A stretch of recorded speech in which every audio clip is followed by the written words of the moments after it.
nice to turn the cheek on. If I said that, I mean it. Way too late, got DJ to wheel it. That cash stacked up to the ceiling. Ain't no time to waste, I'm deep in my bag. Way too fly, the manager lag. Popping bottles like the new tag. Way too fresh, no jack in my swag. If I said that, I mean it.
guess that I was wrong.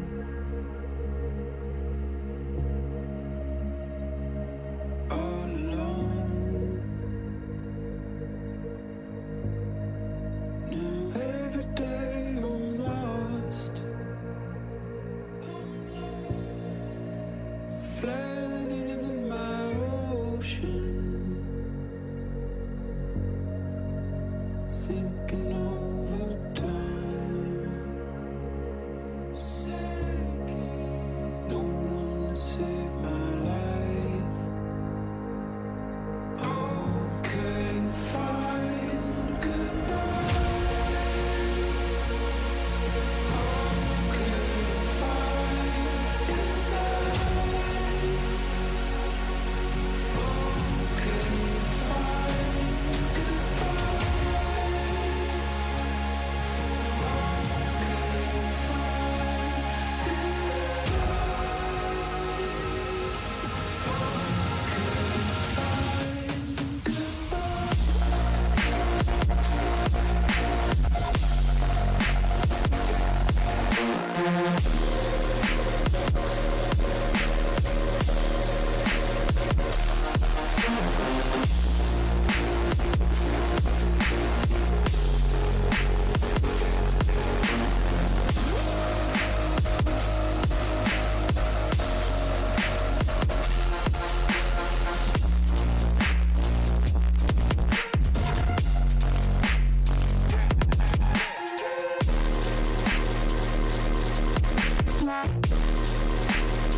This stream contains fast-flashing images that may affect viewers who are susceptible to photosensitive epilepsy and other photosensitivities. Viewer discretion is advised.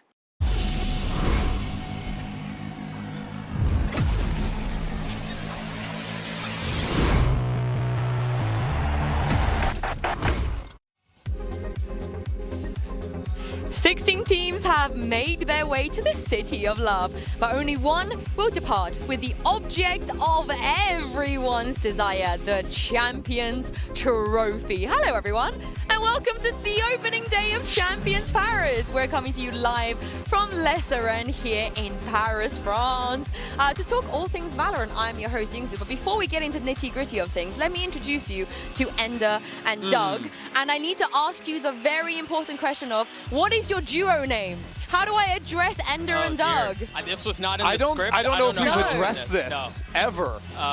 Maybe just call us Ender and Doug. Yeah. How about like? Well, I'd rather Doug and Ender just to. What about End of Esports? No, I don't know if that's the one. I don't know if that's the one for us. Okay, Yeah. here's a challenge for you two. I'm gonna need you to give me a good name, and for you guys as well at home, if you're watching, please, we'll take I've got any it. suggestions. It's ugh.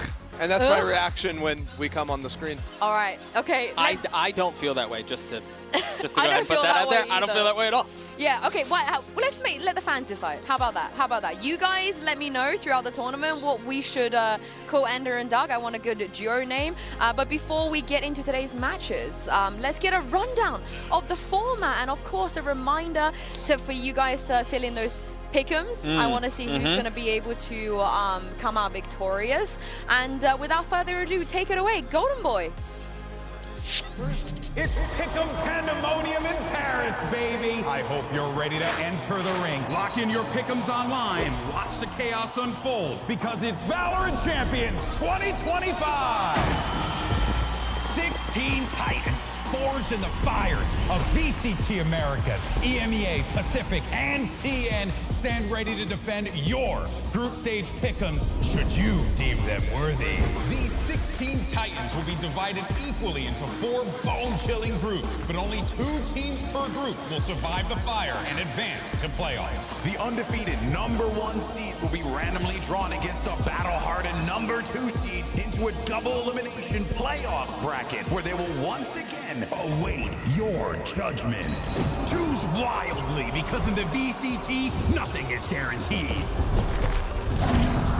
After you've pounded all of those Pick'ems peasants to the ground, claim glory, a champion spray, exclusive gun buddies, and a prestigious title for perfect picks. And folks, you're in for a real treat. Something we've never done before. For the first time ever, Pick'ems will have factions. With factions, you can join the ranks of Valorant stars in your fight for max bragging rights in the community. Of these trailblazing faction leaders, the choice of who to give your allegiance to is yours. All the way from NA, it's Tens and Tarek. The boys from Brazil, Sati and TCK. El Rey de España, Mixwell. Say sayonara to the competition, it's Laz. And finally, the hometown heroes, it's Beaz, Lydia, Weeper, and Serator. But their faction can't rise to the top without you and your Pick'ems bracket. The stakes have never been higher.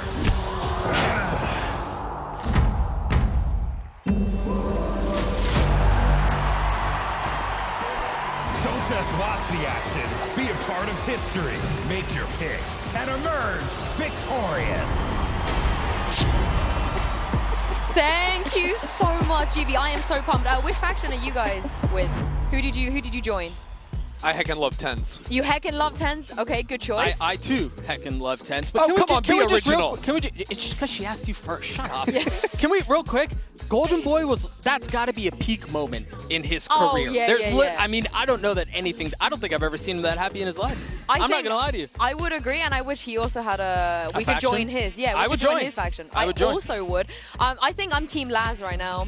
I Okay. think I've That's snuck pretty my fair. way through the Laz one. Yeah, that's pretty fair. Yeah, and speaking of pick'ems, of course, here is Group A. Make sure you guys fill in yours, and the stakes are pretty simple. Some teams will be up for elimination kind of early doors. We definitely don't want to see that. But if you win twice, however, you are in a fantastic spot to head to playoffs. It's always win 2, you make it out, Yeah. lose 2, and you're done here. And our Group A teams were already going to have that first step of the journey done today. And I do love, for as much as it might feel bad to like have to see a team exit early, things like this is the pinnacle of our sport. This is where you're either going to be good enough to perform on the stage or you're not. And quite frankly, that's my favorite part of events like this. Either you're good enough or you're not. That's kind of all there is to it. And we have traditionally seen some upsets at the group stage, Yeah, right? It's not all the big names that go through. But how does our team stack up against each other? Let's have a look at the VCT Global Power Rankings brought to you by AWS. Now, G2 and PaperX are right up there.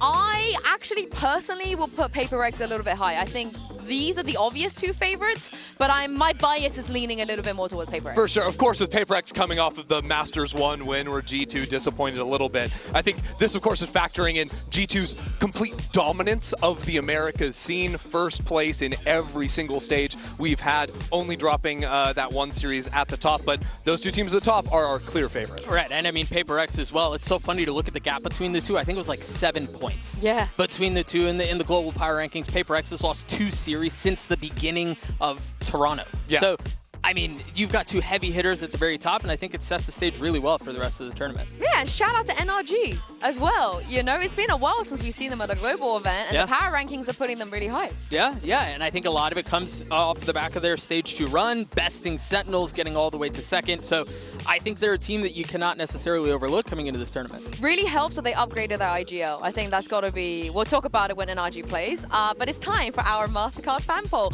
And we'd like to know which region you think is going to take home the Champions Trophy. Scan the QR code to cast your vote, and we will have the results a little bit later on. And while you're at it, make sure to use the hashtags VALORANT Champions or VCT so we can feature you and your based opinions on the broadcast. You got any based opinions before I move on? No based opinions. That's a based opinion. I think having the self-awareness to know that I'm cutting myself short here. Yeah. Yeah. Doug? No opinions. I mean, I've got a couple, but I got to save them for later in the show. Give it's me not one. time. It's Just not give time. me one. It's not time. But I have like a dark horse heavy hitter that everyone's gonna laugh at, but I believe. Oh, okay. I love that. I can't wait. I can't wait. But if you guys cannot make your mind up with your pick'ems and you need some help, then you might want to look away, because here's Mitch and Tom with Groupology.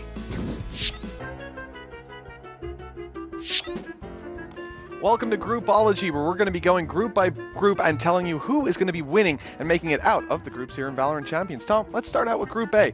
PaperX and XLG. Let's just get through this one nice and fast. I don't believe we have much time. Obviously, I think Sentinels have been in for a while. PaperX, they are the reigning champions. GX are immediately going to fall down because of that, but versus XLG, I think that there's a good opportunity for GX to maybe come back through, and then they'll probably end up playing Sentinels. I think PaperX go through on that one, and then Sentinels at the end. Nice and easy. I mean, I think you're on a good track. The only difference is, I think we're looking at GX there. Come on, Ara, he hasn't been playing for a bit. These guys have been playing good Valorant. They've been focused on individuals for this last week. This prep is... That's that Group A. Group A is done. It's surprisingly normal. Why was it calm? Usually Groupology is like hectic, like Bren and Sideshow are about to come to blows. Yeah. But this was a good group. It was They didn't good troll. old honest. It makes sense. Honest, good old-fashioned Groupology. Yeah, but you know when that happens is when the curse. That is like prime. Teams are about to get cursed. I will say, and maybe this is ominous, maybe this is indicative of a curse, I do agree with Tom on every pick. Yeah, he's a smart guy. I don't think I've ever agreed with Tom on anything, but that's a...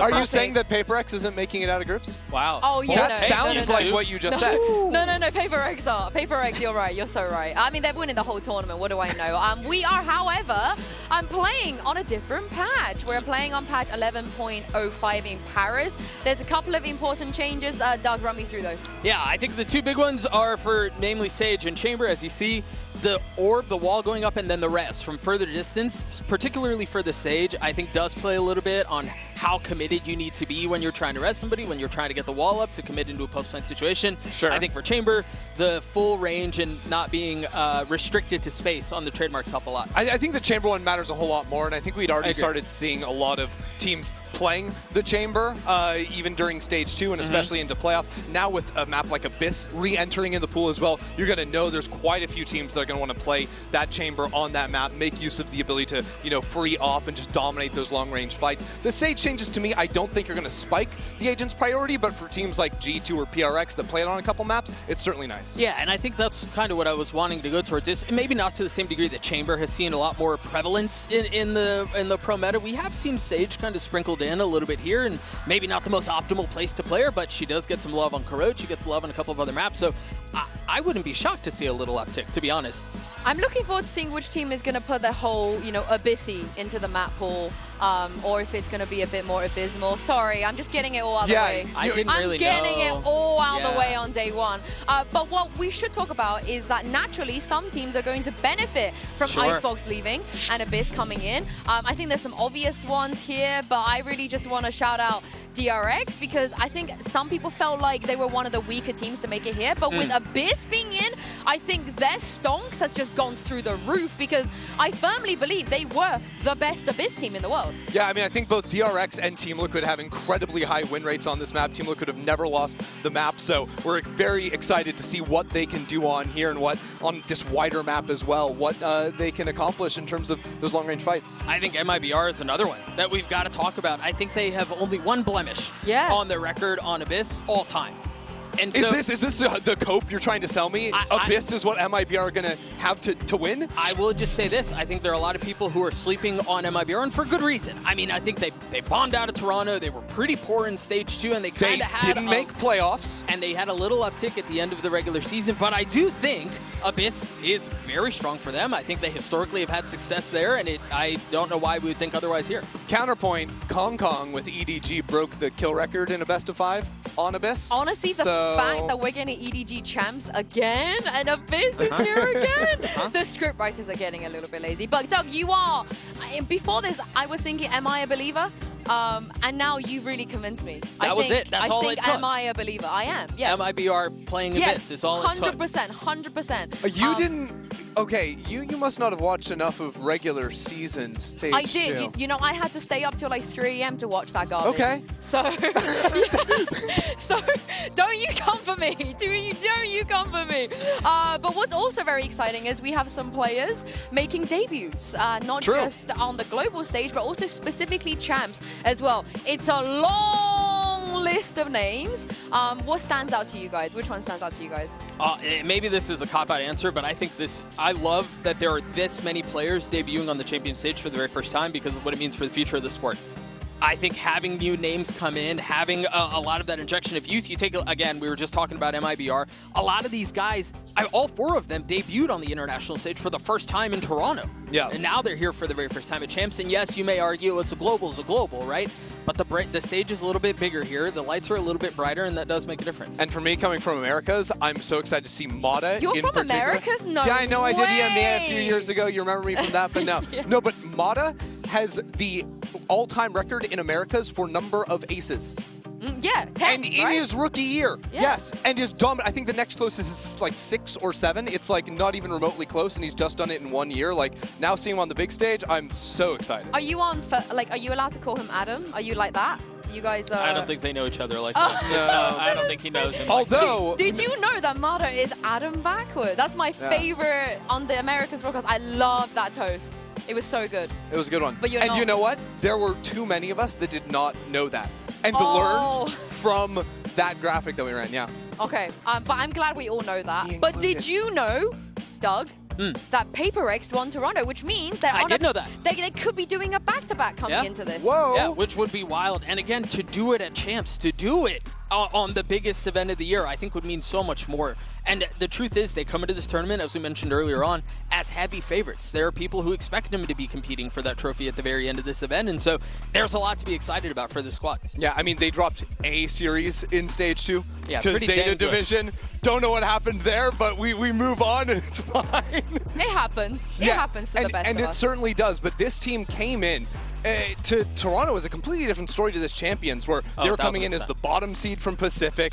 No one really had it. Okay, not no one. There was one person who had faith in them. Yitsu right here. But they went on this crazy run to end up dominating at the end of the tournament. Now they're coming in as the #1 seed, so it is a different level of pressure on them, of expectations for this team to now go the distance and to lift that Champions Trophy. Yeah, and while I prefer to stay within 2025 when it comes to conversations like this, but I do think it's unique for PaperX because they have been around for as long as they have and because they have lost internationally. And so they've been there. They know what it's like to lose. It's not like they're just riding this high, much like we saw EG a couple of years ago, where they were able to kind of take off and go. They have been in this spot. They know what it's like to lose here, and I think that makes a massive difference when you're talking about the gauntlet of this event. I will say that on the other side, this is probably, correct me if I'm wrong, because I've always been a, paper girl, but this is probably the first event that they've come in as true favorites. Every event is sort of like, there's a Genji, there's a DRX, there's a, even in their region, they've never been considered as the ones that should win. Does that change the pressure and expectations on them that this is the event that they should win? I honestly feel like doesn't because of how PaperX just operate as a team. Like, I feel like they're a team because you think about their history, right? For so long, people are like, oh, they're just the team that like runs at you and they play kind of like messy Valorant, sloppy Valorant. Like, I think they've been discounted so much that the opinion of outsiders does not matter to them anymore. They're always going to play their brand of game, and even if they are coming in with higher outside expectations, what matters to them is their own expectations, and that's what they're coming into this expecting to win it all. And I do think when you're talking about this outside noise and influence and kind of changing mentality, I look at the coach to be the one to keep him on the straight and narrow. And I do trust Alex to be the guy to do that. But there is something to be said about having the target on your back as opposed to being the one hunting. And for the very first time, Yinsu, I'm inclined to agree with you. They're the ones with the targets on their backs. They're the ones that people are coming for. I mean, you said there's something to be said. Would you say there's said to be something as well on the other side? I would not, but that's a great segue. Yeah. That's something. Of course, the MVP, and it's almost kind of funny. It's really, really hard to win MVP on PaperX. Yeah. There's always like 4 other guys that's ahead of you. Yeah. But again, definitively for the first time going to a global event, something looks like the best. Yeah, I mean, he absolutely smashed in the grand final in Pacific. I think he played the Euro on every single map, was completely dominating round after round. I feel like he is such a skilled player at finding those windows, right, where he can take the more aggressive angle, at finding those pockets he can play inside of, and there was just not a team in Pacific that could deal with him. Yeah, and I think watching something develop into the player has been so much fun. Do you guys remember his international debut? There were a lot of people who were like, something's going to be sick, he's going to be insane, he's going to light the world on fire, and he was serviceable. But for him to grow the way that he has and to now perform on this stage and to be probably the star of the event before things kick off is just such a drastic difference. He has grown into this role perfectly. As you can see here, he's now the global KD leader. What's Oxy doing in there? Sorry.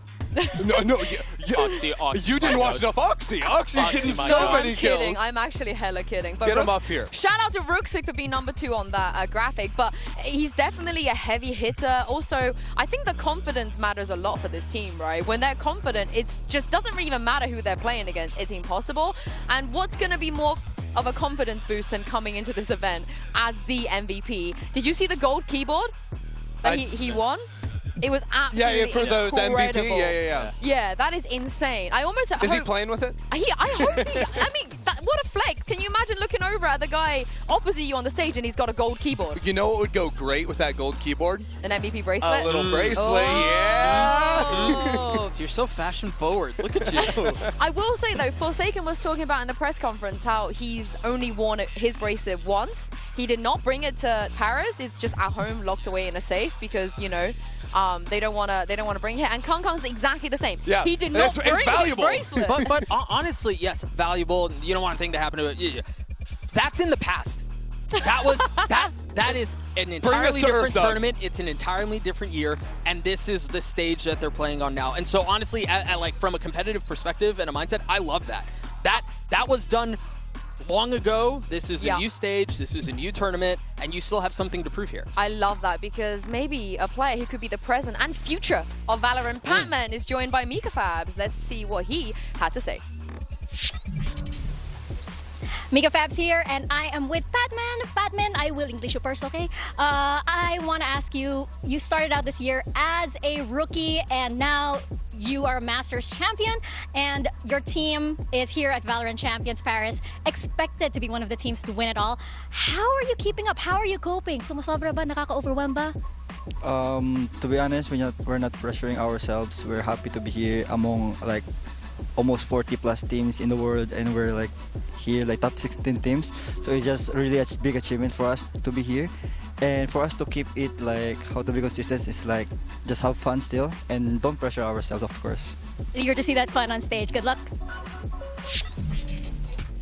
I hope he gets to enjoy this stage. Of course, it's going to be his first time at Champs. Of course, he was tweeting about how excited that Taylor Swift is dropping an album while he's in Paris. Hopefully, that's a good omen. That's going to push him forward. But they do have to get past an opponent here first today on their debut here, which of course is going to be XLG. For them though, the pressure is crazy because as you guys can see on this graphic, and of course I want you to focus on the championship points because the Ascension winners DRG and XLG, they're going to be battling to see who's going to remain in VCT for next year. Whoever makes it the furthest in this tournament in Paris will get to keep their spot, and the other team will have to fight through Ascension.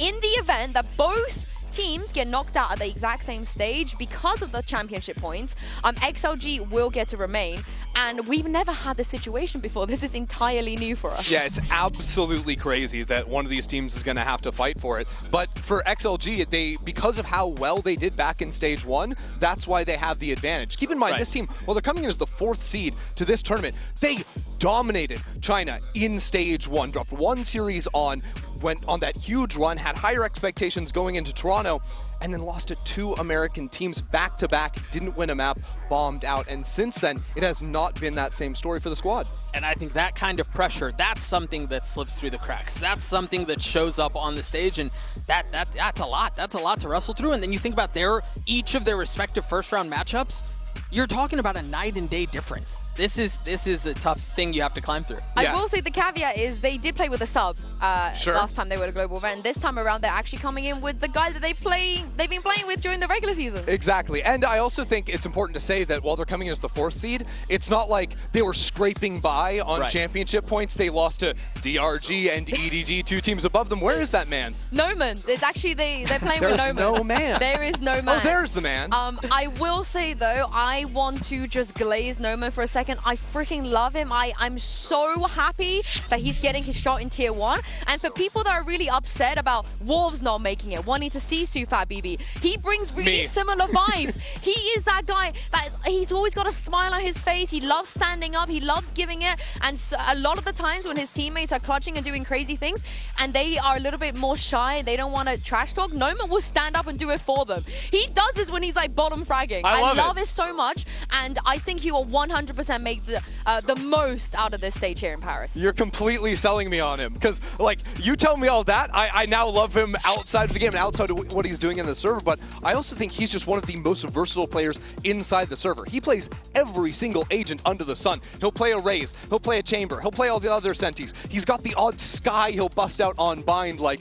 no one can really hit every single agent in the game like he can. Yeah, his agent pool is insane. I think a lot of the intangibles into that you were just talking about are also hard to measure. I mean, I guess that's why they're called intangibles, but those are things that make a difference on a global run. And so I think if there is somebody who is kind of going to get them over this bump, if there is an X factor, if you will, that might give them a shot here against the heavyweights of Paper X, it would be this cat getting out of his seat. You need a hee-hee-ha-ha vibes, man. You just do. And I think Noman will be that guy. That's what he's bringing? Yeah. I love it. He's not bringing any man, but he's bringing the vibe. Right, okay. But we do have to talk about, I think, probably the best player on the team. And for me, maybe even the best player in VCT-CN behind YZ right now, which is Happy Way. He's so good. Happy was insane. Yeah, but even when XLG won that good, like you said on the global stage, he was good. Yeah, he was still like the player going positive in a couple of those games. And I think that Happyway, for me, because he's usually playing on the defense side in particular, I think is where he can take over. He's usually playing on the weak side of the map. He'll have maybe one other guy next to him, and he'll take the slightest of pixel angles. But he is so quick on his reaction speed that he's still finding kills. He's almost never going to go down just for free on that side of the map. He is so hard to dislodge on the sides of the map that he's anchoring. Yeah, and I think a lot of that is showing the team's trust in him and the fact that they continue to put him in positions like that where he is often without resources, where he is often without help, and he's asked to hold down a site, hold down a side of the map, essentially by himself, or maybe with a little bit of support. And so for Happyway to be able to continually deliver in those hard positions is another part that XLG will have to rely on if they want a best Paper X today. They might just have to, as in Paper X, they don't need this, but they might have to see Ned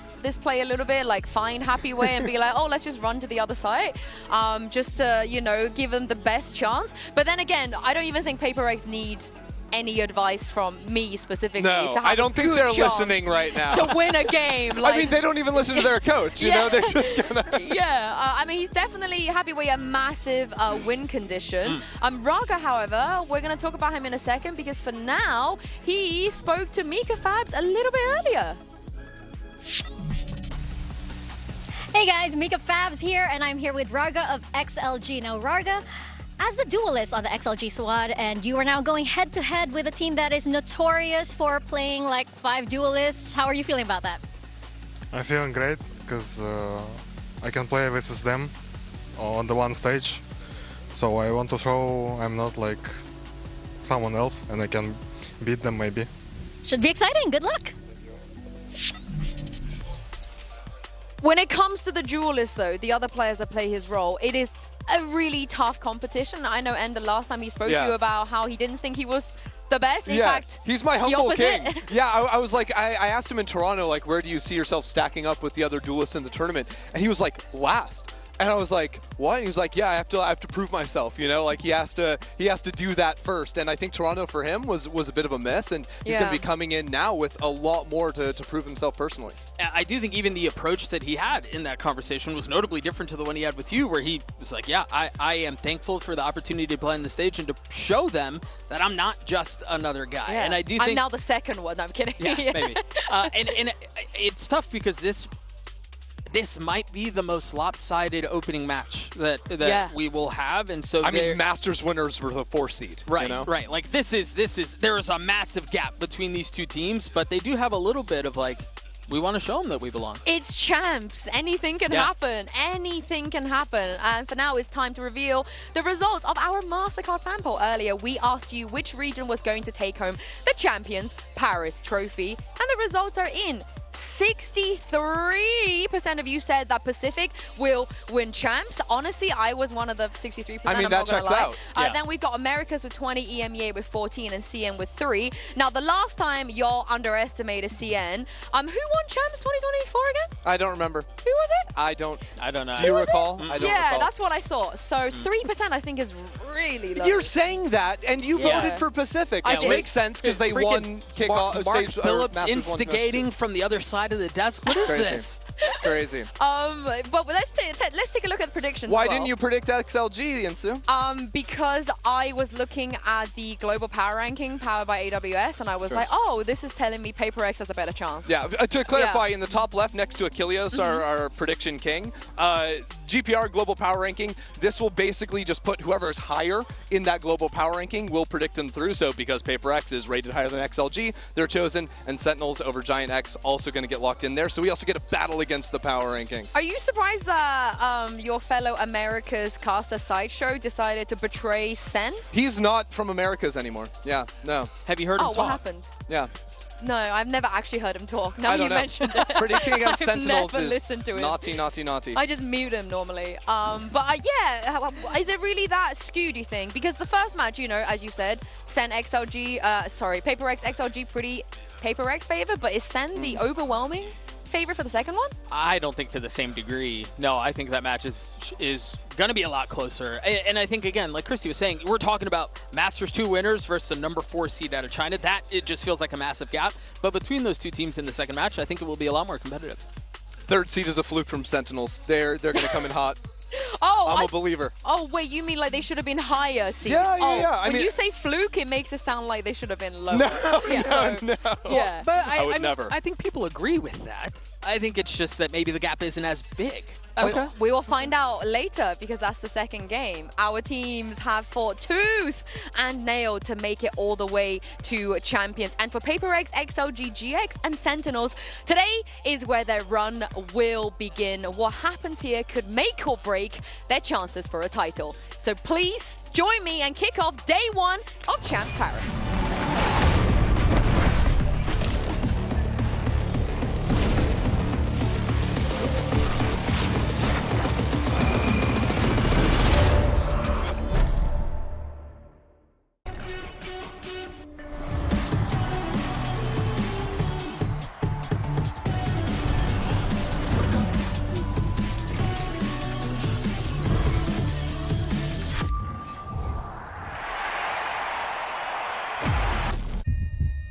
Pourquoi brûlons-nous?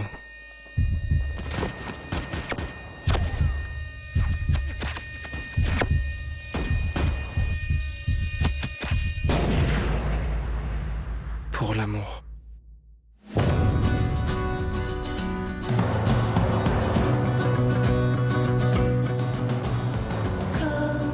Les chevaux dans la colline.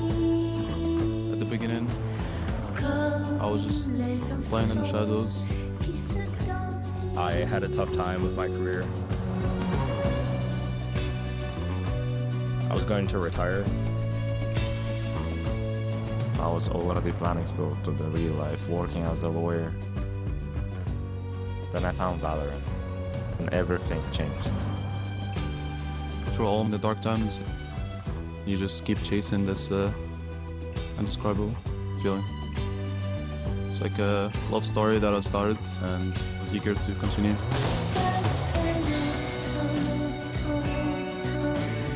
Valorant reminded me of why I was chasing my dream.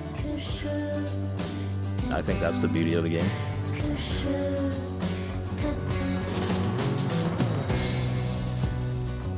I've loved and I've lost more times than I can count.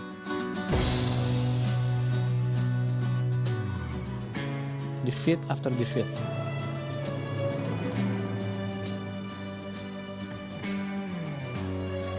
Loss after loss. But now, it's our time. Parfois, on tue par amour.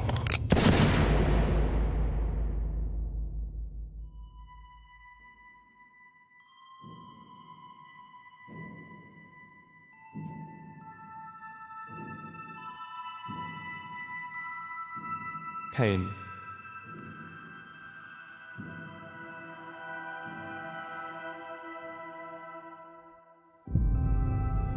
The ache of standing inches from victory.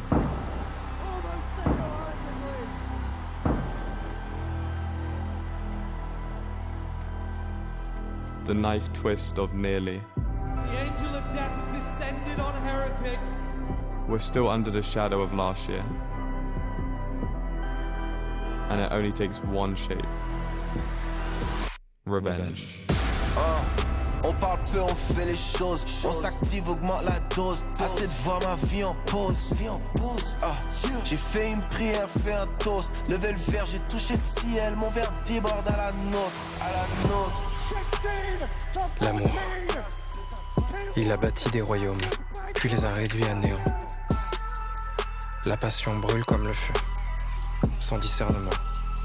Sans pitié. 2024, my world champion brothers left me. I had nothing left. I felt empty. I didn't know where I belonged anymore. G2 was waiting for me at the doors. And now that I'm back, I'm ready to show who the real world champ was.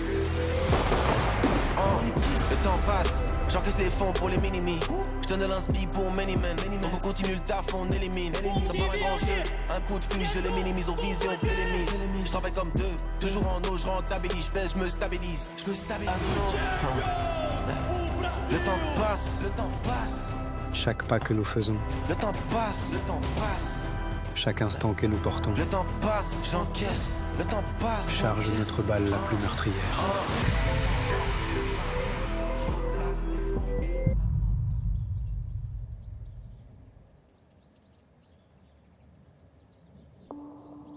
Mais ces échos ne résonnent pas que dans les ruines.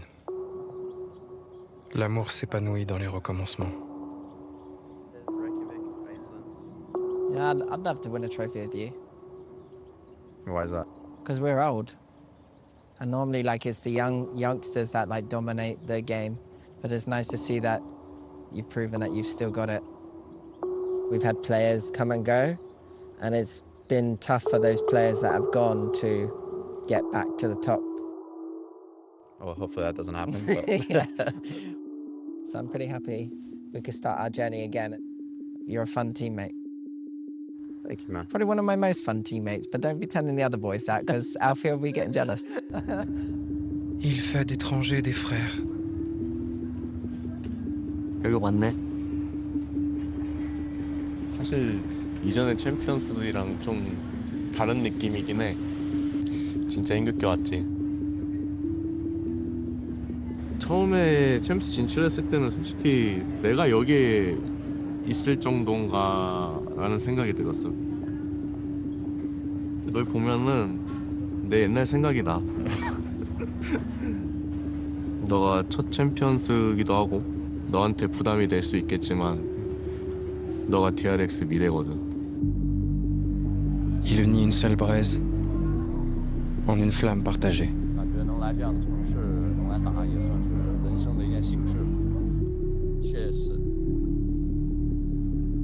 Un rêve partagé. 你哥对你自豪吗？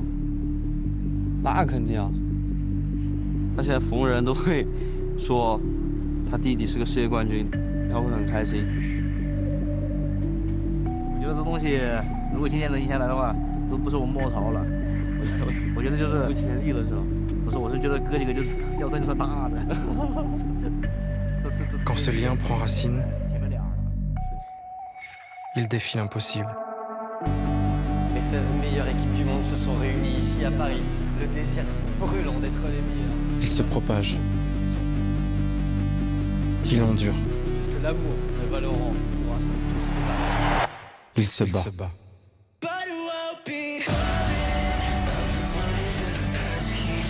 To be the best, you have to sacrifice everything you have. You can never think about going back.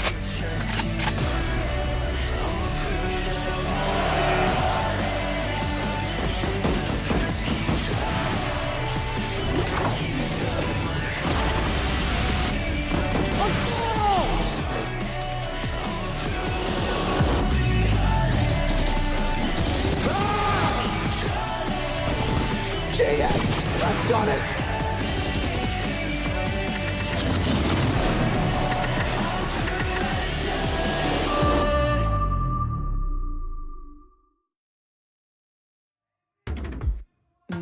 Diamant peligrosa, j'ai bien compris que pleurer ne m'apporterait rien. Écoute, si on dit à mon l'œil, ne m'attendais pas. Je le fais taire et puis je reviens. Tu finiras en tôle si t'es pas mort avant. Une me vie dans un coffre, ce temps rêvera. C'est beau t'y réfléchir à 2 fois dorénavant. Dis-moi comment je vais te rattraper, je suis en pleine forme. Garde tes belles phrases pour ton procès.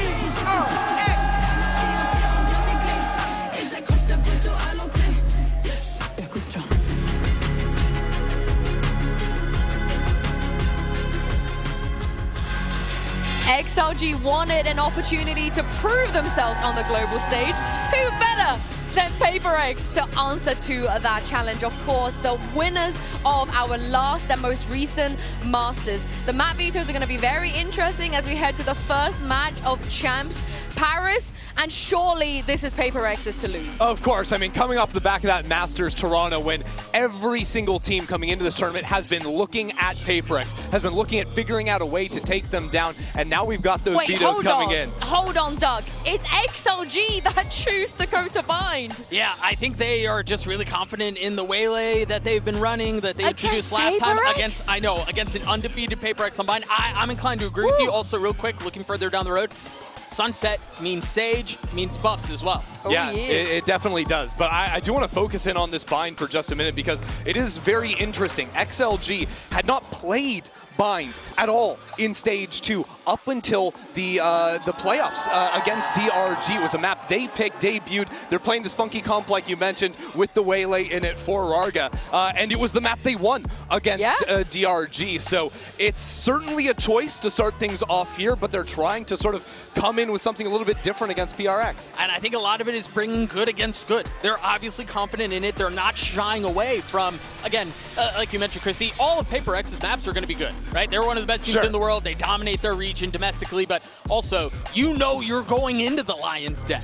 You know you're going into an undefeated map for Paper X, and you think this is your most confident hit. They have to deliver here. I am also curious for XLG because they banned the Lotus, a map that Paper X have actually lost on in Stage 2. And this is a map where they play a crazy triple Sentinel composition. And I'm wondering if they're just done with Lotus in its entirety, or if it's specifically they don't want to run that more passive setup up against the behemoths that are Paper X. I also love how ballsy this bind pick is, because that's what I'm saying. if we talk about preparations, right? I know Mini, was helping out with Paper X as well. If you want to prepare for a map veto like this, there is no way in hell you thought XLG were going to pick bind. There's zero chance. No chance. And even if you did, you only have one map of tape to go off of, and that was a month ago. I mean, I think that sometimes that is how you beat the Titans like Paper X. You have to take a risk. You have to be ballsy in situations like this. But, Ender, put your coach's hat on for a second. How? It's on. I've donned it. How on earth, now they picked it, how do they beat Paper X on bind? That's a great question. How do they do it? Ultimately, I think that I want to see how good they can be on the defensive side of things up against Paper X. I think Bind is a map that on defense often comes down to tandem play. 2 players on a site, especially towards B, working hand in hand with one another. And you have to be locked in as a duo to hold against a team that is going to be so explosive. I do think his Agent Select is coming up here in just a moment. Yes, live Agent Select, of course. So Paper X is still hovering. No, everybody's locked in.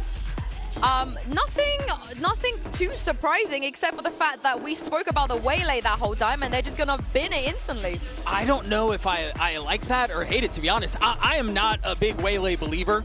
To be very candid with you guys, I don't necessarily love the pick, so I love that they've moved away from it, independent of itself, right? But the problem is you're going against one of the best teams in the world. This is not a surprising different comp. This is drilled and true. I'm going to be honest, though, I don't care. I think Raze is a better agent, and I do really like being able to combo the Gecko and the Sky. I think Gecko being able to put down Wingman to plant and have 5 guns out to fight Paper X on site. Paper X, if you watched Sideshow's video, you know they're a team that flood into site, want to fight you heavily against that, and I think having the benefit of not having to force someone to be a plant bot is going to be nice. Yeah, it just surprises me for me, because Raga, you don't normally associate with him with playing a lot of Raze. It's everything else, other than that. But that is it. We have everything locked in, map ready to go, agents ready to go. So it's time to introduce our casters. Show some love for Mitchman and Tombiz.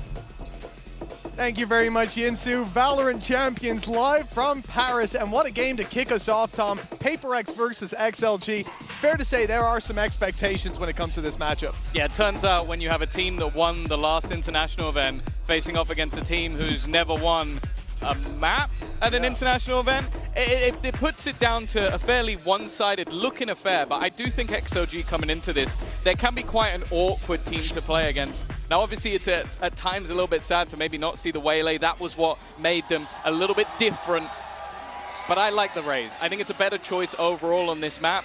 And well, coming into their map choice, they need to prove why they've taken us to bind in the first place. And speaking about something to prove, I think the Rarga, we heard it in the interview, he wants to show that he is able to battle out with the best, able to take down Paper X, and he is happy to just play on a stage against them. But I think he wants a little bit more than that. Show that he can dominate them. For Paper X, expectations are clear, as we said. This should be a series that they are winning. We'll see whether XLG can put a bump in the road early as doors be long. There is a stack up of defenders ready and waiting for this fight, but no man and Rarga, they take it into the lead for XLG. A surprise swing from Divide, though. They're not expecting 4 players there. Why would you? And now it's down to a 2v2. Yeah, clearly having a good read initially, but I feel like considering that stack up, XLG have come out of it all right. A little bit wary of the positioning of the player and want to make sure they can get that spike back without too much of a problem. Now, there's been some aggression out from Divide as well towards that A site, just to make sure that they haven't rotated in, and Happy Way now winning the battle, puts it down to just Divide and a good chance for an afterplant. Yeah, he's taking the TP as well, so they've got the info before the plant goes down, can reposition, go for back sight, and they're nice and safe, tucked away. The drop down will be heard when Divide eventually goes for it, dropping the wall, and that's the round gone with it. XLG start this out with a win. Yeah, a solid start from that. As said, it was mentioned by Ender just moments ago, the way that they have this sort of aggressive style on the Paper X side that tries to disrupt you from getting the plant to begin with. So that early fight towards B-Long look to do just that. But the fact is XLG managed to sort of hold on to their position. Come on! And then even find those isolated battles to bring themselves back in. An early pistol and rounds like that, they're going to be worth their weight in gold because, as we said, in terms of who's favorites here, PaperX are miles ahead. Yeah, when those rifles come out, but for now, PaperX are left with a Sheriff and a Ghost. An attempt to go for that TP. Through being long to catch players in shower, but no one's there. Look how patient and passive XLG are being. Now they have a reason to play like this. They've only got one pistol brought into this, and a Marshall, I suppose, that you can live or lose it, but 3 rifles in play. They can't afford to lose too many, and already seeing that PaperX are willing to do this like 4-man early hold on B long, you have to be wary of another trap play, and that could do damage even in a round like this. I like the fact that they are taking the time with their initiators to sort of scope out some potential aggressive spots. But with both pieces of that wingman utility already down, I think PaperX can now make the read like, okay, no one's come to retrieve that. We should start pressuring this side of the map, and the timing, oh, it's not going to work out. Luckily, Coconut looks back at the last second. Well, I was going to say he gets an upgrade, he does not. Well, this is getting a little dangerous. One player down, another low. Jing's able to escape as well. You're still in this 3v4. They're going back, though. Happyway's got a lot of control. Expectation of this round is that XLG will be the ones taking it. My question is how much damage can be done, because Nomad already looking like an easy pickup if they can get that one-on-one. But first, they've got to get past Happyway, and oh, what a shot! No danger from Forsaken anymore. Yeah, luckily, versus the pistol, you'll sometimes get that second bite of the cherry. Patman obviously on the wrong side of the map, but it may come down to PaperX just wanting to make sure they don't give too many orbs over to the other side. You can see Noman already getting fairly close to having his ultimate if a kill or 2 extra goes his way, and I don't think with how they play, you don't want Seekers online. As they're going to get in your face, they're going to take map control. Seekers ruins that completely, so I think it will just be death to the Spike, and that will mean that those 4 guns are kept through into the next round, although the Marshall might be removed anyway. Patman is trying to secure them, but that TP is going to be taken, and they will be far, far away. Does he go in? He's going through, and there's one! A little more would have been beautiful. Yeah, it's only going to be the Marshall removed in the end. XLG, a comfortable 2-0 start. Yeah, it's not bad. I think ultimately, if you'd lost the rifle, this was the timing. I was so ridiculously close to potentially just having the full force of PaperX swinging in onto them. Of course, for either side, like we've seen some strong results. Obviously, for PaperX, I think it's over the last few months, they're 5-0 on this map. So it is a very bold call to pick into this as a choice. Although a dominant victory for XOG versus DRG maybe is the reason. They were stellar on their defensive side, but then again, we didn't get to see much of the attack. Now, round 3, few upgrades over on XLG. They brought another rifle through. They've got a Bucky. I was about to say, is the Bucky the upgrade? And you know, you see, no, the other rifle, the 4th rifle is, to be clear, the Bucky is an interesting choice. On defense, you can see there's so many areas that you can use shotguns in, whether it be Lamps or Hookah. We've seen rounds won because of Judges, Buckies, or even Shorties. Yeah. But on attack, it's a little bit harder to find yeah. space to use that. Well, yeah, it's currently using the Sheriff as a primary weapon and the Bucky as the backup. Maybe if they can get into some sort of post plant where he has his utility available, but they're just looking to put a little bit of pressure back towards long. Prowler will be used by Patman. So they will have a reasonable idea. Again, it seems like XLG's planning for the most of this is to try and sell a ruse on either side, and it's worked. They've kept 3 players over on A. They've put smokes in on that side of the map. It's whether or not the rest of the team now rotate in towards A, and whether or not PaperX get back in time. They were halfway to the B side. Of course, after losing all that B-long control and a player, now the rotates come back through, players flood the site, and PaperX are here on time. They're ready for the battle, but the smokes are blocking them out as the plant goes down. Undeniable. Something, though, has managed to find 2. That should be mostly, if not all, through the smokes. Another from Jing, but they're holding on. They still have a chance on XLG. 2 players sitting inside a bathroom. The flash blinds the first. Happyway good on the swing, but they know exactly where Noman is. With no element of surprise, close as this may have been, 8 HP with regen shields on Jing. The PaperX are still going to find the round. Pretty costly, though, all in all. Yeah, I don't mind the idea. Like, it's almost sold as a double fake. Like, you get that early kill after putting all your smokes in. It's an attempted ruse, and then you teleport back at the last second. I think the only actual problem, or the real spanner in the works, was Forsaken putting the Molotov. It means that the only space you're fighting from is the showers. Like, there's no other angle, even though you could see that PaperX were diligent in checking those positions. I think they also had a snakebite late into the round. I do wonder if maybe that could have gone through a little bit sooner, but nonetheless, there's still going to be another purchase coming in for XLG. That was a bonus of sorts. And now there are some weaknesses on the side of PaperX, a Stinger in play. That's the downside of losing so many players. Monster's on the loose right away, something able to TP away, but lots of space taken. That gets them very early on XLG in towards the lamps. They haven't got control of it, but back through to take that space. Now look for this deep fight alongside his teammate Divide. The flash popped. Here close though. He's able to already find the first. Rarga from further back cleans up more, and XLG, they're looking phenomenal. With rifles in their hand, barely a scratch, and indeed a flawless round for XLG, the underdogs, but it doesn't look like it. No, that was really, really clean from them. I think they almost lose Raga on the way in initially, but other than that, just successful in taking those fights together, not allowing the sort of pressure of those sort of fight backs in.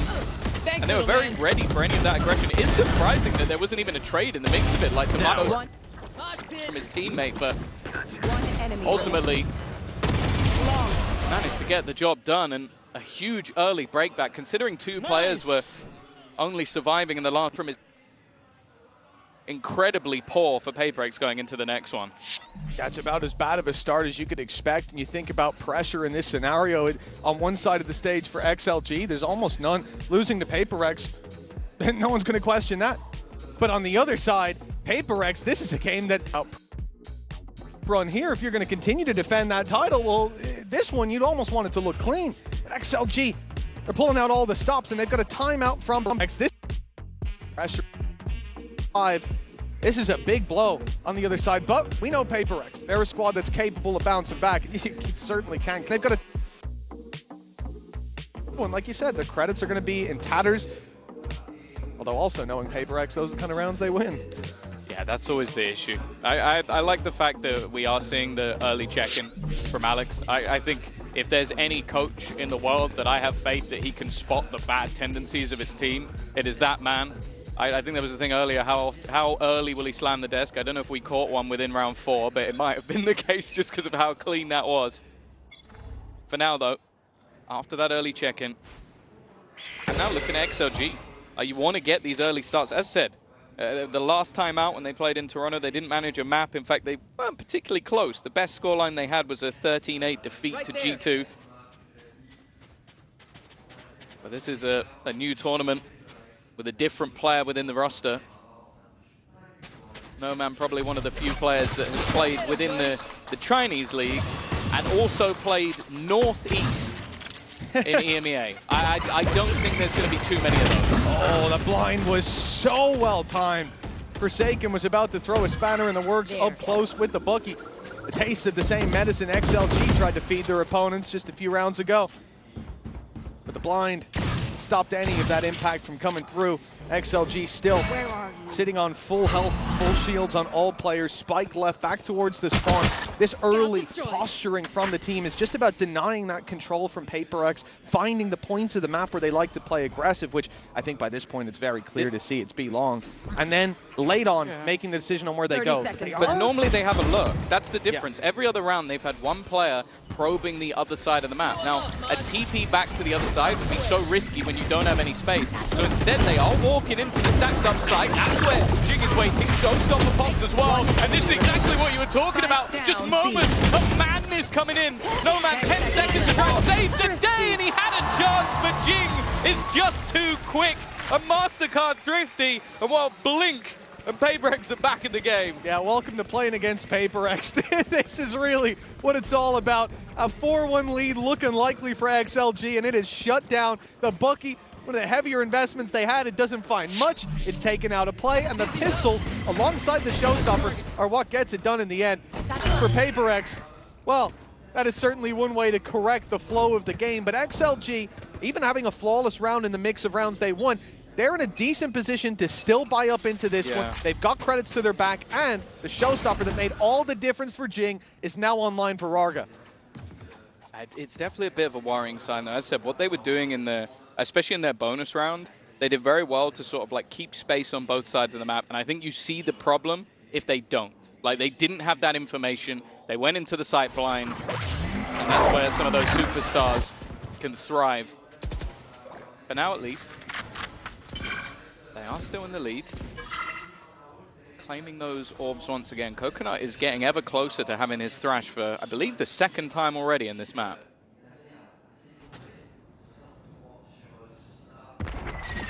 Round 6, a minute left on the clock. It's XLG's time to decide where they go. Big TP comes through. Still players around here in a deep push that's already come through from Forsaken. He's looking the wrong way. Gets flanked on, but not before he can take down Happy Way. Giving him a chance still as they push forward the showstopper, desperately searching for Jing, and it's found him. A connection that puts the advantage in their favor for just a moment. No Man pulls it back, and a 2 versus 3 with the ult pop by something. He's finding these players, at least one spotted already. I don't know that he saw the Bath fade away, but he has given Devi the information. Devi knows there's a player around one of these corners, and they'll fight this together, but Rarga goes back. And XLG just need to buy time. They've got plenty of positions that need to be cleared. Devi needs to win this fight. They're going to have a chance. Rarga instant on the trigger.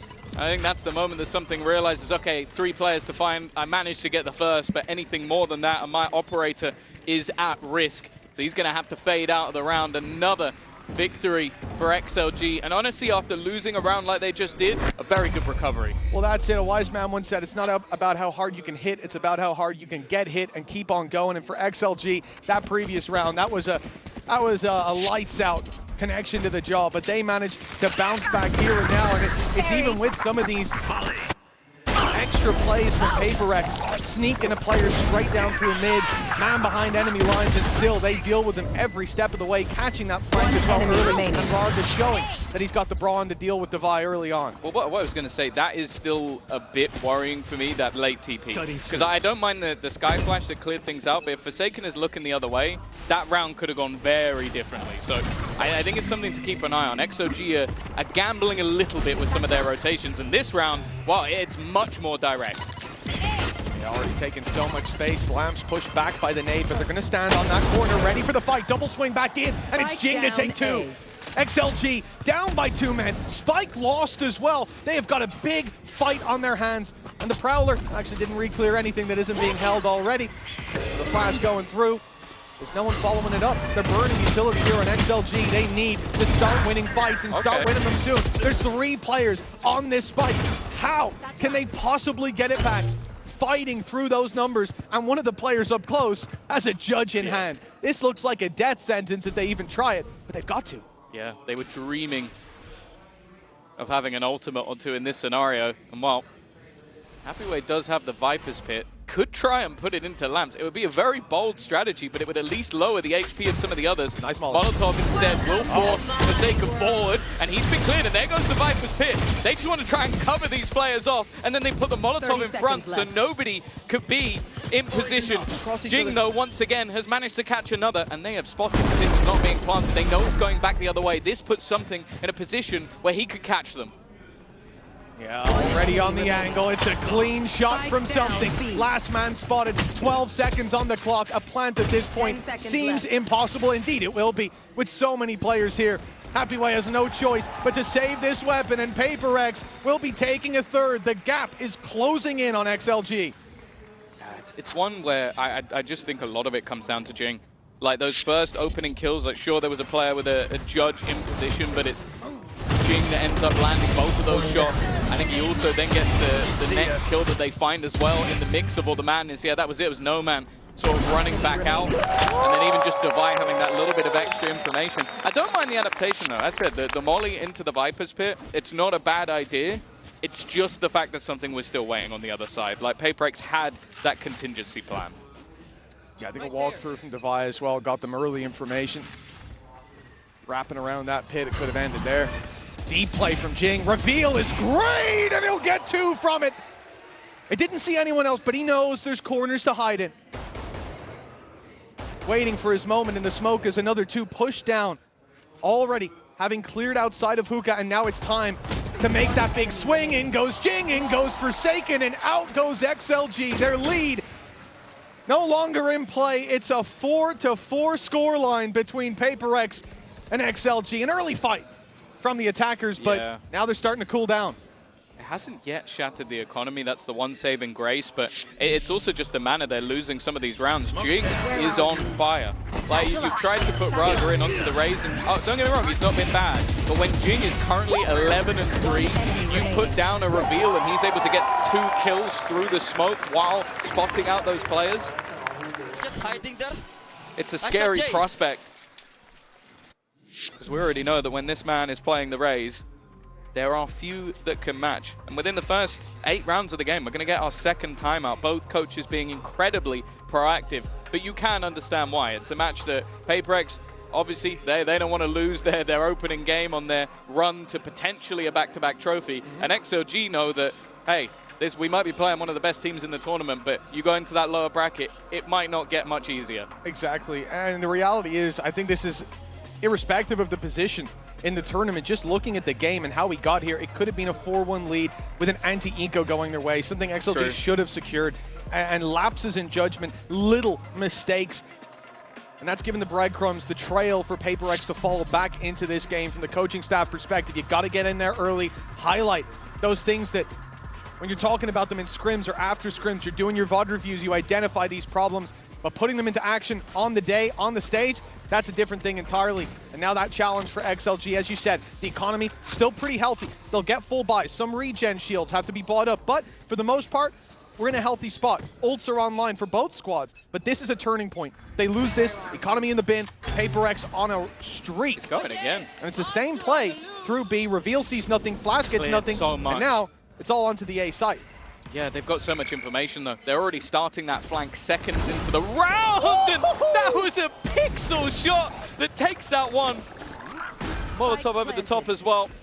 Something just sat at the back. He knows that he doesn't need to re-aggress from this point onwards. Viva needs to put up a play, and in fact, it's going to be the orbital strike committed to just try and force them back. That will buy his team not only some space, but a little bit of extra time. Oh, and here we go. The showstopper activated. Jing on a tear has another to work with, and it's Coconut down. The player deep towards the bathroom is Viva, and he is out of the action, but Nomad and Rarga making it happen on site. Defuse tap, but Seekers see that no one's on it. Spray almost dropping a few. Look how low the health bars are for XLG, but they are holding on tooth and nail till Nomad's caught with a knife out, and now it's all onto Viva. He's got to be quick, down to the 1v1, but time is already gone. XLG up to 5 with a Red Bull clutch. It's just chaos. That round was absolute chaos. Ults being thrown in left, right, and center. Just the pace of that flank, I thought it was going to be a massive problem, but I think just spotted out by Viva, that's just filthy. Like, I don't even know how he can spot that. It's just the reactions of someone like something that, yeah, just being able to deny that flank long enough, you could see the rest of the team then garner extra space. Otherwise, they were going to be stuck in that corner. And a big clutch to be won. Good round. So many Still, though, economy-wise, I think XLG is still in a worse spot here. Those ultimates that they had have been expended, and the only one that wasn't expended by PaperX has been now. Yeah, Viper's Pit for early control. B long, as we said, it's been a focus for those early fights of PaperX, and we've certainly seen it with the deep dives from Jing. I think that's been more apparent. But now, the aggression's coming in elsewhere. Forsaken. Oh, he's looking the wrong way again. His timing. It's through no fault of his own. It's just being slightly off. And XLG, they find the advantage as a result. But still to deal with is something on that operator. And once they walk through that wall, big danger awaits. Jing's the one to draw first blood. And patience on something might get him a reward. Instead, he goes for the wingman. Delays the plant. Trying to slow them a little bit.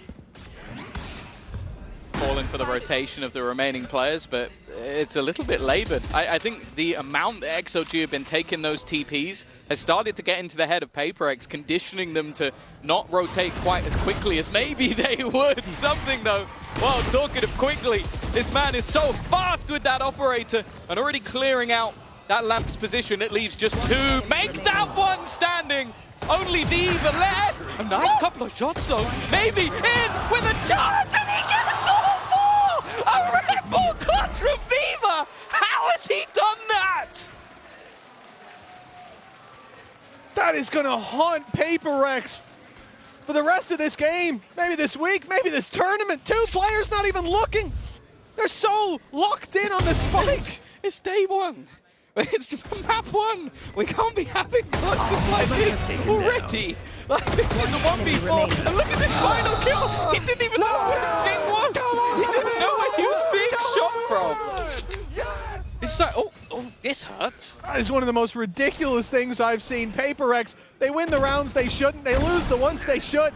Something on Nararga now. PaperX are angry. They're getting aggressive, but Viva, he is fighting right back. 6 kills in a row for him now.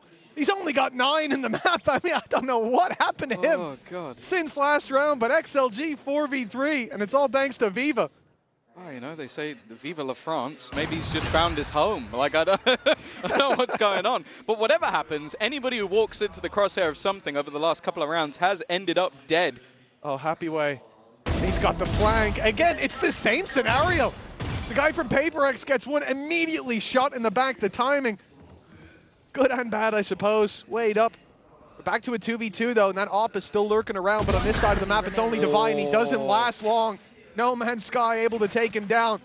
And the op, all that stands for PaperX. This could be a 7-4 lead for the underdog.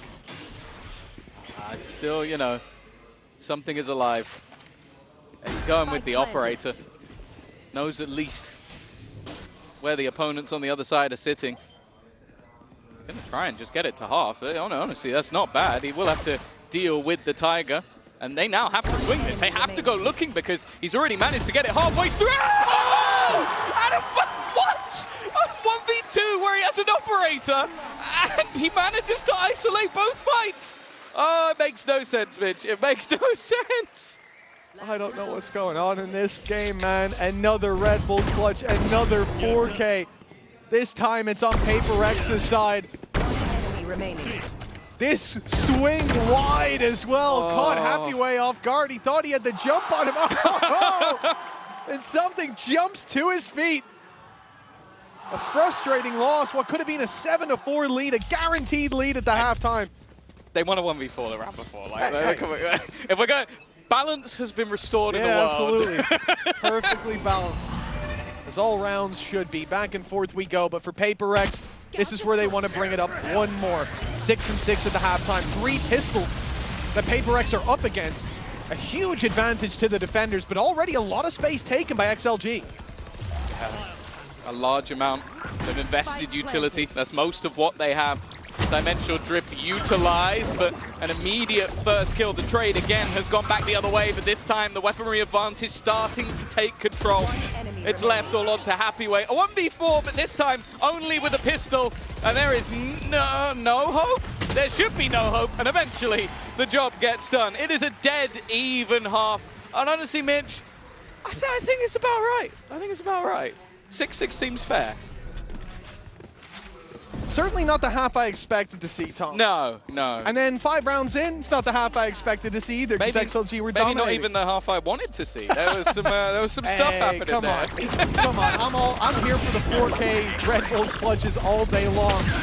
This has been a competitive one, and like we said, XLG underdogs, but there's no reason to count them out. PaperX, even in rounds where they're underdogs, they show us just how hard you can swing when you're fighting up, and I think after this half, it's anyone's guess what is going to be going on when we go to half number 2. But I'll tell you what, before we get there, we've got a halftime break, and during it, we're going to go over to Lou, who's standing by with a special guest. It's Jing's mom. Bonjour, bonjour à tous. On est en direct pour ce premier jour des Champions, en direct des arènes avec la maman de Jing qui a voyagé à travers le monde pour soutenir son fils. It's a pleasure to welcome you, Pearl, to Champions Paris, following Jing as always. So this is going to be my first question. What makes you follow your son in all his adventures? What are you the most proud of him? I'm very proud of him, but the real reason why I'm following him is because my son doesn't know how to pack his luggage. Yeah. I think that's a pretty good answer. And you know, you always need your mom's help, you know, for this stuff, even if you're an adult. Donc première question, qu'est-ce qui fait que vous venez soutenir votre fils comme ça à l'autre bout du monde? Et bah tout simplement, il ne sait pas faire sa valise. Donc je suis avec lui pour un petit peu toutes ces étapes-là. Second question, we're speaking about Paris, you know, the city of light, the city of love, but also the city of very good food. So have you been able to try any? What do you want to try? We tried the escargot. Escargot? Yes, it's really good, and my son's favorite. And also we went to this really good hot chocolate place, Carrette. Okay. C-A-R-E-T-T-E. Yeah, it's really fantastic, and we are going back again. Oh, you're gonna be back again for sure. Donc, est-ce que tu as pu tester un petit peu de la nourriture française? On le sait, on est connu pour l'amour, pour notre belle ville, mais aussi pour notre nourriture. Et du coup, oui, j'ai testé les escargots. Jing a adoré, c'est son plat préféré. Et moi, de mon côté, on a aussi goûté du chocolat chaud. Donc voilà, on y retournera, c'est sûr. And let's see now if Jing brings back the victory on this first match. Let's get back to the game. Chocolat chaud et escargot. Not a bad palate, I have to say. Some sweet treats in there. And when you look at this game, another sweet treat for us and all the folks at home and here in the venue at Paris. This 6-6 scoreline, Tom, it certainly caught us off guard. Paper X clear favorites, we would think, but it's been a back and forth game as we get into the Coinbase Econ report. Yeah, no surprise to see Jing is very high up on that one.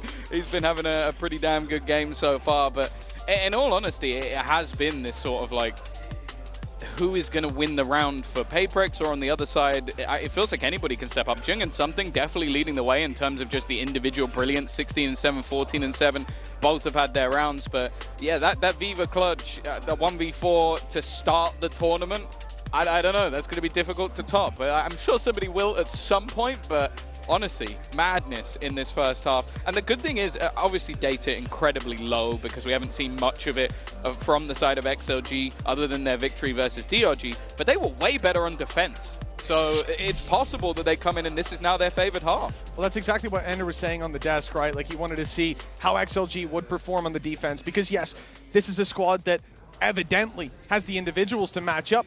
But the reality is, for Paper X on the attack, that is where they can really pull out all the stops, where they can play like madmen. And we'll look at this pistol round to finally give an advantage in this half to one team or the other. For Paper X, it was 4 players towards B-Long on their defensive side. They had a firing squad ready and waiting, but still, XLG took the cake. Will it be the same in half number 2?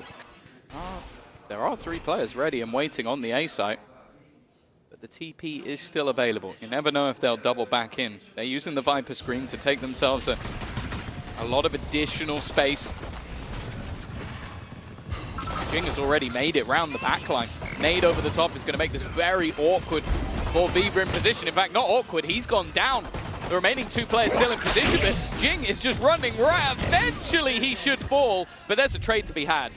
Yeah, finally. It comes through. Something sneaking about. He's gone into the spawn, and Happy Way was none the wiser. No man. The last one standing. No man to help him but himself. And a big swing to come through from Devi. He's the first to fall. Now down to a 1v2. Bite-sized, manageable, but his back turned to Something, and that will be a death sentence. He won't escape. Paper X, 7-6. Pistols, 1-1. Yeah, they've now taken themselves the lead in the game, and we'll be looking to see if there is any sort of response. The amount of space they were able to get just off the back of the Viper screens, maybe not something you'd expect in most rounds, maybe a little bit of extra utility available in that part of the map, but it did make it quite difficult once that wraparound had already come in through the lamps to have any sort of map control or site control for XLG. A Happy Way, he had a Bucky on attack. Now he's got a Bucky on defense, but I'm a little bit happier to see where he's playing with it in this round. Yeah, perhaps a bit more normal. As we said, whether you're in Lamps or Hookah, those shotguns can do a lot of damage, and I think there's good reason that Paper X are avoiding those closer range engagements straight up through B-Long. Again, this has been, I feel like, the hot spot on the map for this team, but it's not looking too good to start. Luckily, Jing's there to pick up the pieces. Patman down. They lose that fade utility. They lose the ability to see what's behind that wall. Do they decide to still go bursting through as XLG have made the rotate? witnessed early the power of that double flash, the Sky Gecko. A guaranteed blind. Okay. Oh, okay, he gets through. The Bucky does at least a little bit of damage, but there were definitely some weaker weapons in hand. So, although I think the Marshal has been kept over a Spectre, it really doesn't make much of a difference, and they will at least keep themselves the rifles. Marshal over a Spectre, I'll take that deal any day coming into the next round. It depends what your plan is. No, I'll take it any day. We've already seen the no-scopes work. But we'll see as we move on to the next. This is where XLG, you know, all those good deeds will be forgotten if they end up going out with 7, 8, 9 rounds. We want to see them battling tooth and nail. We want to see them taking the fight to Paper Rex here, but it's not easy. This bonus round, if you want to even call it that, it's only one Bulldog that's at a disadvantage for the attacking side. Sprays through again, B-Long, 4 players there. It seems like this is just Paper Rex's first 15-second plan in so many of the rounds, and it does almost get them first blood. No Man's on half, the nade is, oh, that's doing a lot of damage. Desperately low, he's in the open, somehow gets one before he falls. I'm surprised he didn't just take the TP, but yeah, clearly don't want to give up that control. It's something they're willing to sacrifice his life to battle for, especially when his teammate had full control over Showers already. So it wasn't even a risk, really, going through that TP with the Viper screen available as well. Forsaken, even on low HP, still brawling though. 45 when he took that fight, but now leaves a couple of opponents tagged up as well. Yeah, if Viva walks out of this round with a 4K, I think we pause for an investigation. Down to 6 HP, 25 up on the shields, at least the regen, keeping him relatively healthy, and he's on his way. Smoke's already down. Mosh Pit to buy a little bit of time, but the plant hadn't even been tapped yet. 35 seconds, still plenty to play with for Paper Rex, and they've sent Forsaken through to the B site. He's finding himself a pick. They can go for the TP now. They can wrap back around, but they've already gone in towards the site. Can Patman escape? They've had to use a smoke across, and no, Raga spams. That was the problem. He didn't make it into the TP in time. Forsaken had hit his timing, but the rest of the team were fairly well committed. Maybe a little bit of a mix-up in what was the plan. And while for Forsaken, his only choice now is to run, grab the spike, and try and plant on the A site. I don't think he has time for that anymore. Too wary of where his opponents are going to be. XLG, just based on, I feel like the havoc that PaperX caused themselves, have been able to win the round. Yeah, indeed. You know, you look at this situation as if you just stick that play towards the A side. Already so much of the utility burned up from XLG. They don't have the mosh pit to deny. Then maybe they could have found success. Great pick from No Man, considering he was so desperately low. But 30 seconds you start seeing players fall back, fall forward. It becomes complete chaos. Oh, and then it's like one of the last bullets. I think it was literally the last bullet from Raga, ends up dropping the spike, which could have made it to the TP a little bit earlier. Not singing from the same hymn sheet here in Paper X. Well, they have fallen apart because of it. Still, that was the quote-unquote bonus round. Now they come in with a Guardian instead of the Bulldog in the previous, but a big weapon that is in play is the Showstopper, and it's right onto Viva. This is a cheeky little off angle though from Raga. He's landed in the smoke, and well, doesn't get rewarded for it. Does at least deny the plant for now, but with the amount of space that's already there, it seems like it's going to be a lot more commitment in this round from PaperX. Not risking the rotate back. They've done well to clear out Jing though, and we'll even things up once again. It's going to be a very late play coming in from Something. The wraparound taking quite a while. The steps are going to be heard. He's heard Coconut, but Coconut didn't hear him, and pops the ult. It's disastrous. Something's going to be right on them with No Man in the dog as well. It's a double kill. Something, it looked like he was late to the party, but he ends up winning the round for PaperX. That is a great flank from the Yoru, and a 9th round for PaperX as a result. Yeah, I think with just how direct that initial take was, I don't think there was any expectation that somebody would be lurking on the other side of the map. Like, if they were a little bit quicker, that could have all gone wrong, but instead, and rightly so, they go back and they go, okay, yeah, let's try and take this one slow. Let's use the Thrash to clear out all of these risky positions, and because of it, they get caught, they get bitten. Happyway is having a terrible time. Oh. 9-7. Unfortunately for XLG, that was all of their money invested. Forsaken is going to spot this out, but this is just a shooting range. Up against no weaponry, and while Happyway he's going to try and take this fight with a Bucky. There's absolutely no hope. A flawless round for PaperX, and any economy problems are immediately dissipated. There it is, the new skin, the new finisher. 3 more needed for PaperX if you're having trouble figuring out what's between 10 and 13. And this is what we're worried about, right? It's about once that ball gets rolling, the snowball effect on PaperX, the individual confidence sky high, something playing one of the latest lurks in the previous round, and it working out. It's a terrifying sign for XLG. They need to bounce back. It's going to be a good time to put in their pause. I see the timer frozen, and indeed it is going to be a pause from XLG. I don't think that takes many brain cells to work out, though. They have started to slip and slide, and it's PaperX who seems set to take this map. Perhaps not the series, but you have to remember, they chose Sunset up next. Whatever we think about that, they must have ideas. Oh, for sure. I think that it's a map that, okay, maybe they had a slip up versus Zeta, but that does feel like a bit of a weird week for PaperX in general. Other than that, confident win over T1, and over the last few months have had big victories versus a lot of top teams. So I don't think they're going to be too worried going into that matchup. And on the other side of things, well, XOG got decimated by DRG on that map. So I think that this is, even though this is a very, very good map for PaperX and maybe overall a solid sign for XOG, you also have to then consider the rest of the group. Like an informed-looking GX, Sentinels. Like I don't think most people would have PaperX Sentinels making it out based on previous tournaments. And for XLG, although a loss to PaperX is nothing to be ashamed of, it's very similar to what we saw at the prior event where, oh, you lost to G2 and Sen. You didn't do bad, though. It's like, well, it doesn't matter. Well, exactly. As we said, the pain of nearly. For XLG, that's what's going to haunt them. They come in today, you tell them you're going to lose 2-0, 2-1 to PaperX. Okay, fine. As long as we put up a fight, but then you tell them you could have won, you were close. Yeah. You had the At least in the first half. Hey, in the first half, absolutely. This could have been a 7 or 8 round half from them, but this is the moment where they can't leave anything on the table. Where are those signs of life? Rifles in hand, a lot of light shields. Ult's not really there for the defenders, but for the attackers, they've got all the info. Something's already seen these players on site. Orbital strike comes through, play inside the smoke. Flashes popped at something, even though it didn't hit. It shorty did. We're down to a 3 versus 4. Full control for PaperX with Viva down. Swarmed from all sides. And XLG have to fight an uphill battle, but the first steps go swimmingly. That's not bad. A couple of low players as well. The swing, Coconut has managed to bring this round into contention. A 2 versus 4 that, I'll be honest, looked impossible. Raga, I wasn't even sure if he was going to go for it, but when Coconut puts that into play, there's a chance.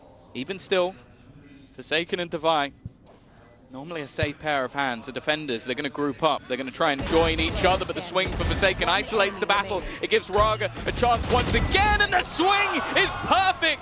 5 HP is all he needs as XLG win the 2v4. That is a huge win, and we heard it from him in the interview. As I said earlier, this is a guy that said he just wants to prove that he's got what it takes to fight against some of these players, a team that we've seen with the 5 duelists come before. But he can match up against them. That's devastating for Happy Way. Thank God they had that clutch in the end. Your scoreline stays close down to a gap of 2 thanks to this man here. Look how desperately close it was. Close ain't good enough for PaperX. Gap of 2. The rifles still come out on the attacking side. Yeah, definitely seeing some of those blips.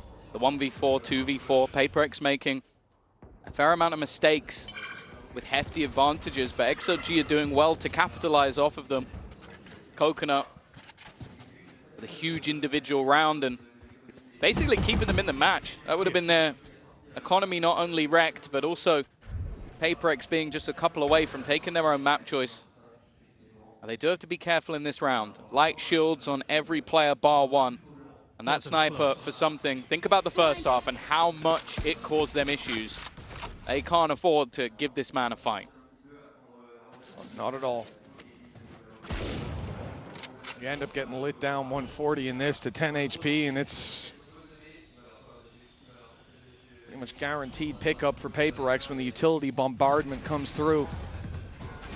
There's the Outlaw already spotted with the decoy sent through. Flash finds nothing but it. Always the danger that that's Yoru on his own, ready to gate crash, but now the flash confirms that the big play is coming through. They've taken Jing out of the sky. No Man's got 2. The Patman tries his best to pull it back, yet it's left all onto Divide. He's got 3 to take down. The first comes easy, but 25 seconds. A Viper's Pit online. He might even have time to get this up after the plant. From where is the question? With the showstopper hunting him down. It looks like he wants to stand his ground. He wants to take the pick, but decides to fall back a little too late. Rarga again getting the round on the board in the final stages for XLG, and a 10-9. The signs of life very much there. Yeah, like doubling up in that corner, it definitely seemed like a gamble. You know that if a player runs through and just maybe even gets a little bit lucky, it could have been your round over, but I think that's been something that XOG have done great so far in this match, is that surprise factor. They have been so hard to read that even when you have a full bombardment of utility, they're able to come out with an advantage. And even then, just I like him watching Coconut play. Like, even though he ends up going down in the fight versus Divide, his goal is to stay alive. He's not trying to be the hero. He's not trying to put the team on his back. He is basically just going, okay, let's buy as much time as possible for my team. Snake bite landing on long, denying that control for XLG. But it's towards the A site that the real fight is coming in.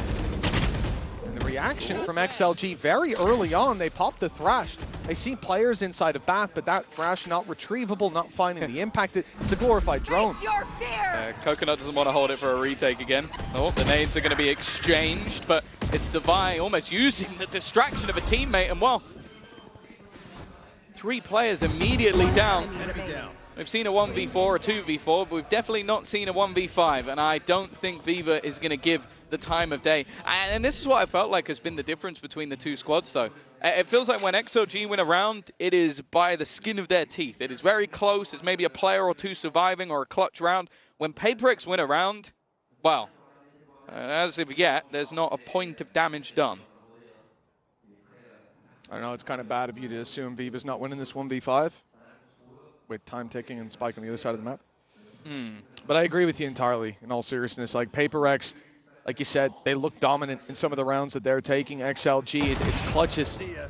It's thriving in the chaos, back and forth, trading blows. Viva will even get out of here with the Guardian. You've heard the TP, so did he. The smoke buys him a little bit of extra space. Looks like he's okay. 32 HP, though. That was close to disaster. 11-9.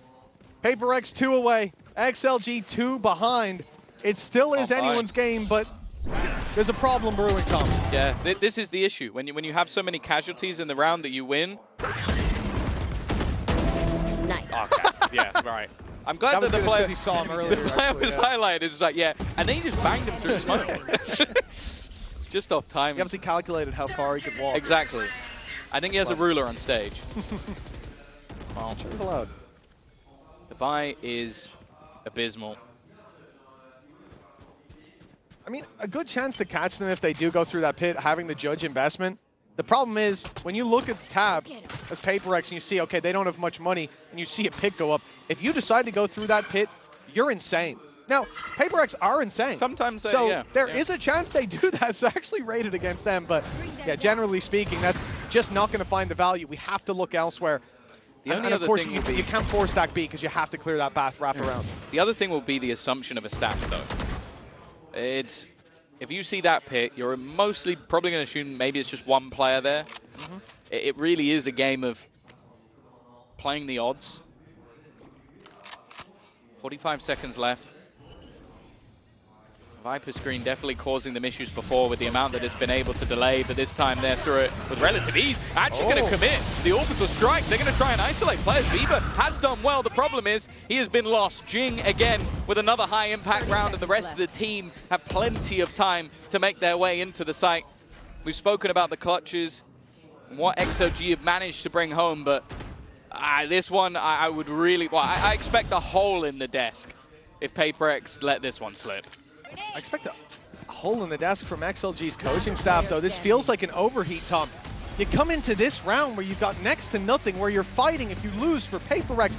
3 rounds in a row, 3 chances in a row to close it. and a pit and an orbital strike put through. That feels like such a heavy commitment, leaving them with nothing for this buy round. I guess the look here is that, okay, now we have two chances, once with the ultimates and once with the rifles, rather than having one chance to all in. I don't necessarily mind it. Like, I do get what you're saying, like, especially when you're up against someone like PaperX. Go back, bro. But I do feel like there's also the thing of, like, you could have both those ult and then still lose, and then you've just given them the other. Yeah, 100%. I mean, the pit I'm not against. Orbital strike caught me off guard. Oh, here we go. Down one. Here goes Showstopper, and there it goes. It's gone. Rarga snipes him out of the sky. Great Pop and a flash. Won't find much else. And another popped in as Viva struggles up close, but finds himself two. Now, inside the smoke, he will fall, but he's given his team a fighting chance. The problem is, with that Viper's pit going up, they now have an uphill battle to get anywhere near that spike. Ooh. That's close. But he doesn't go back till it's too late for the spam. Yeah, I think maybe assume that he let go. They're going to know that both players likely confined to this pit. Although Kaplan has managed to leave.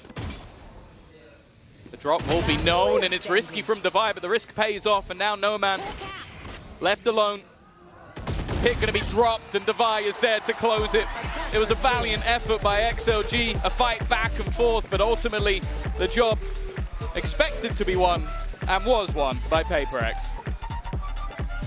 Well, this is expected result, but an unexpected way we got here, right? This was quite a journey. XLG showing us that they've got the ability to take PaperX, to push them to their limits, and they'll have to do the same on Sunset, PaperX's map, after this break. Dude, actually cannot believe we are playing already our first match. Reason is we win Japan. We go here. We tired. Select a bit, then we win champion. Yeah, we tired. We start slow, and then after that we rocket up other truths.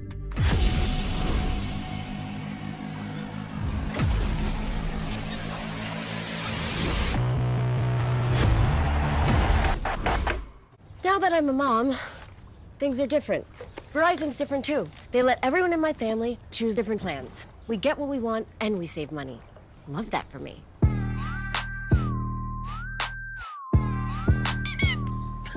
An update is required. Financial system updating.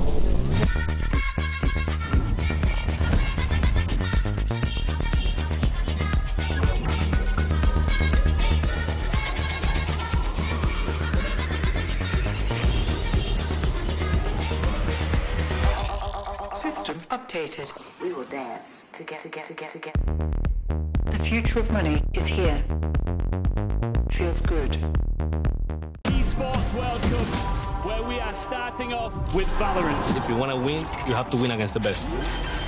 So looking for revenge.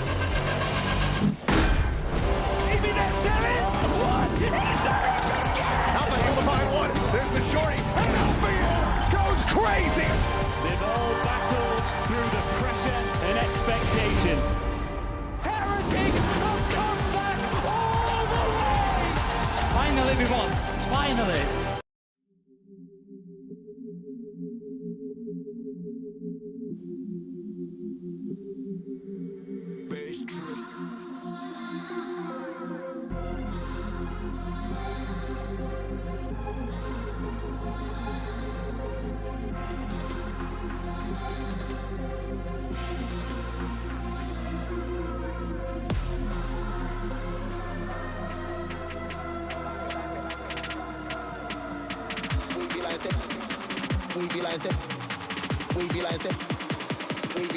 Come let me this.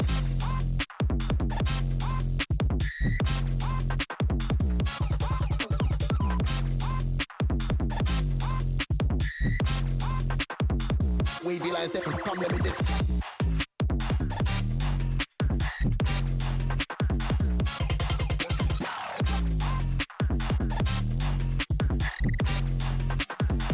We be like step, come let me this.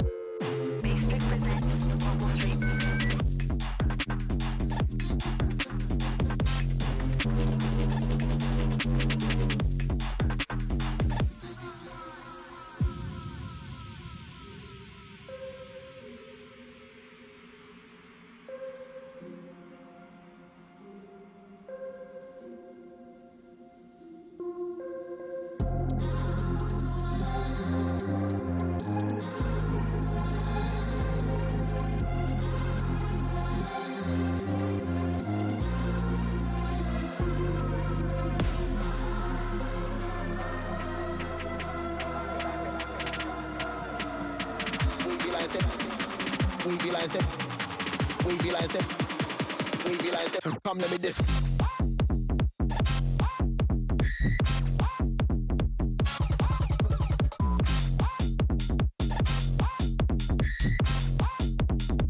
Wavy lines them. Come let me this.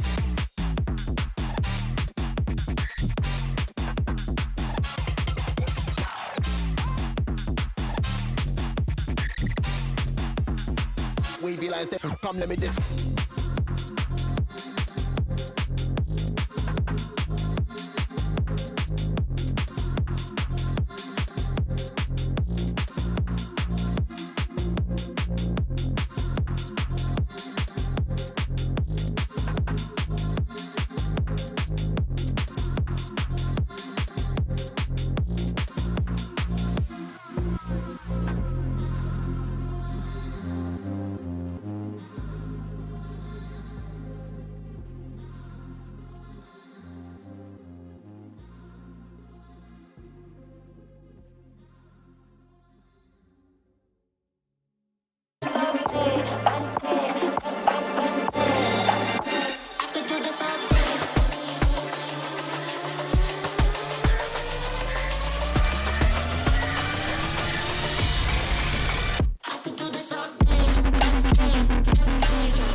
Hey guys, Mika here with Alex of PRX. Congratulations on the first map win of Champions Paris.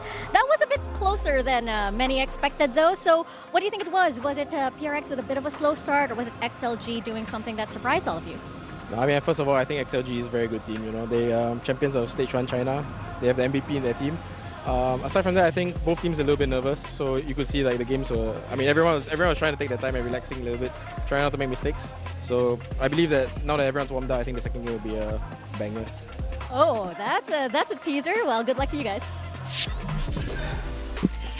PaperX, they take map 1 here, but they did have to work for it, Ender and Doug. It wasn't easy by any means. So if we take a look at the HyperX reflex moment here from Viva, this was ridiculous. This was absolutely insane. So No Man gets cleared down short. And then look at these shots from Viva. So quick on the adjustments.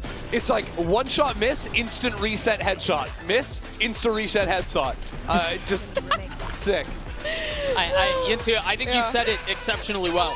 They pushed PaperX. I think they had a really good idea on their attacking side. We talked a bit about the Waylay versus the Raze and how, traditionally speaking, the Raze fits a little bit more, but maybe they'd be missing a little bit of that, you know, Joker in their hand, a little like trick to try to make their attack side a little bit more, a little bit stronger. But I love the way they layered their utility. I think there were often times that PaperX looked a little overwhelmed on sites. They did a really good job of chaining those together, and it was enough in the first half, but then everything kind of fell apart. Yeah, it was. If we take a look at the post-farm, we can tell they've given us a reason to believe why they picked Vine. Well, I think the first thing is, I think XLG really locked in the post plants, and we're very aware of the flanks. You heard Alex talking about it. I think PRX were going way too often for walk-ups and going for flanks, and the crowd here is going wild for the flanks, it sounds like. But honestly, I think XLG held their ground really nicely, and specifically Viva and No Man's Sky. You know, great game, great player. Absolutely popping off in these late rounds. And again, I think it was, they understood their game plan was utility dump onto the site, get out there. And once you get there, once you get into a post plant, they've got PaperX figured out a little bit, but they also knew what their protocol was. I even love the creativity of like Viva realizing 3 people are on the flank. He drops the Brimmold, right? Just to delay, and he ends up going down, but you still see those moments where I think XLG did a very good job of adjusting to the chaotic style that PRX were bringing. They did, definitely, indeed. This is the thing, though. If it weren't for, you know, the Something Jing duo doing so well, being able to bring this game back, it could have been, you know, even an overtime, I think, the way that XLG were playing. I think there's a world where, like, without Something just dominating like 3 rounds in the first half and solo winning them, like XLG could have been up 8 or 9 at the half, but it's brought down to 6 and 6 because the great work out of Something, and him and Jing just crushed. Yeah, in the second half. Ender, I think you're absolutely right. If it was not for Something stabilizing in that first half, it probably gets away from them. in the first half. And then, you know, Alex was talking about it in an interview. They needed to calm down a little bit. They were kind of overswinging. They were a little bit too up. But if not for something's heroics, we're talking about an entirely different half and potentially an entirely different score here. He was giving it as well, which is crazy, you know. Yeah, out of his seat a little bit. Yeah, I love to see it. I would also love to hear what Havoya had to say, of course, standing by with Mika Faz ahead of map 2. I'm here right now with Havoya of XLG. Now, that was a very tough first map. I wanted to ask about the bind pick because this is one of Paper X's strongest maps. It's also a strong map for XLG, but I was just curious on your thoughts on picking that map, and was it because you felt like the ban on Lotus was more important for Paper X? I think, first of all, Paper X feel themselves better on Lotus. But also, we feel fine on bind. It was just like a tough series for us, and I mean the map. And we dropped some ecos. Also, we didn't manage to win second pistol. I think if we could step up a little bit earlier, I think it could be our map. So it is what it is. Let's move on the second map. Right, well, hopefully they step up a bit more on Sunset. What are their chances on Sunset? If on Bind, you guys weren't super sure why they chose this, does it get better on Sunset for XLG? No, honestly, I mean, we were a little bit surprised with the bind coming through, but it was sort of a secret weapon map for them in the playoffs for the team. So I think bind was almost a must-win in the series with it being PRX's choice here. Which is almost unfair to ask, given that you're going against an undefeated Paper X on bind, but I'm inclined to agree with you. It did feel like a must-win, and as we turn our attention over to Sunset, again, there's going to be a Sage. We're going to see that for the first time on the global stage, for sure, the buffed stage and kind of how that changes playstyle. Yeah, and honestly, I think it's less of a major change to the playstyle. It gives you a lot more ability to like react, put down a wall from a further range as you're rotating in or something like this to put it down. But I think for XLG, what they will have been focusing on in a lot of the prep work, coming in knowing that high chance that Sunset is going to be coming through in the map here, is when they are working against PRX's defense, PRX puts up so much of a fight into the mains, A main, B main, and I think that XLG need to be very snappy at punching these forward positions. I think having a Neon and a Yoru in your comp to take down those angles is a good spot. Oh, it's Noman's not playing Deadlock anymore. It's going to be Noman, Neon, and Raga Yoru. I really like this. I do too. I like it a lot. I'm completely on board with this. I think you have so many different fighting tools, again, to punish Paper X overextending, and again, you call it overextending, but they are often dominating on those forward lines. I think also with the way that Noman was dominating back on Bind, you could not ask for a better guy to be stepping into that second duelist role for the team here on Sunset. I think this might be his 7th or 8th agent that he played plays on this team. literally everything. Yeah. You're right. I do think, so when I saw the change from Waylay to Raze, I thought, okay, they're going to want to fight it out with Paper X, and I think we saw a lot of that in the first half. I think this follows that same line of thinking. They're going to want to duke it out with Paper X, and that's a hard thing to do. They did it in the first half, kind of fell apart in the second half. I'm hesitant to see this on Sunset. Yeah, and if that map was Paper X needing to warm up, they're going to get scarier, right? Oh, yeah. They're going to be more warmed up on Sunset. It is their map pick. But there is a switch up on the side of the comms, at least for XLG, so maybe that's throwing another spanner in the works for them. I don't know how you guys feel, but I would love to hear what Mitchman and Tombiz thinks about that little agent change. Well, Tom, how's that tickled your fancy? I don't know. I feel like being a little bit more boisterous could be nice. I think Noman definitely had a few moments individually.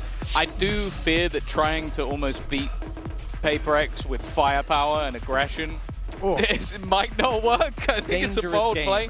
I do want to focus though on Happy Way because I feel like he had a pretty poor first map, and he's someone that the Des highlights I like to highlight as well as one of their best players individually.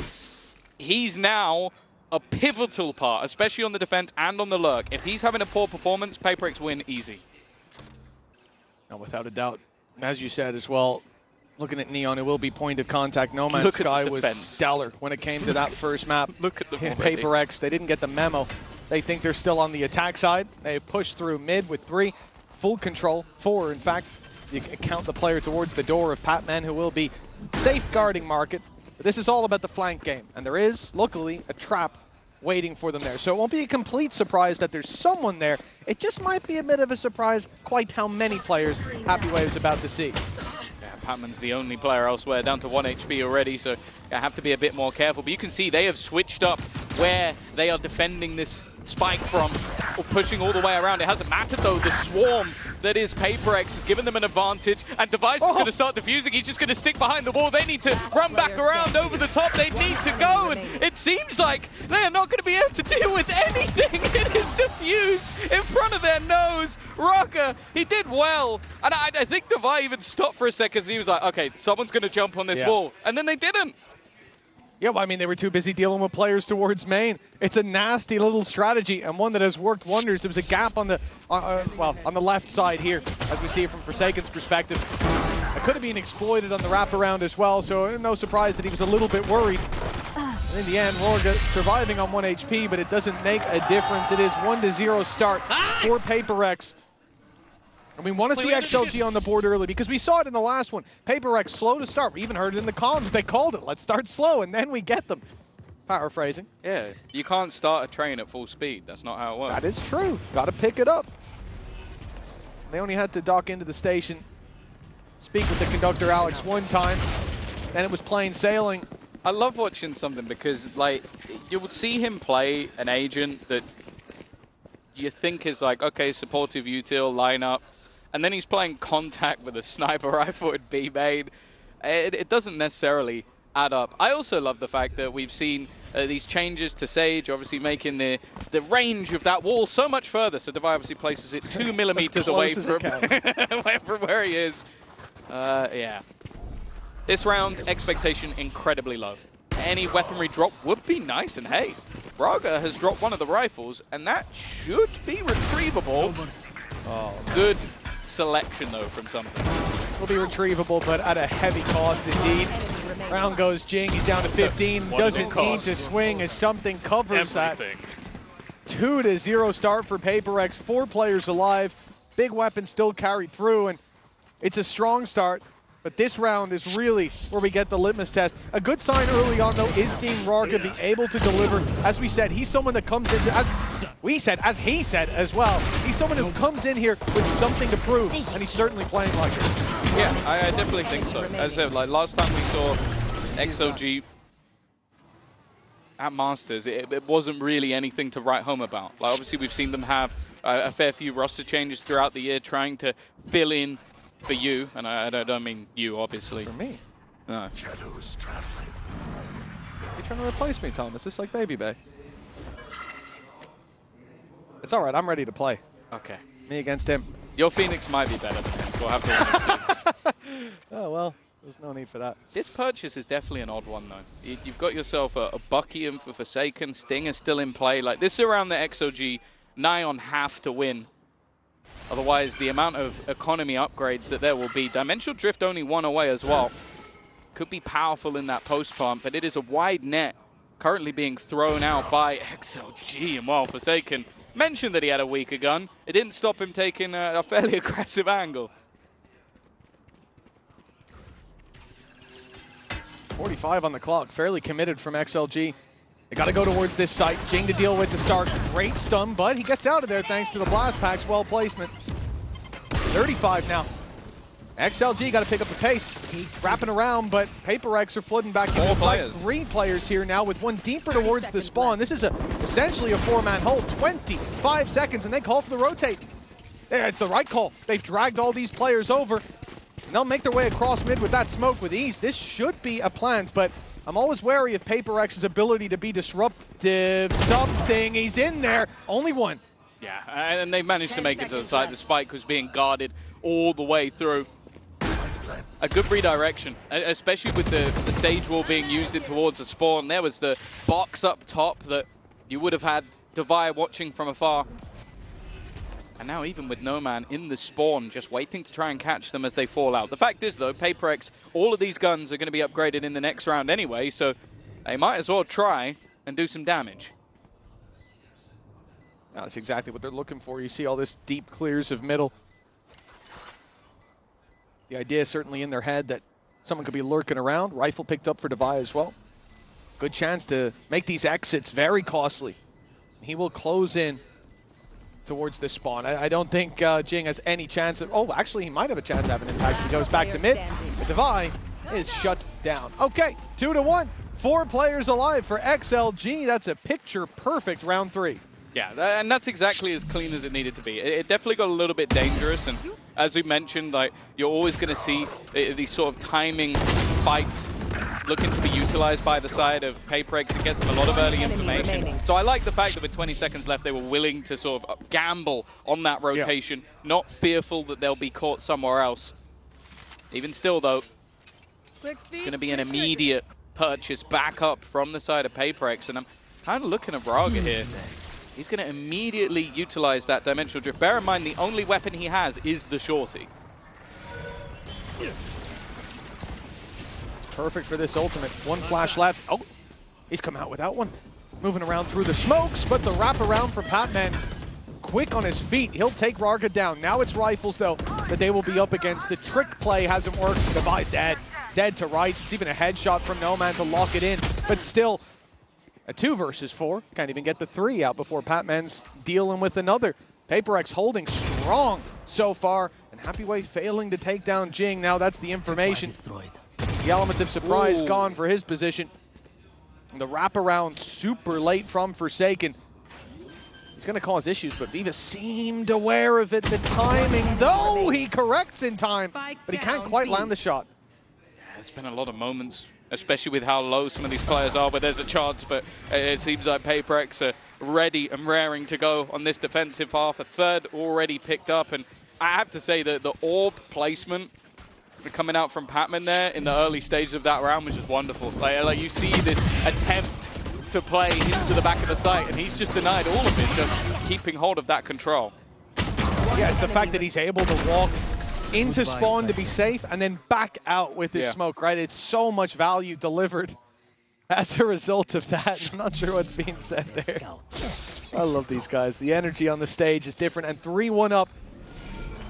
Energy will only increase as these rounds keep going their way, but PaperX, deep play, caught by the stun, caught by the paranoia. Jing's stuck in the corner, and they know it, but in goes Devi, happy to help out his buddy, set him up for success. Forsaken's found one elsewhere, but Jing looking the wrong way, will be dropped by Noman. We're back to a 3v3. Spike still secure for XLG, and this map, it doesn't get any smaller. The less players to defend it, this should be an advantage for the attacking side. Yeah, it feels like the first 15 to 20 seconds of the round lead to those early battles, and then there's a break in the action. I do feel like XLG throughout this matchup so far have actually done quite well to deny a lot of these plays from PaperX. I think it was even Noman just having a reactive stun immediately to try and slow that push. Now with 50 seconds left, early rotation available for Forsaken up top, but he has been dealt with immediately. Noman doing well on this Neon. Spike planted. Spike will now be planted. They know players on side are stuck there. Snakebite stops them from falling back and stops Happyway from helping out, but now it's faded. Happyway on the angle, looking for the fight, finding it, and Noman tripling up. That's what we needed to see. XLG won't let PaperX run away with this as they push up to 2. Yeah, I was definitely a little bit skeptical with Noman going onto the Neon. I think definitely a role that he has played quite a bit in terms of that individual brilliance. I think we saw some of the skill in the last map, but as said, even some of the reactive stuns he's putting out, willing to sort of take a bit of a gamble, take a risk versus these players, and the timing was then in his favor, but even just winning, some of the fights that maybe he necessarily shouldn't. Not even flexing while he does it. 3-2. The economy of PaperX has taken a hit here, though. A pistol for something, although at times it doesn't even feel like a detriment. Well, PaperX, think back to the last map when they had that astonishing, I think, round 5 bunch of pistols in play, and that's maybe the most dominant that they'd looked. For XLG, ulti's available.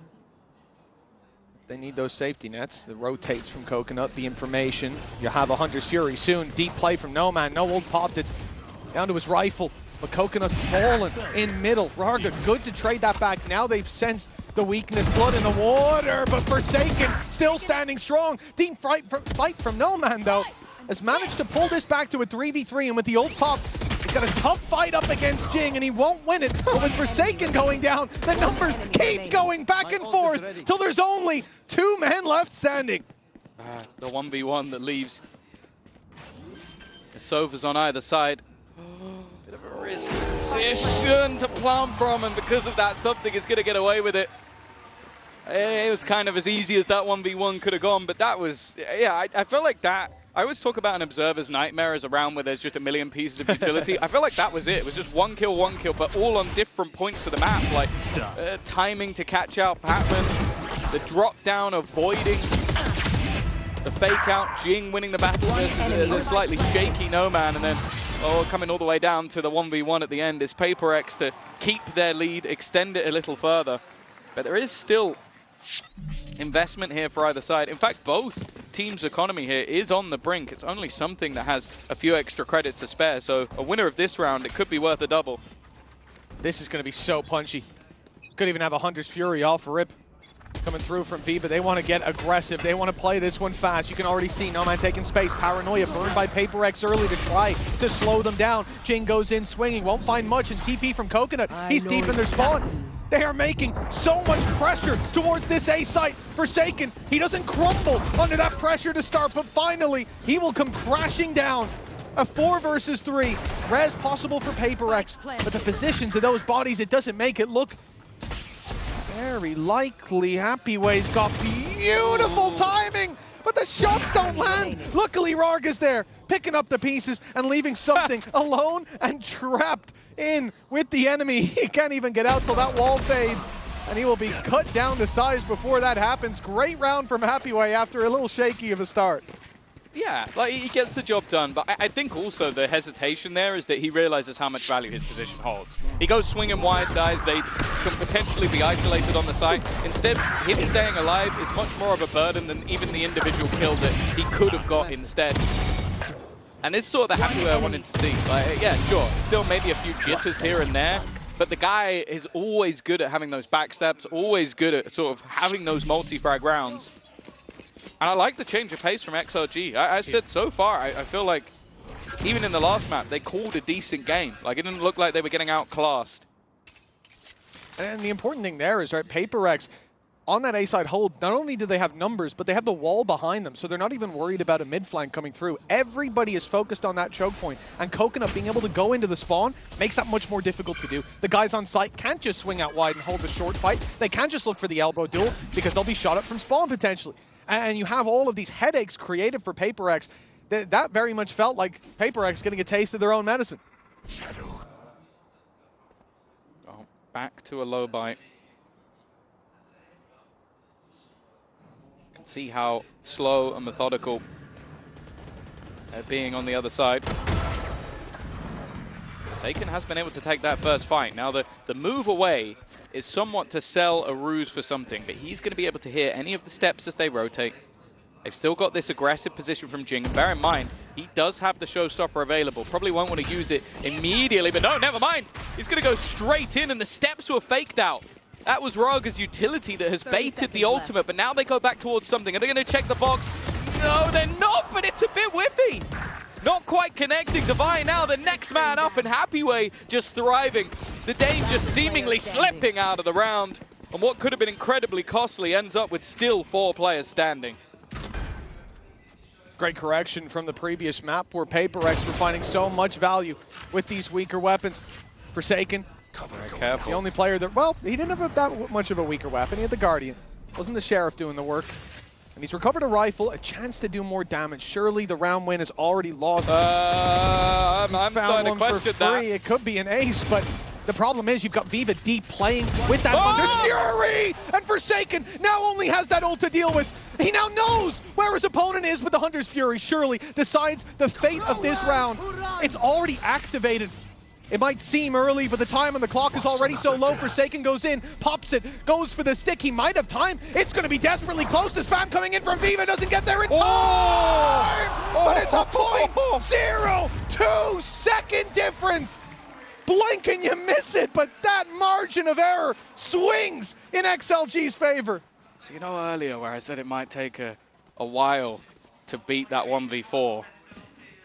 We almost just had it beaten, and it was 0.02 that made it not. That's That's absurd. I can feel myself swallowing my own words. But I'll be honest with you. You doubting Forsaken in this clutch, I'm a little bit disappointed. They have Hunter's Fury post plant in a 3v1 with the spike planted ages ago. But Forsaken. Yeah, I mean, you know, I'd like to argue with you, but what we just saw means my point's invalid. Oh, that was so desperately close. 0.0, that's ridiculous. Wow. Nice shot. You can see the confidence right back in. Aggressive start, but this is what I'm saying. XOG have always been doing well to recover any of those early advantages that PaperX are able to gain. Jing could be expecting to be challenged. He's going to spot nothing outside the A site, and because of that, it's allowed for an immediate rotation for Forsaken to get back into B. They have definitely been red, and in fact, Jing can now just lock them in. Smoke up, it's decently deep, but that drone, oh, it didn't see him. He's gotten inside the smoke, Forsaken. Oh, it's beautiful from PaperX with Jing wrapping around the other side. That slipped through the smoke. It's been a problem. A couple of times you've seen that finesse from PaperX, them being quick on their feet, able to get especially smokes, poison orbs, it doesn't matter what it is, but able to get that positional advantage in some of these plays. Even still, a round gap of only one. It's definitely been a different match to expected, but still those moments, Jing still performing to a high level.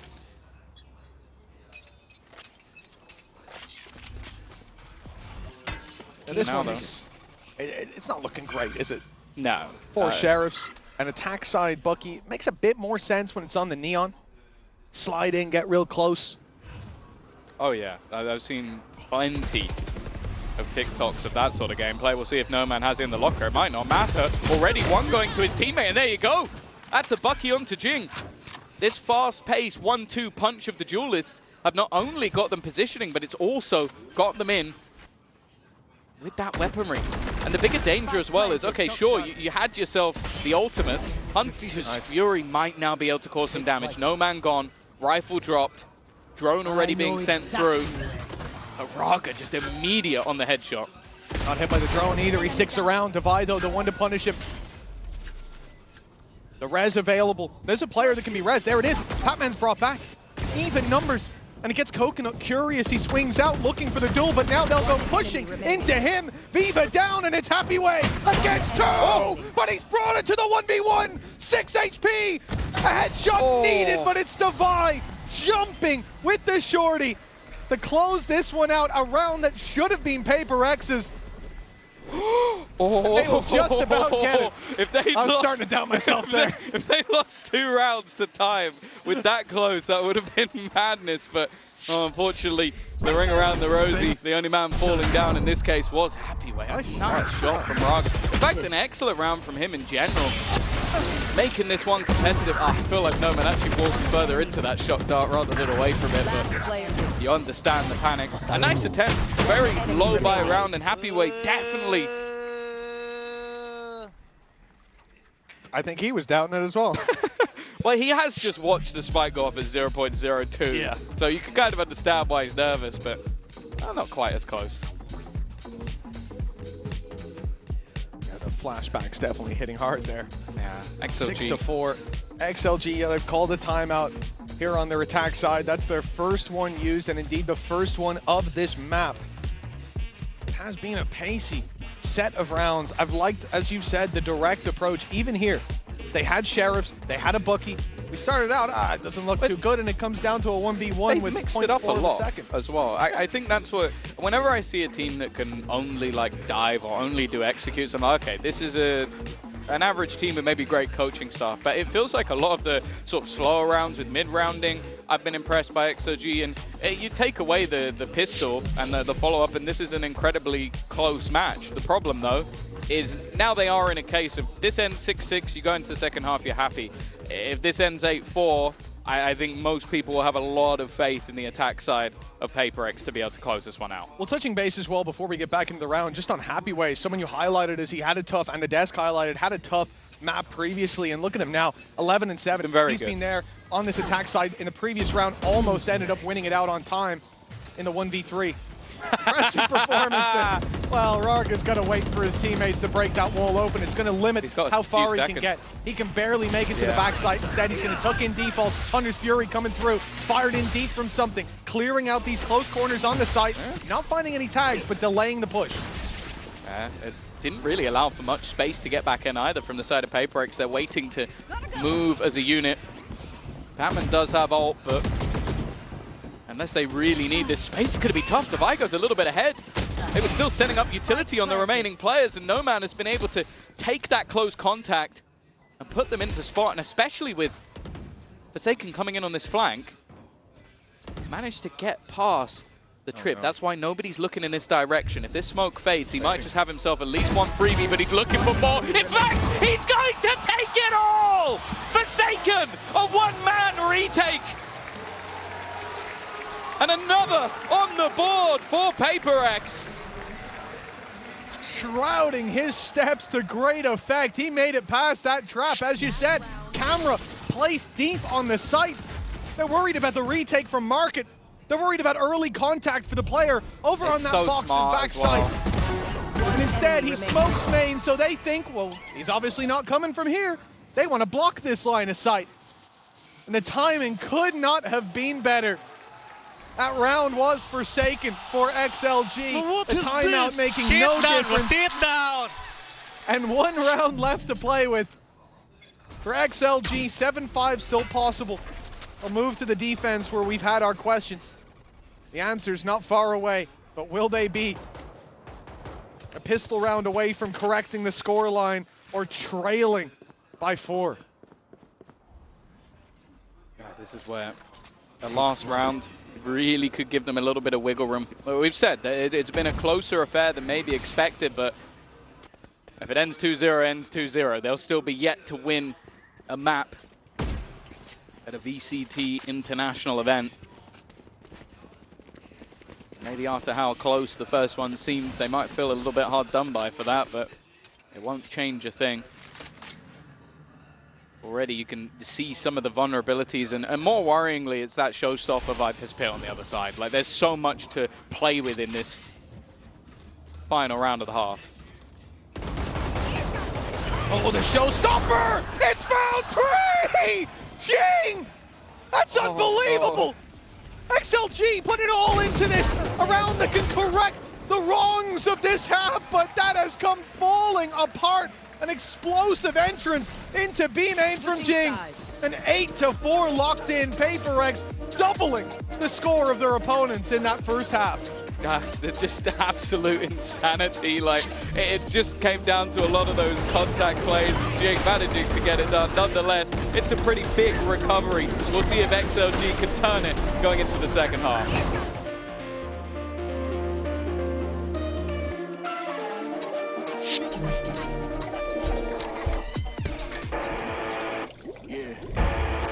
Let's go.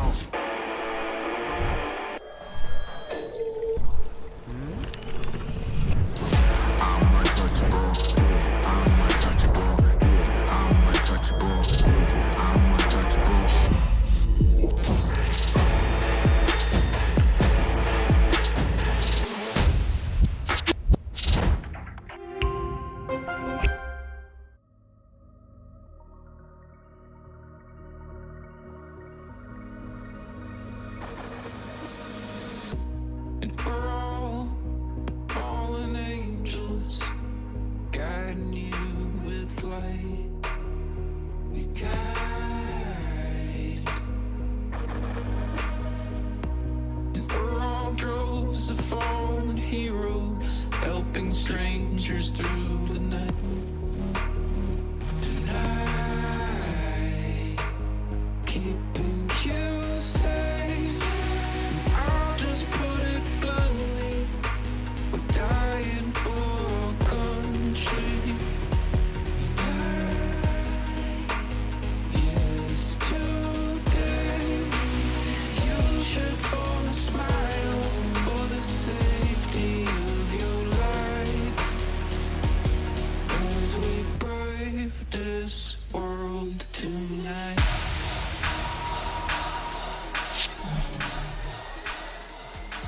Welcome back, folks. The halftime concluded, and it's time to get back into the game as we look at the Coinbase Econ report for our first half. And, well, it has to be said, PaperX, they should be leading in terms of the stats, 8-4 up. Yeah, for sure. It's been one of those games where there's been a lot of crazy things, and a lot of it happened just in the last couple of rounds. If you've just joined us, you've missed a lot. I think we had a 0.02 spike exploding with almost what was an ace for Forsaken. He then decided, okay, I'm just going to stick to the 4Ks for today, come back behind and eliminate the whole opposing team in a retake. And then the next round, Jing decided to get 3 with a showstopper at the very beginning of it and end it before it even began. For XLG, this now comes down to a play of resilience. Like, can you turn the tide? And I'll be honest with you, Mitch, I think it starts with a pistol. Very much so. A loss here send PaperX skyrocketing into the lead. A 9-4, probably 10 on the board. And then they're already on the home stretch while XLG trail, clamber their way back into the game or attempt to. I like this early play. Similar to what PaperX did. 3 players, walkabouts on mid, 1 late towards A, but it's pressure on Happyway. He can't overextend and go down. Just falls back. Looks to punish anyone over-aggressing and hopes that this flank can find a lot of value. But PaperX look like they want to play aggressive. Well, this is where the wall causes issues. You're going to block off one avenue and then try and pressure the other. The only thing they really need to worry about is the flank, because they've sectioned everything else off. And actually, no, they're looking the wrong way, completely the wrong way. They've been foiled by their own plot, but there's still a couple of players standing.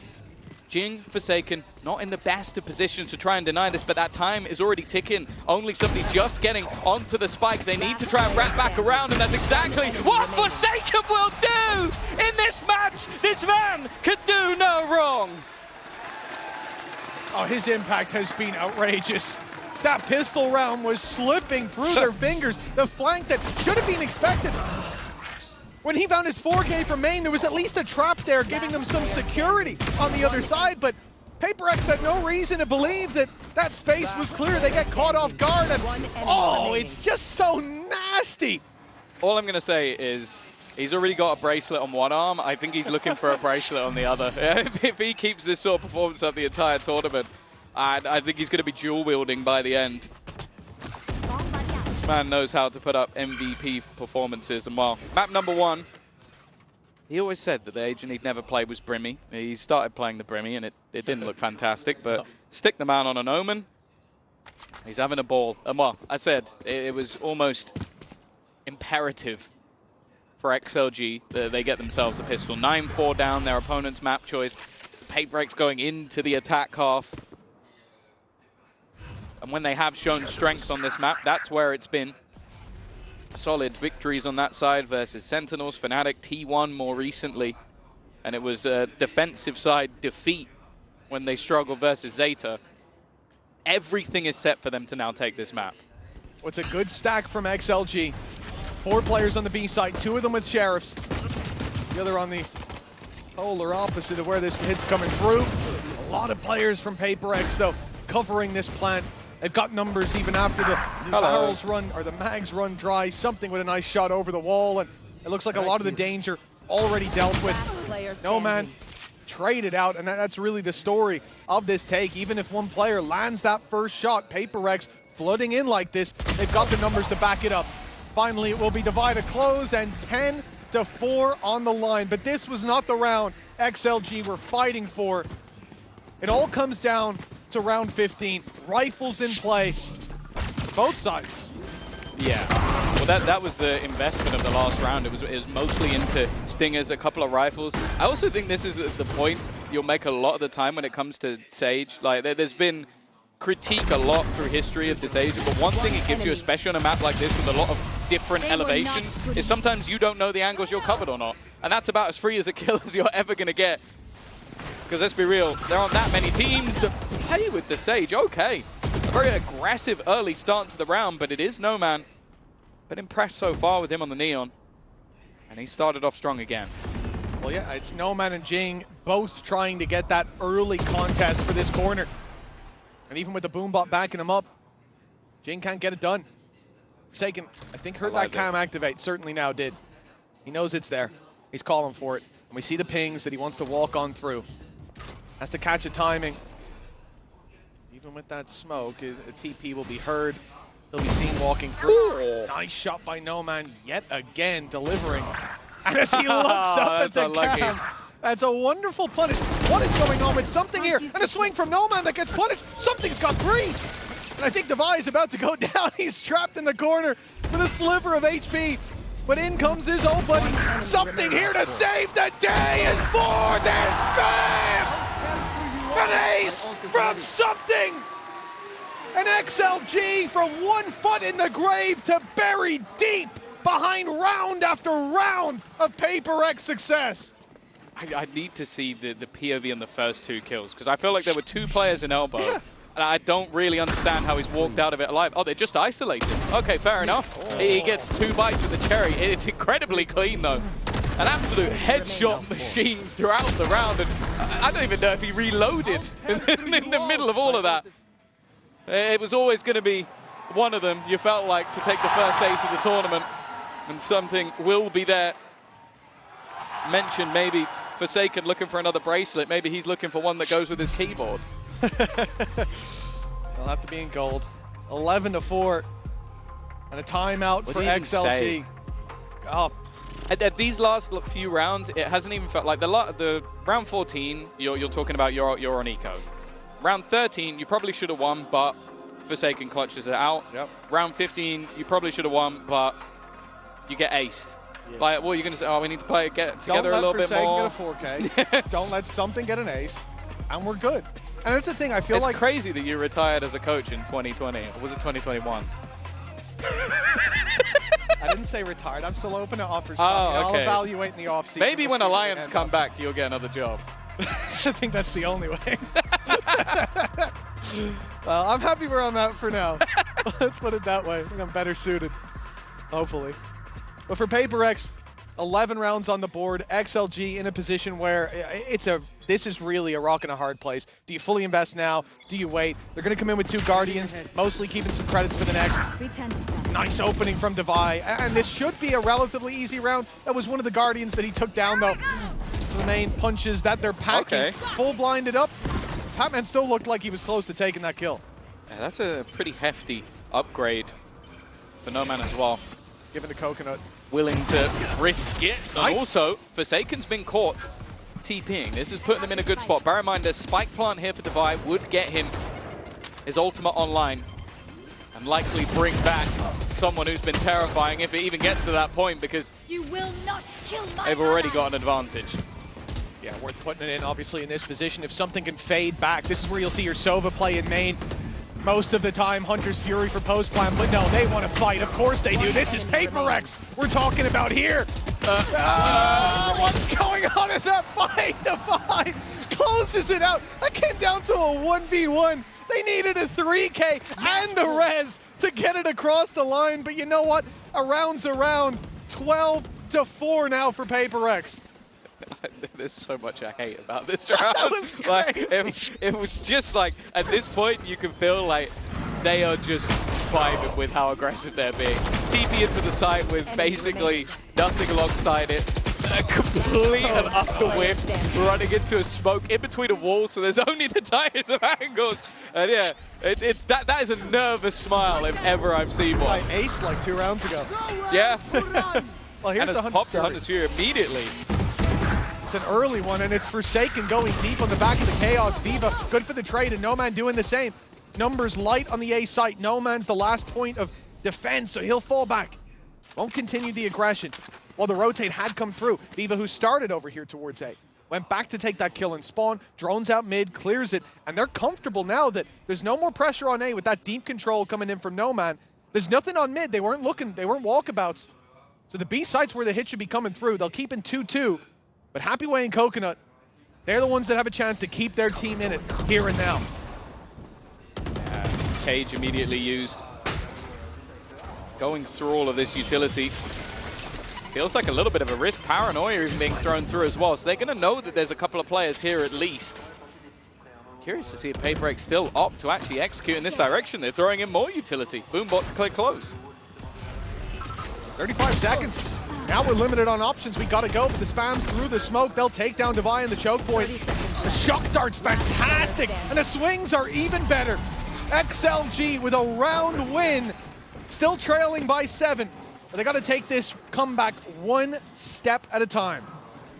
That's a good round from them. Something to note as well is it really does feel like the Sage wall, how far you can get it now, actually makes things really interesting, because Devi put that wall in from inside main. Like, he was just like, I might as well give it a go, just try and give us a little bit of extra space, but it feels like it goes incredibly far. I don't mind the buff though, because I feel like a lot of the aspects of what people using this were before were basically boosting themselves up.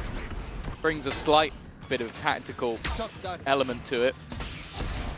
Well, a weak buy, but potentially a much faster one. I like the kill trips though. Great trip positioning indeed. It's a little never mind. Unexpected. Jing hit that. Happy way down and out. Jing revealed in the corner, but he's got backup now as they start to float back out. No man looking for market control as a deep late play from Patman. Will it be attempted? But there might not be anyone left to flank. Jing's already got 3. He's still going. Coconut's being watched on the flank as Jing looks for his 4th. He won't find it, but they'll clean up anyways. 13-5, 2-0. PaperX looking lights out on the second map as they claim their win to open up Champions here in Paris. Fact is, you can see that individual form, especially on their own map choice. Forsaken something, performing incredibly well. Jing joining the party towards the end of it. And in map number 1, seeing both Jing and Something still performing to that degree. I will say though, I feel like there are silver linings for XLG. Map number 1 especially, I think they definitely look like they could compete, but for a couple of clutches here and there, and who knows, I think going into that lower bracket match, there's going to be more opportunities, because not everybody plays as manic and as crazy as a PaperX does. Nonetheless, it is the expected result. We're one of our top seeded teams coming into the tournament, 2-0 victory, and well, I don't think anybody will want to match up against how they're currently playing, especially some of the stuff Forsaken is doing in the clutches. Yeah, we saw signs of life, sparks of hope from XLG, but it is PaperX coming in as the favorites and playing like it, especially on map number 2. They were a little slower to start in the first, but they found their rhythm by the end. And I like that they played against a team who was willing to, at times, match them on their own playstyle. They mixed it up. They didn't make this easy, but we saw just how deep the bench of individual skill goes on this PaperX roster. Yeah, I feel like we've seen almost everything. Multi-kill with the showstopper. We've seen an ace. We've seen a 1v4 clutch. Like, it's been an enjoyable series. I think most would have come in and expected that this would just be bullying, a bit like map number 2, but I think the XOG have shown they could probably do some damage though. Des PaperX pour une interview, Something. Come here, come here.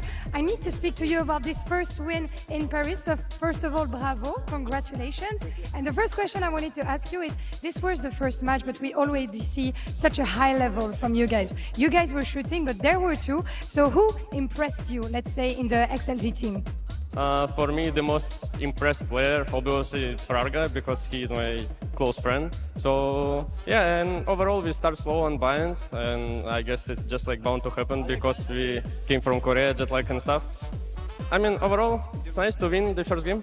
Yeah, we could see that definitely. Donc finalement, qui t'a impressionné chez XLG? C'était le premier match, mais on a cliqué des deux côtés.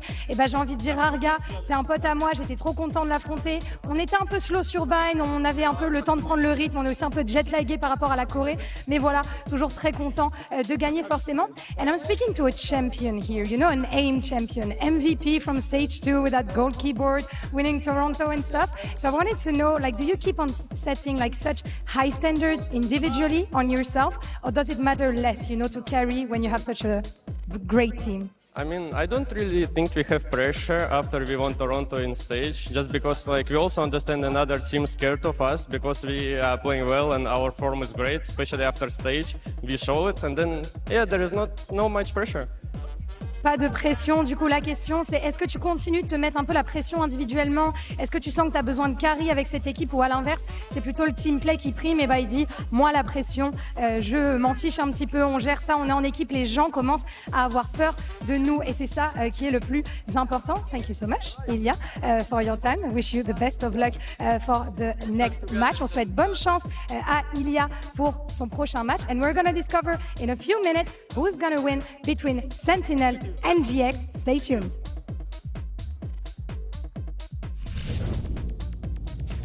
Bang, that's all.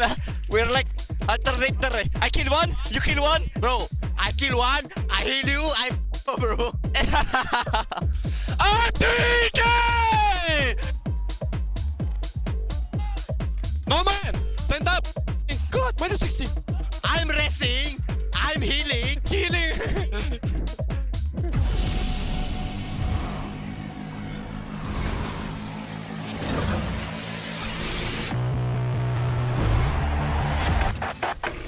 Now that I'm a mom, things are different.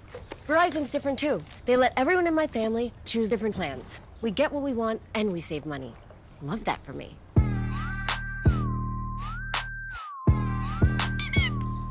The human body was built to move.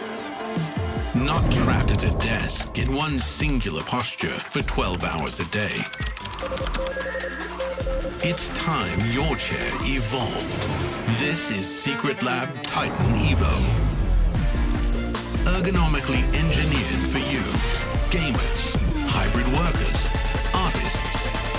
Backing your every move.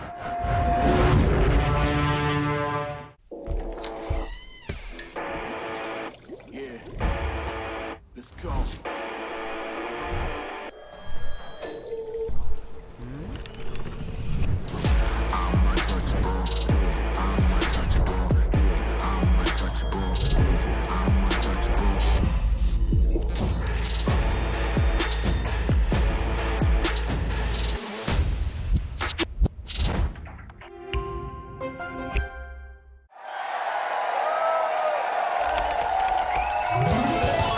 Red Bull gives you wings.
Welcome back to the first day of Champions Paris. It is time to dive into our second match of the day. That is right, Giant X versus Sentinels. I'm your hosting, so I've got Ender and Doug here with me, again, taking suggestions on what their duo name should be. Have you gotten anything good? I've got a couple of ones, but there's all ones I've seen before. Like nothing groundbreaking. Nothing original? Yeah, nothing original Do just yet. better, people. You can do better. Yeah, do as good as Paper X did. Yeah, and they did do good. They did quite good. Super good. Right. But let's talk about the second match and start with the Giant X. Be honest, did either of you expect them to make it to champs? No, I don't think anyone really did. No. Like, you didn't expect them to make Hell champs. no. Yeah. No. This is a team that won a series in kickoff, that won a series in stage 1, and then won 7 to have to be top 2 in order to qualify and be here, and somehow they did it. It's such a good story, and I think for them to, you know, obviously go through the rough parts that they did at the beginning of the year and then do as well as they did in stage 2, I think is the perfect platform. Yinsu, it was you who said it earlier. Once we hit the champ stage, literally anything can happen, right? Any team can go on a run, but also for a team to come into this stage with the momentum that they do have from stage 2 has the potential to bode well, but they're facing some demons on the other side of the stage. Oh no, he's playing. Demon 1's not playing today. I think he's playing day after tomorrow. But if you look at this graphic, you were talking about this Ender just now, but the thing is, you don't see 2023 here, but 2023, they essentially needed a miracle to get to champs. Right. They won LCQ flawlessly without dropping a single map. Cloud and his teammates at the time, alongside Pipson, they made it all the way, and now they've just done it again, because like you said, the only way they could have made champs is a miracle. Yeah. Quite literal miracle. When teams like Fnatic, Heretics, they were dropping out like flies. But they made it all the way here, and Pipson even tweeted. He had some pretty strong words to say, because he does get dunked on. He's an easy target, you know. He's been around for a long time. Yeah, everyone's calling him the worst coach. Like, what's going on there? There's also a really famous clip of him when he was playing back in the days, because he was a pretty good player as well, where he just was like on no man's land, and people clown. No, he was in the last series. Yeah. No, they we really are getting all of them out the first day, aren't we? They reference it a lot, but now they've made it here, like you said, Doug. You know, the expectations might be a little bit different. Do they have what it takes? Because they made it here fair and square. It wasn't like they needed somebody else to do them a favor. Right, they earned it. Yeah, so as C2, are they the second best team from EMEA? Like, really on paper, do you think? I think that's a tough sell, right? Because we have to think about the entire body of work. But again, the nice thing about this is Valorant's a momentum-based game. And so if you've got a hot hand and you hit the stride at just the right time, who knows what can happen. I think it's easy for them to forget about kickoff. It's easy for them to forget about stage 1 right now and to just ride the crowd that's currently chanting and cheering behind us. It's the Giant X fan section. They're going nuts over there. They're feeling the momentum. They're riding that. That's Lembo. Yeah. It's Lembo. I see Lembo. Lembo is like kind of their leader. Yeah, we had to turn out the lights here because we want to put a spotlight on the fans out there. They're going absolutely nuts. Honestly, as they should. They're handing out flyers. Oh, please save me one. I'm going to go down and grab one after this. But let's talk a little bit more about the players of Giant X, because like you guys said, for the people that are not aware, some of these players didn't play kickoff. Some of these players didn't even play stage 1. They sort of came in as stage 2. You know, Ara and Flickless, they came in the very end of stage 1, and everybody was criticizing Giants for doing this. They're like, why are you making roster changes randomly at the very end of a stage? It turned out that it was a very good decision, because Ara and Flickless have been some of the more outstanding players of the EMEA. Yeah, I mean, I think when you just look at the prior results of 8th, 9th, 10th placement for the last 2 years nonstop, you add these guys to the roster, and they're carrying you to second. Like, of course, they're the difference. Yeah, and I also have to shout out Gruby, because Gruby has been just a ray of sunshine, and he keeps talking about how much he's enjoying doing media, doing interviews, doing content, which we don't hear very often. In fact, I actually had a chance to chat to him after they locked champs, and this is what he had to say when I asked him who he's most looking forward to facing when he got to Paris. Take a look at this. For me, I think I would like to swap my jersey with Bank from St. Louis. Oh, Bank. Now, I've spoken to a lot of different players, and I've asked them this question quite a few times. You know, you're going to a global event. Who are you most looking forward to jersey swap with, meeting, all this stuff? I have personally never heard anyone say Bang. And the fact that Gruby says Bang to me means he's a knower, and he actually watches the game.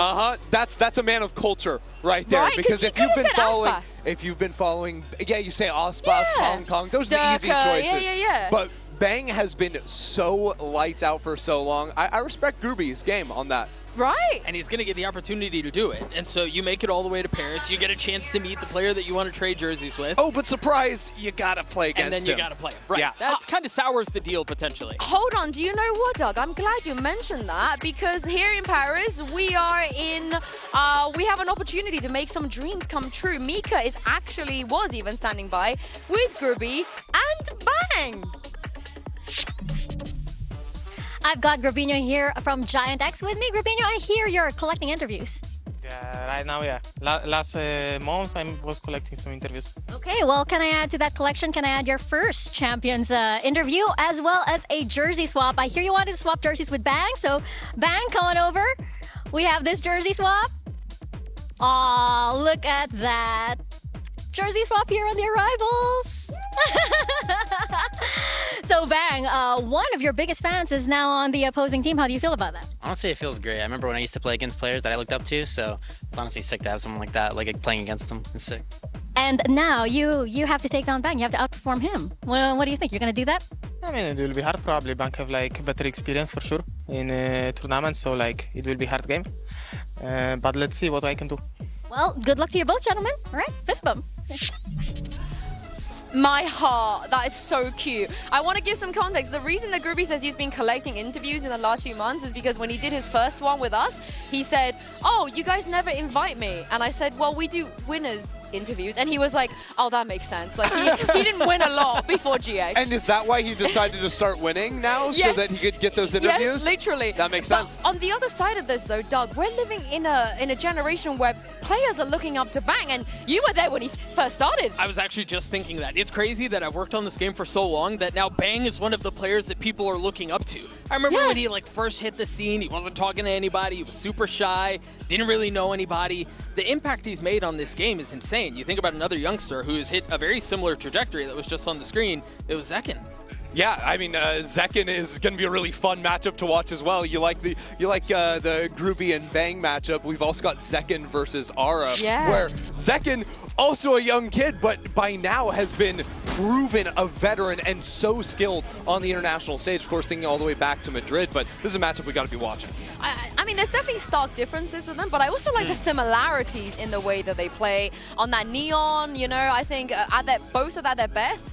If they turn up and show their best, this is going to be one of the best duelist matches, I think. Oh yeah, it'll be really fun. But I do think the differences are where it's very interesting to me, because when I think of Ara, I've been really impressed specifically by his play with the operator on defense. He's a guy that is going to be often saving in the early rounds so he can get that online as early as possible. Whereas Zekin does not op. This guy avoids the op like the plague. So on that sense, they're completely different players. Yeah, I think as far as that goes, I think some playstyle personalities might be a little bit different as well. I think when I think about Zekin, I think about, again, a player who's been around for a long time, who's playing under the Sentinels banner that has incredibly high expectations. The fan base demands it. I think the community demands of it. It demands it of them as well.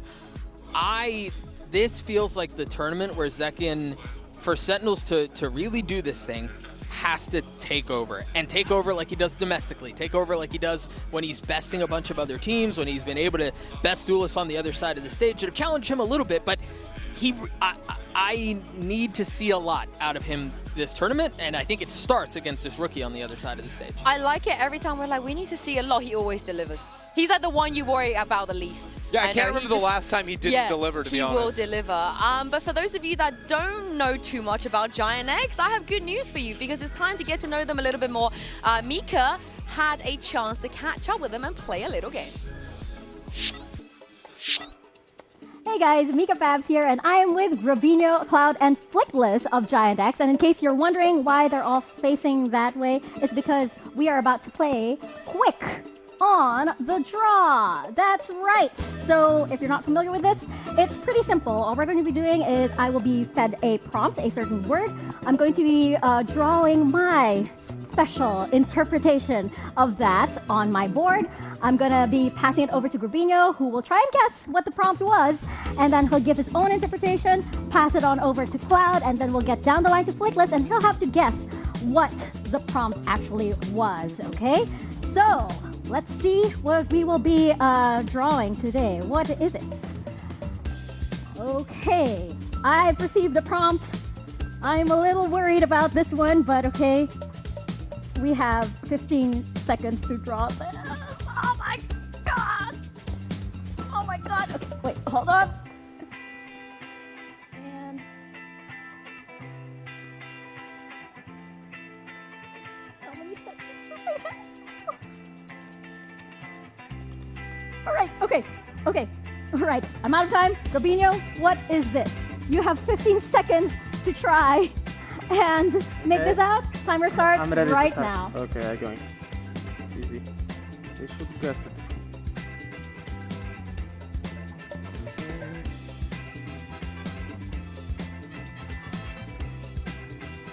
All right, last 3, 2, 1. Can you please show the camera your interpretation of this? Respect.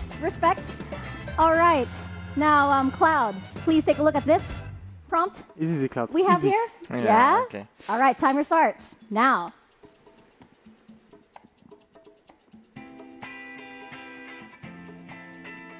Opa. No. You need to... Should understand.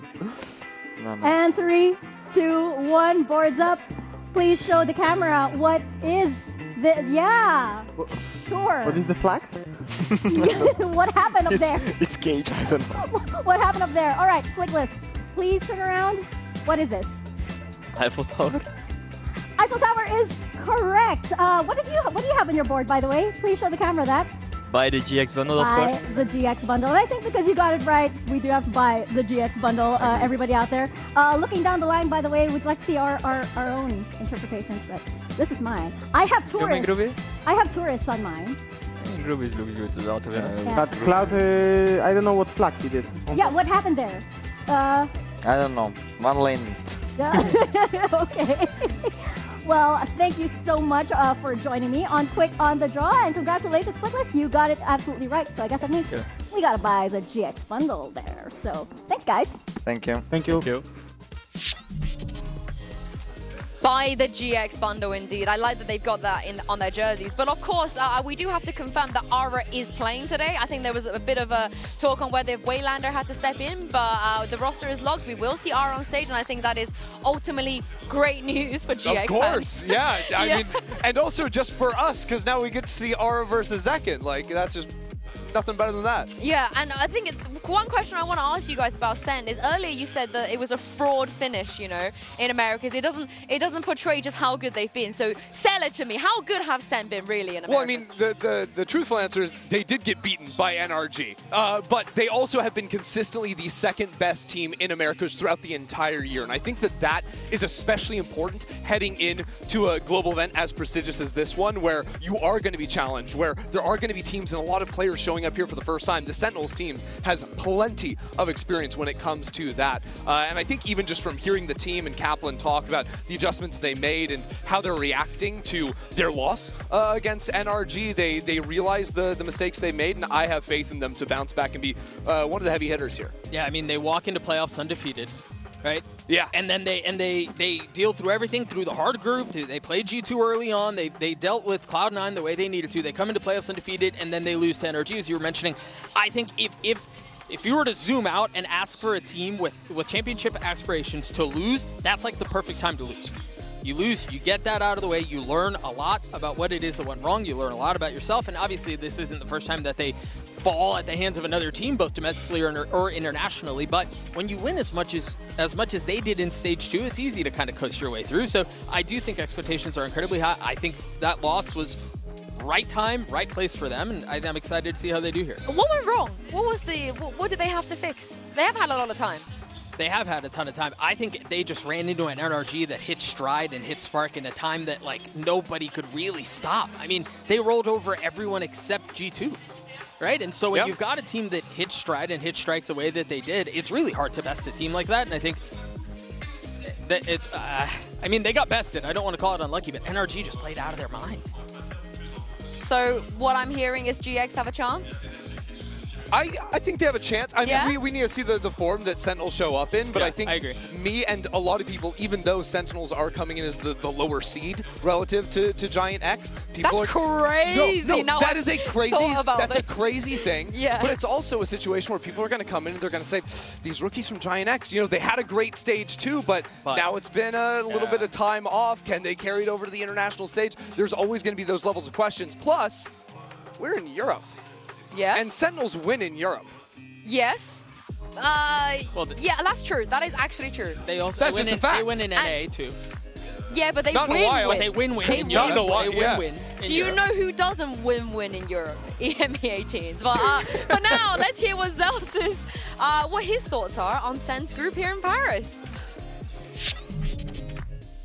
You're in a group with Giant X, XLG, and Paper X. It's a toughie, but you guys are an incredible team, without a doubt. How you feeling, buddy? Listen, you're gonna make Rob hate me, dude. Okay, Yeah. like he's never gonna send me to another group draw again. Why? You think that you're the jinx here or something? Maybe. You know, actually, our manager Kez is a jinx, so and he's here. Okay. You can blame him later. Okay, that's who you direct the blame That's to. who I'm blaming. Yeah. Well done. yeah. Well done. Way to divert blame. Super I mean, our responsible group of you. is. It's okay. It's okay. It's okay. It's okay. It's okay. It's all okay. right, you It's know? okay. I love how everyone else they sound like baby Volca, and then Zels has just had to go and do this. I don't know if he's like acting or playing up to it, but he doesn't seem confident. No, and I don't really know why. Like, I understand you see PRX in your group and you're freaking out because it's just like, okay, getting out first seed is really tough, but I don't think this is as crazy a group as he is making it out to be, and I think really this game against Giant X is going to be the test for them. Yeah, I think so too. I think there's a good chance they lose to Paper X. This is the line, right? If they're going to get out of this group, they have to be Giant X. We just saw the other team play, and so we know like this is really their make or break in the group. I mean, this is where they should feel a little bit more comfortable, right? They could have had Paper X as their opening opponent. Then that would have been really, really tough for any team to go up. So against a GX where 4 of them have never stepped on stage in a global stage before, Sen, you should be a little more confident if you're a Sen fan. You come in with a big experience advantage, and I also just think that knowing the way Giant X play, this is a team that plays a lot of similar setups on repeat on the defensive side. It's not until really you see the operator coming online for R that they get a little bit more fluid in where he's going to be playing for the team, and I think a guy like Kaplan and the brain trust there with John QT is going to come in and be ready to dissect these setups because they have a lot of tape to work with. Hey, don't you underestimate Pips and Waylander and Cloud.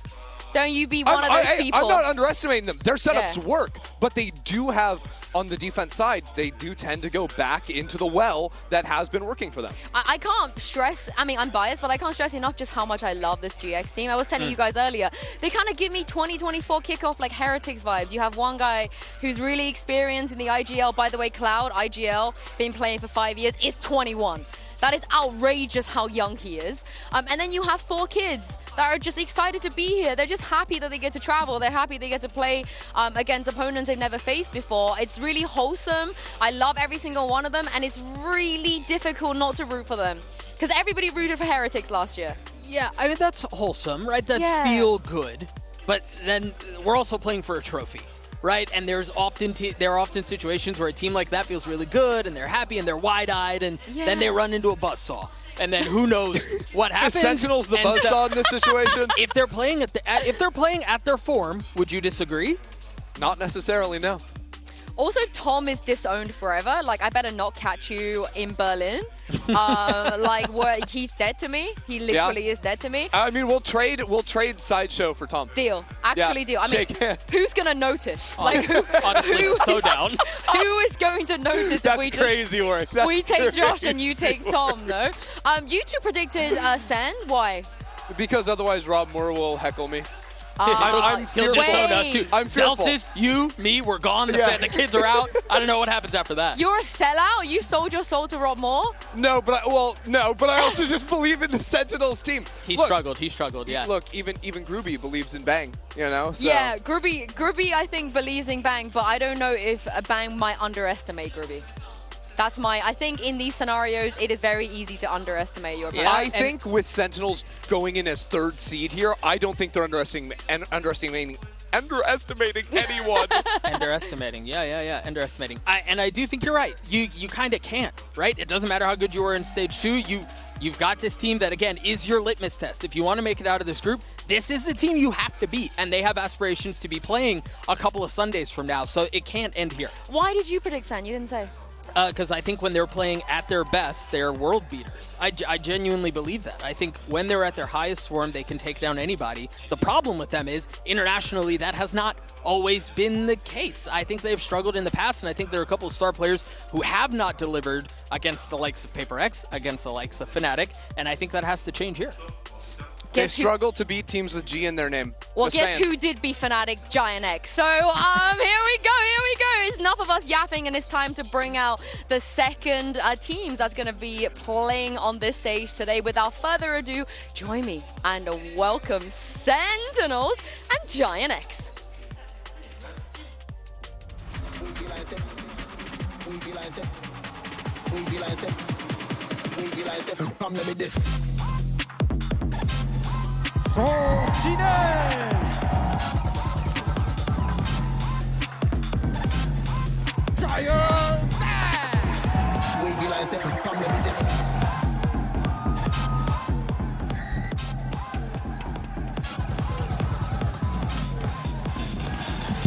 It's not often that we have 4 players make their debut on the global stage, and it's going to be champs that we see them on the side of Giant X. It's going to be very, very tough for them today. They're going up against Sentinel. Some of these players have been playing, I think Zelsus has been playing longer than the other 4 players put together, which is absolutely insanity. But looking at the map vetoes here, what do we think? I mean, Corrode to start things off for Sentinels has to feel good. This has been an absolutely lights-out map for the team up until they ran into some Odins on NRG, but I think the way they approach this map, and especially the way they dominate playing around mid, no one really in America has been able to consistently defeat it. Oh, and I think if you take a look at Sunset, think about how long they have been successful on that map. Yes, they hit a couple of bumps in the road, so to speak, this year. Not as proficient as they had been historically, but this is also a very comfortable map for them. But, Sue, tell us why this also works for Giant X, right? Are you asking me to cope, or are you asking me to be realistic? Be real for me. I'm going to be real. I just want to shout out Lembo real quick, because I saw him with... Okay, shout him out. Get that out of the way. Everything that you can hear, I don't know if you guys can... What you can see right here is Lembo in the front leading the charge, because there's a lot of Sen fans. Every single venue we go to is packed with Sen fans. So if you're the GX players on stage, you got to feel good that, you know, your boys and your girls have come out to cheer for you. Especially because no matter where Sentinels show up, there's going to be fans in the crowd too. So it's a serious fight out there. Everyone else in the arena right now are Sen fans except for them. Literally everyone else. But these guys are rowdy. No, it's sick. What did you ask me? I was asking because we were hyping up the Sentinels. Oh, they get to play Corrode and Sunset, but Giant X have similar pool. Yeah, they have a very, very similar pool here. I'm surprised that Sen are sticking to the Ascend ban. I thought maybe it would be a little bit different for champs. But GX, they're not going to hate this map. They love Corrode, they love Sunset.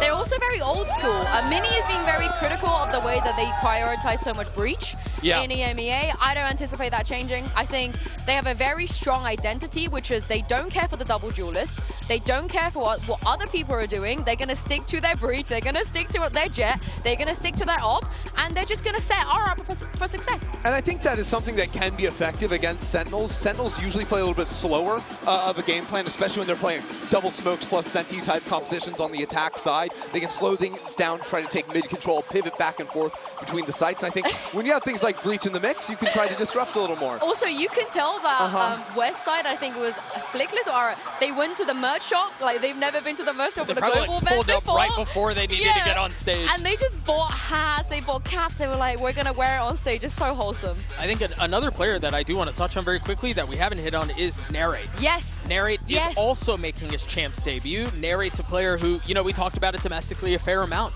You go back to his kickoff tournament, and he's crying backstage because he didn't play well against Loud, a series that they still won, by the way, and he's grown so much up until this point. This is the apex of his year. Yeah, and you know, when I was talking about how Groupie wasn't winning a lot, it was partially Narrate's fault. When they faced each other in EMEA, Narrate was incredible, so he's going to know what to prepare for. But here we go into Agent Select. What do you guys think? I mean, all things considered, no big surprise here for Sentinels. I think really that this game is just going to come down to whether or not Giant X can beat out Sentinels in the mid-fight. The attacking side, Sentinels run over that, and I think it's really hard to deal with. Yeah, and I think they're going to have a bunch of layers to how they fight around the middle of the map, as we've seen. This feels like a tone-setting map for both of these teams that should, on paper, have a chance to kind of make it out.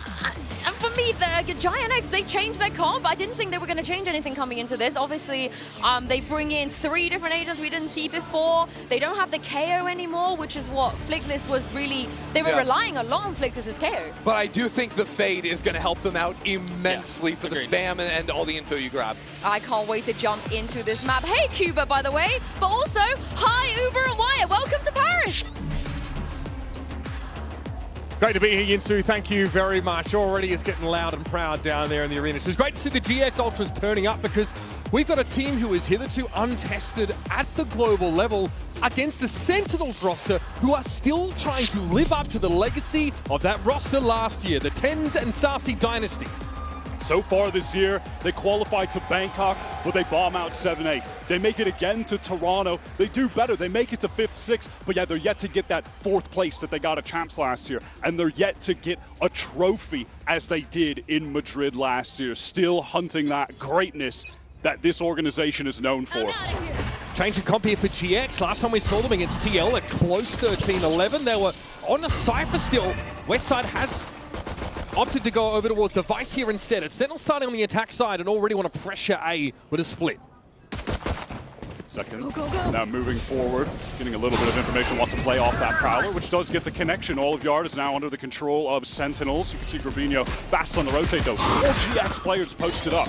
Some stall here. You'll notice, of course, Westside is tucked there over by Pocket. And for now, Sentinels slow things down, but they are at a clock wire with the drift across the map by Flickless. Gold cover going to go down backside, Westside. 2 on the anchor from Elbow. Big opening here. Sentinels realize they're priced into this at this point.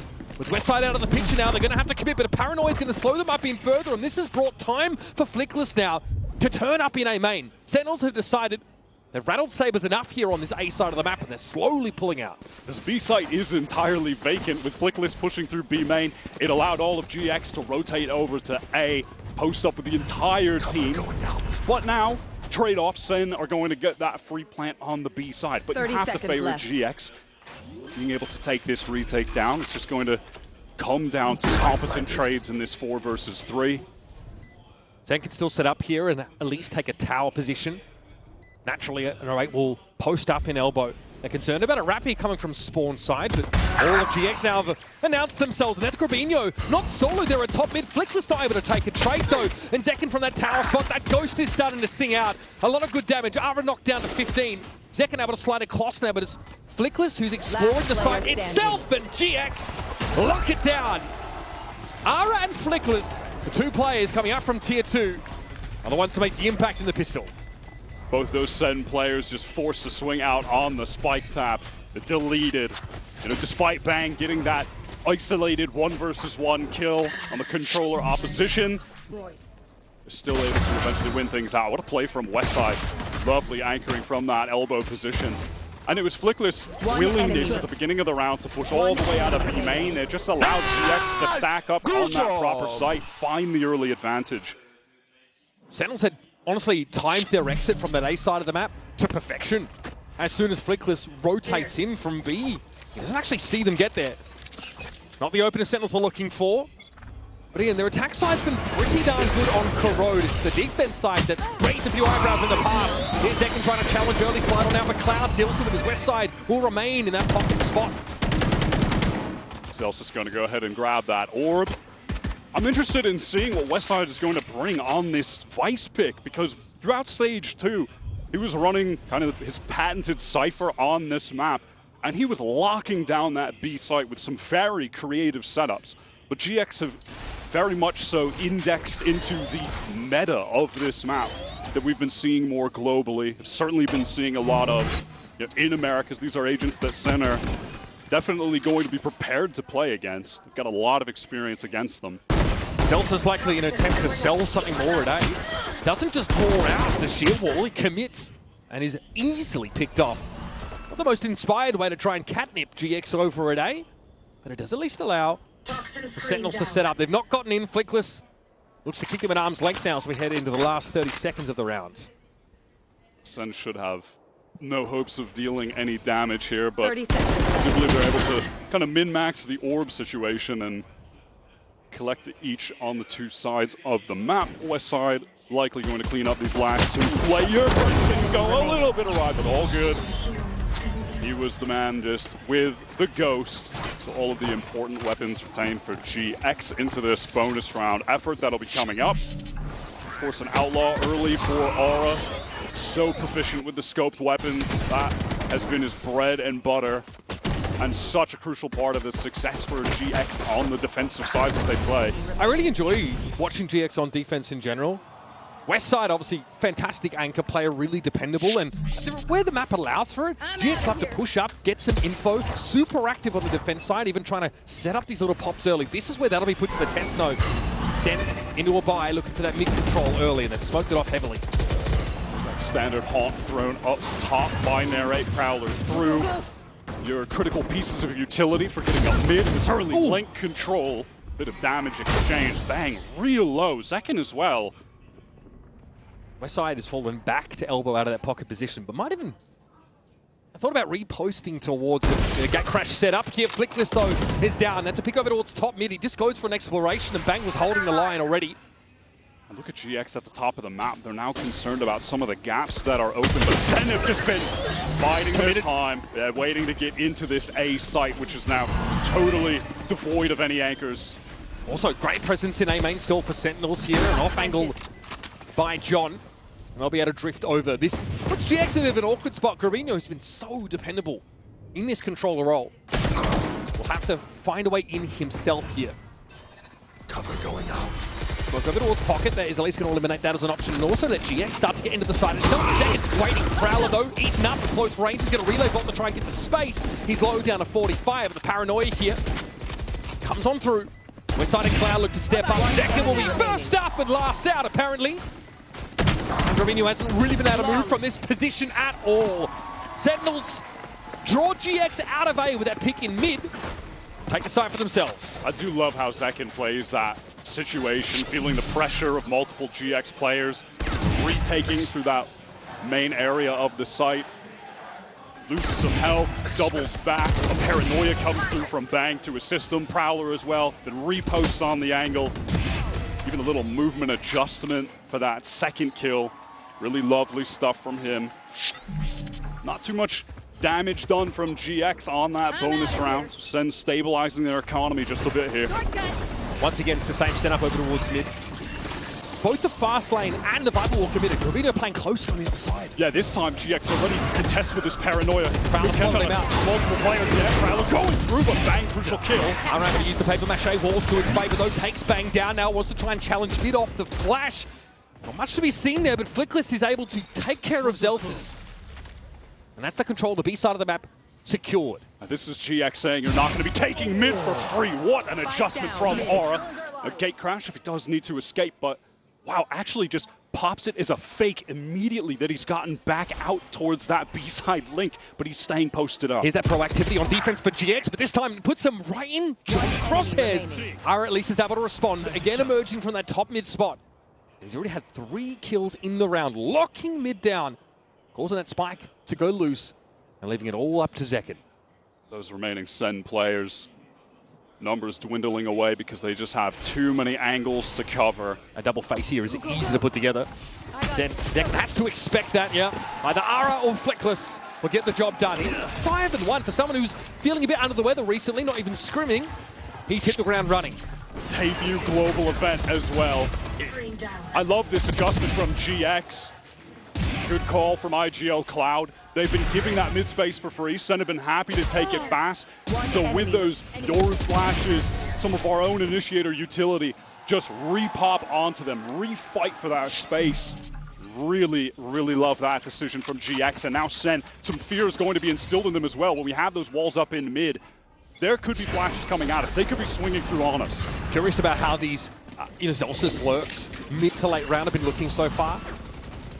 Flickless has been hard to shift on that B side of the map. Zara, something up close and personal this time, a little more than he perhaps bargained for at top mid. Now 3 players in link. Surely GX pop from here. Well, yeah, they want to re-push. Steel guarded as well. Send routed running down mid, but Bang caught up top, so is Zekin. Confirmation though, as Westside steps in the mid. This is under the effects of Steel Garden, by the way. The classics ring out. I've never seen a better endorsement for the bundle than that. And the A side is open for Sentinels. A cool, proactive idea from GX They to lost try the to pistols. refight into the mid. But with Sen being able to escape towards the bottom and then, you know, re-swing out, that is I don't know, man. madness. How on earth does Zekin get 2? Well, they have 1 onto the first guy coming in who's trying to clear, see where people are at. Sure. How on earth does he get a 2nd off that? At the risk of being a little facetious, the crossfire setup for Sentinels was pretty good in top mid because they're obviously able to push all the way up to the arch at the very top of that part of the map. I think that's something we've got to have a look at here. It has to fall apart for GX. They look like they have the Prowler out wide, they have the opportunity, and they lose to vastly inferior guns in some pretty sharpshooters' hands. Well, they're certainly feeling confident. I'll tell you that. They have not come into this game with nerves. But if you watch GX, hard. right, you've seen this a lot. This is something they did to Fnatic in that series that really made Fnatic uncomfortable. There wasn't this time to set up. There were these thrusts coming out from defenders at really inopportune moments for them. Very disruptive. That is just ridiculous. I mean, yeah, Zekin just straight up won a 1v1 against Gravino on that swing. That is crazy. So Steel Garden didn't really have the impact I think they were hoping it would. You're right. That is a very GX-coded play, though. They love to use an ult on defense to activate some kind of very aggro play. Sen are just going back to the well, seemingly. They wanted to go up mid, but this time it's just a little bit more of a bait, drawing the attention and a reposition towards this B main side, and GX are going to find that out when they pop out of the smoke with the flash. Not a costly re-clear in terms of util for GX. Somewhat in positioning, right? They now have to make their way back into B, and if they don't beat the timing, they're in trouble. Now, no one's going to be affected by this Nightfall. Flickless, though, does step in, and the Steel Garden is active this time against GX. Bang with the paranoia. They're going to have to hit this at some point, and Zekin gets in there with the overdrive. A player at top mid on the other side of the smoke, and it's very clear where Flickless was standing. He is hit with that seize, and all of GX now getting mowed down. Coming out of top mid, even at long range, Zekin down to Ara. 3 for him in the round. And another flawless posted by Sentinels. Zekin at global events this year has just been a monster. At Toronto, he was out of control. If he gets right back into that form here at Champions, this is going to be a potent Sentinels team. GX take a massive risk trying to get back into that site during the Steel Garden. Flickless goes in. That is a bold play. Give me a fist bump. Let's go. Crazy bold play, and they're punished for it. And Sentinels can sort of guess how deep GX have gotten back into that side because of the info, or the lack of info that Nightfall actually provided. And then they've got such a massive inherent advantage. And Zelsis off the rip finally wins one against Flickless here at B, but he has some backup. This is just a sharps round for GX, so can't really fault Flickless for trying to go for something aggro. Again, this is... It's all of GX going for something aggro, which it's really felt like every single round so far. Nice shot from Cloud. Does deal with Zekin. John gets a lot of damage on this corner, in fairness. But the kill. Picked up for GX. Okay. Man, those regen shields really getting pushed their limits for John. He is going to have to give a lot of ground here and try and play at arm's length. He's given a lot of map control here to GX, but all of Sen are entrenched now in the post-plant scenario at B. Yeah, I mean, more than anything, they should just be trying to kill John here, and they are, but thank you. Able to collect both. Well played from Sen's IGL. Like the look from Gravino this game, but he has not been able to get on the board in a gainful manner, and well, that's going to remain the issue. Sentinels post another one here, and this is that economy now for the North American squad starting to develop. That was fairly important for John to keep that gun. I mean, it does just put Sen's economy in an absolutely out-of-control spot now. They will not be on an eco anytime soon. Uphill battle for GX in that regard. One enemy remaining. And so to some degree, it does feel like Sentinels are trying to tempt some early movement out of GX in these rounds, right? Take some space early, give it up, see if they re-clear, see how much they invest in re-clearing. either use it positionally or fight them as they try and do so. This time it's over towards A. That's where the presence is, but there is a poison orb inside A main. Sentinels aren't going to advance too much further than this for now. You'll notice they've left that shield wall in their wake, so likely looking to end elsewhere. We're finally seeing Aura pick up that operator. It's so critical for GX. Pivotal to his playstyle. Yeah, success on defense, both for him, but for the team in entirety. You know, a lot of their defense success really comes around playing with the op and then forcing those attackers into Westside's sight where he's so fantastic at anchoring. Doesn't see it, doesn't check the corner. Danger abounds. Westside, he takes his opportunity and he converts on it. And there's bang to fall as well. Perhaps some more Dotty vibes. Crossing of T's required there for Sentinels. And they have crumbled in a screaming heap. He is such a stunningly consistent player in scenarios just like that. Playing in anchored positions, Elsis is going to be able to pick up this one, but still, how can they wrangle this back? Time is getting quite low, 30 seconds remaining. Spike, 30 seconds isolated left. top mid. Why not go for it? They have infinite amounts of money right now, but... There's a Haunt shot out. Phone spotted. Now we're going to start spamming, I suspect. Are obviously with the op able to hold that line down. John is left alone against 4. That wall heavily perforated, the damage starting to come in. An auspicious number of health left here for John. Only 6 seconds left in the round to maintain this weapon. He'll wait for a step up, caught in the seas, decayed to 1, and dispatched. That's that op getting online, and then just kind of forcing. You can see Sen, they want to play towards top mid. They go right into Westside. He displays some lovely patience there. Picks the opportune timing. Crosshair placement is excellent. And that's what a lot of it comes down to for him when you watch him on defense. His crosshair placement is just genuinely impressive. Always in the right spot. Good bait, no? I'm only behind you. Really liking what I'm seeing from Westside this game. Flickless also been really asserting himself on the B side of the map and successful. Philsen have started to figure out a couple of ways to best him.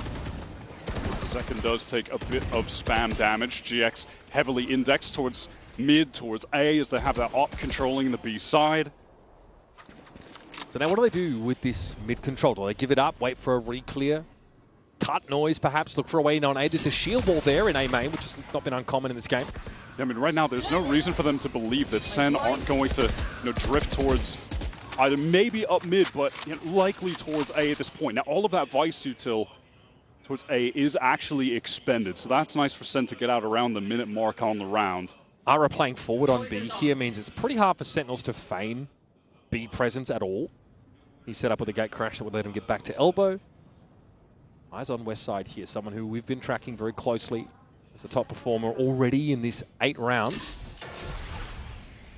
Poison Orb here will obscure that field of view somewhat. Shield wall now triggered, and Sen are going to fully commit. So they got 4 players here heading over towards Yard, which is the only left back towards mid. Here's the Nightfall coming through. Narrate deals with Cloud. That's the eventual peak into mid dealt with. Left. And some elbow control being assumed now for Celsius. Slow and steady. There's a relay bot catching on to Robinho. He's struggling in this game. Narrate doubles down. Westside out of the picture now. The close vicinity of the A side's been cleared. And Flickless walks headlong into an up shot. That was simply the perfectly placed recon bolt from Second. That connected onto both anchoring players on their re-entry after being stalled so heavily by a really significant ultimate that Cloud threw out. That connected onto everyone coming through that link side. They had no chance of getting into the site. There was a paranoia thrown on top of that. Which perhaps Garbino is regretting for not saving for a re-entry, but did think they were going to maybe pop out of that smoke, so can't really blame him, but would have been nice to have for that second wave. I think in general, I just think the evolution of GX on this Corrode map has been satisfying. They've been criticized, I think, maybe for sticking to their sort of Sova breach guns too heavily on a lot of maps in the past. I think the adoption of this Yoru gives them coverage of a lot more of the map, and also some pseudo-initiator capacity, right, in terms of his kit. Not too shabby from them. Remember, Sentinels have a 74% attack side win rate on this map recently. Typically, they run teams over here. The GX staying in step is a very good sign.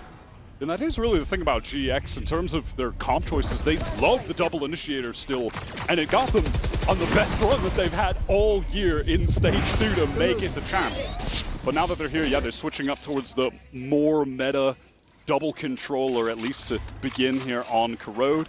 Opsil for Aura. Flickless does have that Viper's Pit, which could be thrown down on B at a moment's notice. So. Still Garden also active on both sides. That's been a pretty key component of the util or ultimate heavy rounds we've seen on Corrode so far.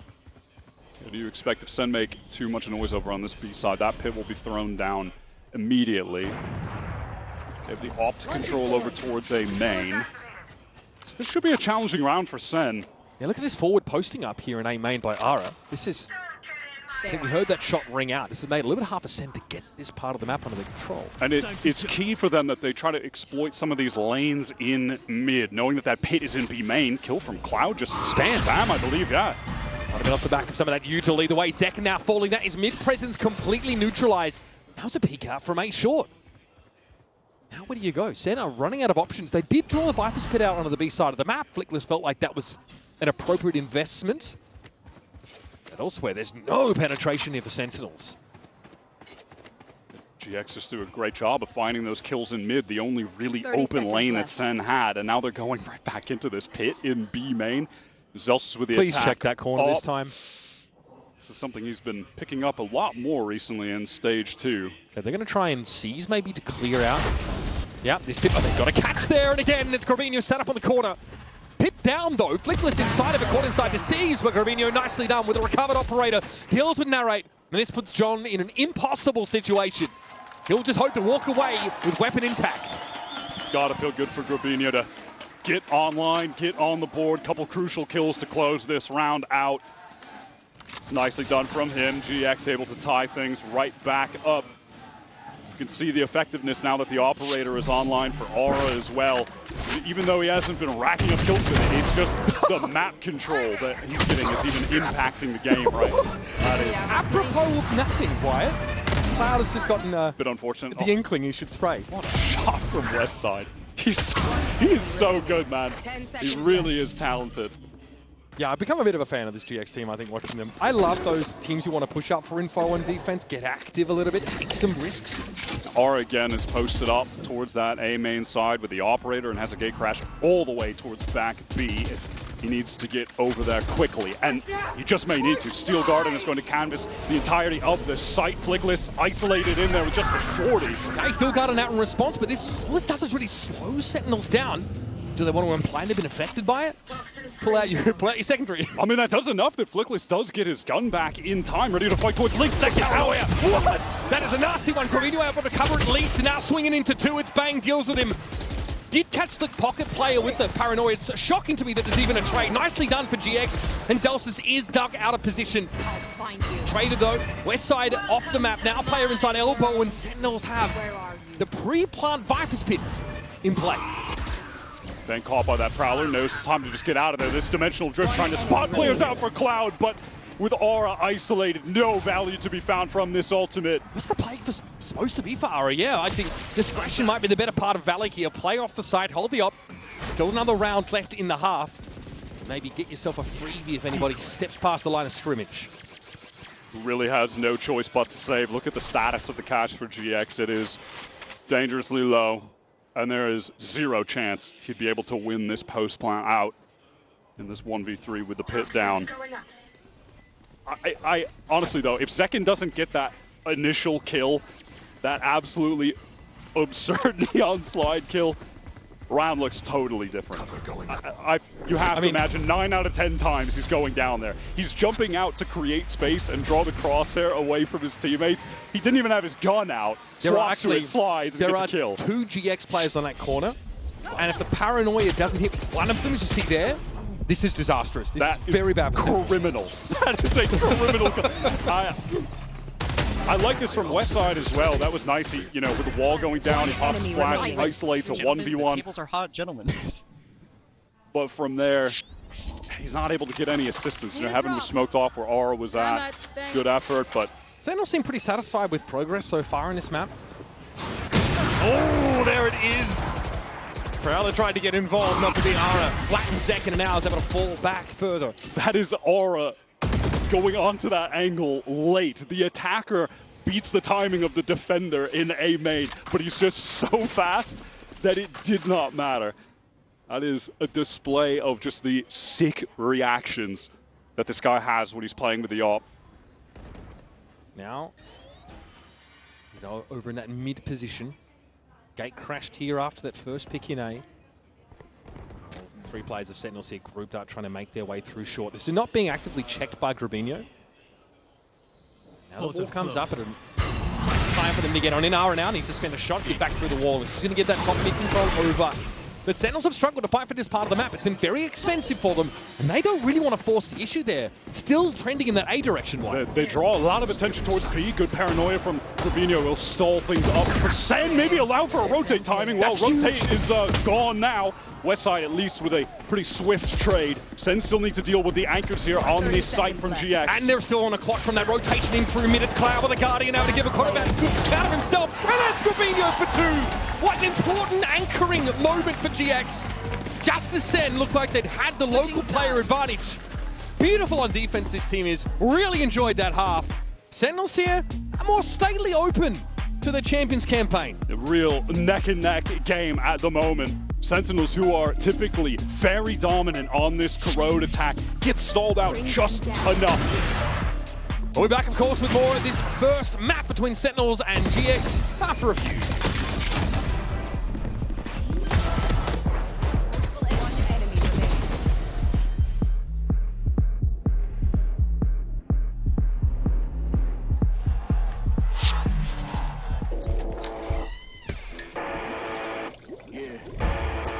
Let's go.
Spirited affair already here between Sentinels and GX in their opener in Group A of Champions 2025. corrode was the map, and as was discussed on the desk, a lot of overlap between these two teams' map pools. Ended up only having, what, Lotus eliminated, Ascent, I think, taken out of the mix. Bind obviously not going to feature. Of course, coming back in with our Coinbase econ report, someone who we really had eyes for was Westside, controlling that top part of the map really well.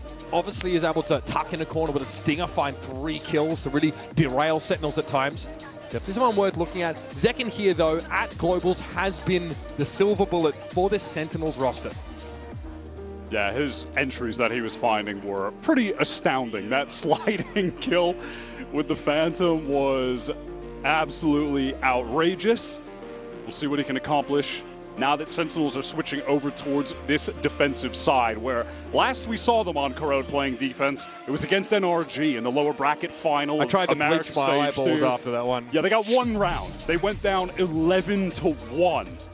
So doesn't really need to be said that they need to put on a much better performance here against GX. I mean, this is their map pick, by the way. They picked this map, and that was their last showing on it. I remember that was Bang had 1 kill at halftime in that game. Naturally for a bit of showing here. Grabinho with a classic, though. Deals with Zekin with all too much ease. Doesn't even take any damage in that exchange. And that has already opened a possibility for GX on this B side.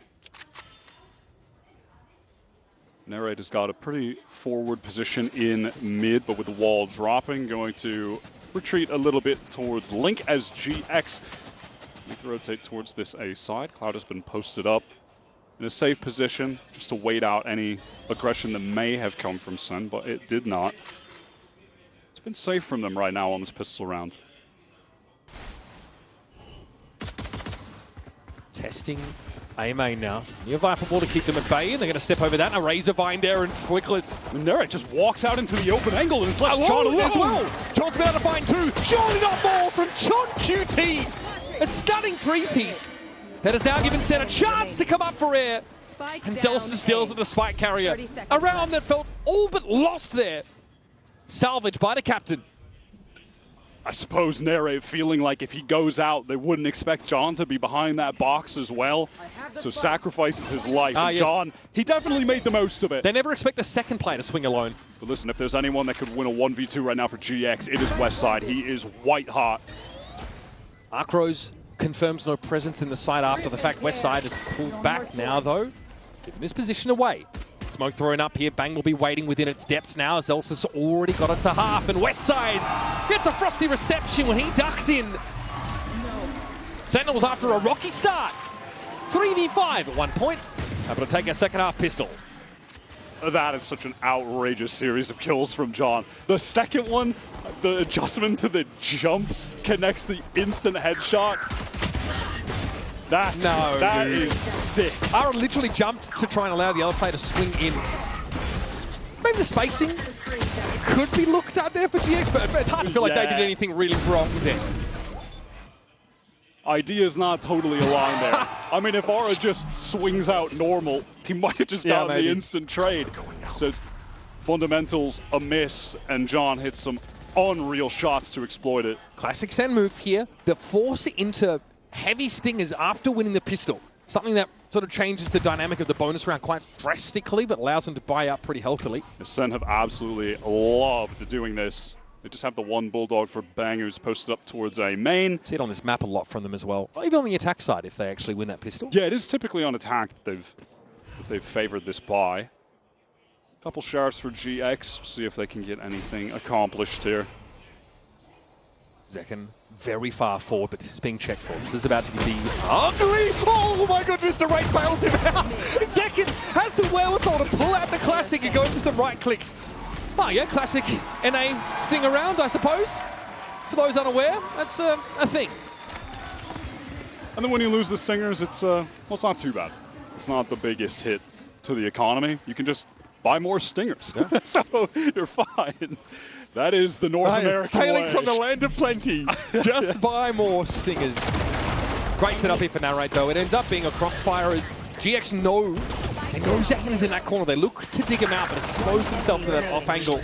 Not even Ara can bail them out. Well, let's see what the plan is here from Sen. They are going to make a pretty fast approach down mid, it seems.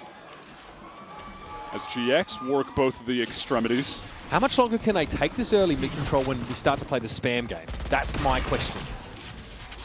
Something they got owned by NRG on, with Brock just spraying them with an Odin. One nice little benefit of playing the Yoru against Sen. You know that you're going to be able to use that clone to just trip the Vice wall. So that is immediately super free. Yeah, just off the map for Zelsis. So change of tact here for GX. Eyeing off that B side of the map, which is far more loosely held. It is only John. My elbow now with a stinger, so not at his effective range. Likely would leave this open for retake. Should have the molly for a little bit of stall, and Zekin is actually posting up towards that link. Dodges out the paranoia. All right, in the site, Grabinho also TPing across, very much like Lotus here, as those two are able to get a bit further ahead. Into the site. Rotation coming back through. Spawn here for Sentinels. And a position taken up in tower. But remember, these are just stingers, with the exception of Bang's Bulldog. There was really no opportunity for Sen to flood their players not in position. Zekin continually just smoked off. And now on the re-entry, they're going to have to deal with these thorns on the ground. Yeah. And no steel garden, no nightfall, none of that sort of accoutrement, so to speak. In we go. Zekin up first, banged out as John and QT step in. No one to trade there for Ara, but yet it's Narrate with the Sheriff to step up. Cloud, you think would be dug out of this corner in a few moments. Economically, this is massive for Sentinels. A very cheap bonus with 3 slingers in play. Arudo have a full retake on the B side. Just a 5-on-5 full retake. Zekin gets a lot of distance with the fast lane up coming out of Blink there. It's a backbreaker for GX. And Grubino just steps into the open to try and find the kill onto him, not expecting that a player would be right there. I mean, Bang gets an absolute free one on account of it. John out of his seat. As you should be. Yeah, what a round to win. Inflection point in this map. Yep. Honestly, this is where Sen might be able to just run away with the rest of the game. And it's honestly an uncanny amount of these stinger bonuses we've seen Sentinels be successful on, even domestically. But able to have a proof of concept here and an international, gonna feel good for them. Again, they want that mid control here, but they're being pinged out. It's actually Gorbino spotted by the horns. And an easy pickup for Zekin through all this smoke. All the GX players, but just Sheriffs are caught in the corner. What on earth is that? Come on, man. That's not how the game is supposed to be played. Give me that white rip of PvP, That's not how the game is supposed to be played, bro. Baby. Oh, my goodness. Tough round, of course, for GX to walk into. They'd be unfavored economically. This isn't what I thought the game would be when I was playing the What happened to the game, I love? This devious. But what is to stop activity from Zekin? What is to stop GX though from scouting out this early movement? Because they are thrusting down mid, right? In theory, you could spray them down. You've got a double controller competition of your own. Ping them out with your, your Fade Initiator. Surely that's an option here to answer this like early push-up. Really, outside of a couple of those early fight rounds from GX, mid has belonged to Sen this entire game. Kings of mid, as we call them in NA right now. Mid is so critical on Corrode that is just going to continue to give them the upper hand throughout. The joke, Rob Moore, please don't tweet at me. Obviously not the ending to stage they would have liked. And everyone expecting them to step up here. So far, not so shabby. The mid control, again, that GX does not contest in the early part of the round. They're really only interested in the extremities. So Zekin's gotten pretty deep. Rotate now from GX over towards this A side. Have to pay attention to Aura, of course, with that dimensional drift. Can collect all of the info towards A. And if Cloud gets just one orb, we'll have the Nightfall as well. And he has the spike right now, so maybe we'll see a scenario where this dimensional drift allows them to get the plant down, and then they can Nightfall to win out in the post-plant. Ara in shot there, concealing surely a massive chin. Very chiseled. And again with the dimensional drift, and now sees the Nightfall come out. Cloud caught out of that timing. Looks like Ara's going to commit to the site, and is sent packing by Bang, who'll happily occupy this pocket position and play off second where it even needed. Another three-piece for the young gun. Another flawless for Sentinels, and 2 rounds away from a map take. This control of mid is, again, just so influential. The pace that Zekin is able to just get right over into this A site and fight off that Nightfall catches one. Look at the teleport from Bang. That's insane, the adjustment. I mean, we rightly so talked a lot about how good Westside was anchoring. Bang is also on the anchor, one of the absolute best. And it looks like the cue there for Sentinels is the dimensional drift that comes in from Ara. They know he's close by, and they just windmill slam that Nightfall onto the attackers, catch them out.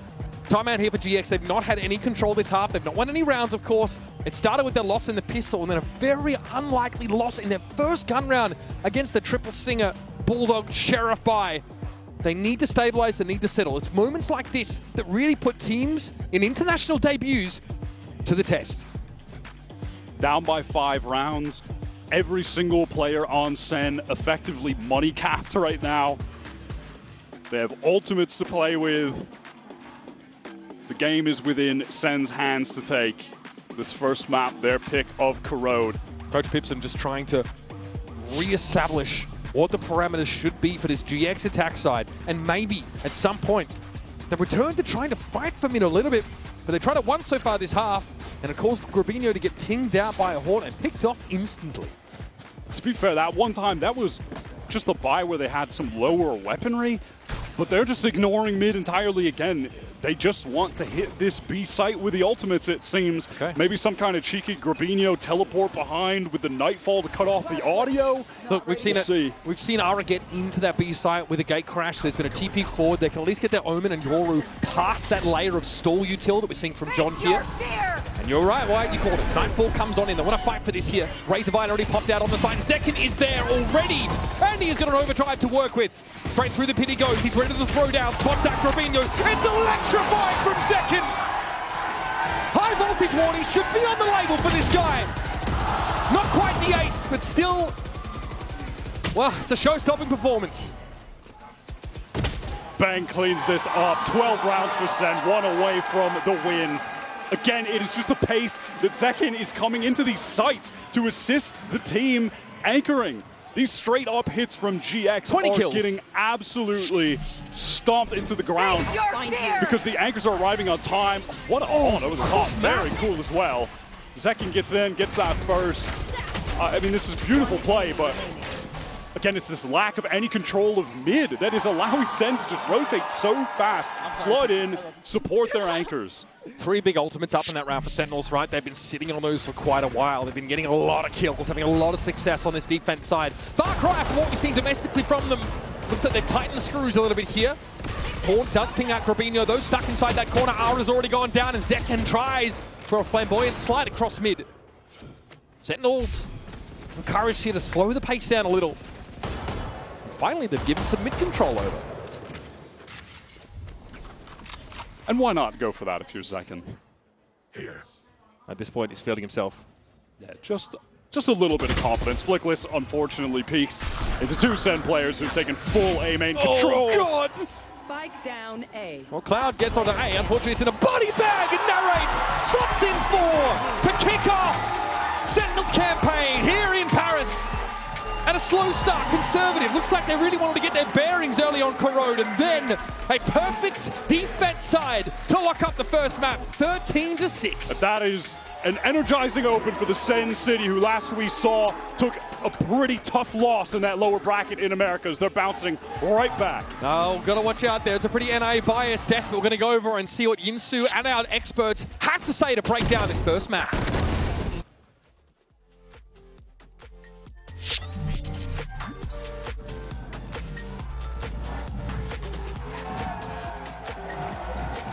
We'll work on it. We'll work on it. And listen, in line of me going to the other side and that huddle, I think we're winning the game. This guy's like, ooh, ooh, ooh. I actually can't. Jordan's just on Giant X, and I'm like, wow. Hey, we're going on Reddit one way or another. Don't care.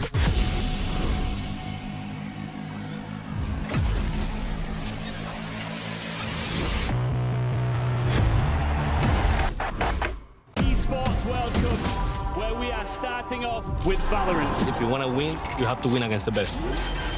So looking for revenge.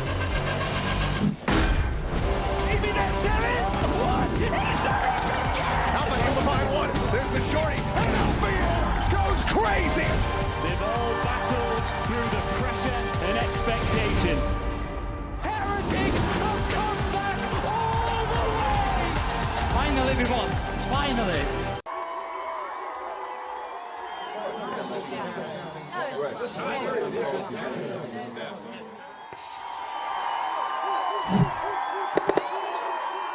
Red Bull gives you wings.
here standing with Kaplan from Sentinels. Now, I know you guys didn't exactly end stage 2 in NA the way you wanted to, but now we're feeling this renewed energy from Sentinels. Is it a new story here, and are they feeling all that energy because this is a global, this is a fresh new start for them? Plenty of it is thanks to a global, thanks to champs. We're pumped, but it's also deliberate from the guys. You know, we walked away realizing our energy is a problem. We can be incredible if we choose to be, and they're choosing to be today. And Hubert looking very healthy, very happy so far. Yeah, I think he's lost a little weight. I might have to feed him some baguette. Gets a little hungry, but we'll see. We'll see. To be continued. All right, thanks, Cap. Thank you. It's so nice to see Kaplan smile, but also welcome Cuba to the desk. How are we doing, Cuba? I'm scared I'm going to knock him over and he'll have a tragic Cuba, you want to fall, say so- anything? Yeah. No. Based. Put not, on a the man, mic. not a man of many words. No? Yeah, I mean, he's just sitting there looking pretty. It works. That's He his does. shtick. I love the little Cuba. Mini Cuba is very, very cute. I also love the way the Sentinels were playing on Corrode. And speaking of, it's time for our Verizon high-speed moment. This one goes to John QT on the pistol round. I mean, this should have been, GX should have managed to close it out in a 5v3, surely. Yeah, and this is coming in at a 6-6F. It was close, and then John QT does this in a 5v3. They're down numbers after losing those early members, and he just crushes them. And I think we often talk about how pivotal pistols are in halves, given that we play MR12. Like, this is a nightmare start for GX to go that way in that pistol, and then obviously things continue to go off for them. Bang. What a smoke. Yeah, the smoke was perfect. It was essentially unwinnable for Westside there. I don't know how we could have played that any differently. Honestly, after that 3K, I think everything Sen did in the rest of that round was perfect. You know, there's no fault. And I almost feel like I love his angle. Oh, he's so cute. I love Cuba. The voices are telling me to punch him right now. No, he's been through enough. He's just a little guy. He's been through enough. Leave him alone. I didn't say I was going to do it. Leave him alone. I won't let this man hurt you. Good.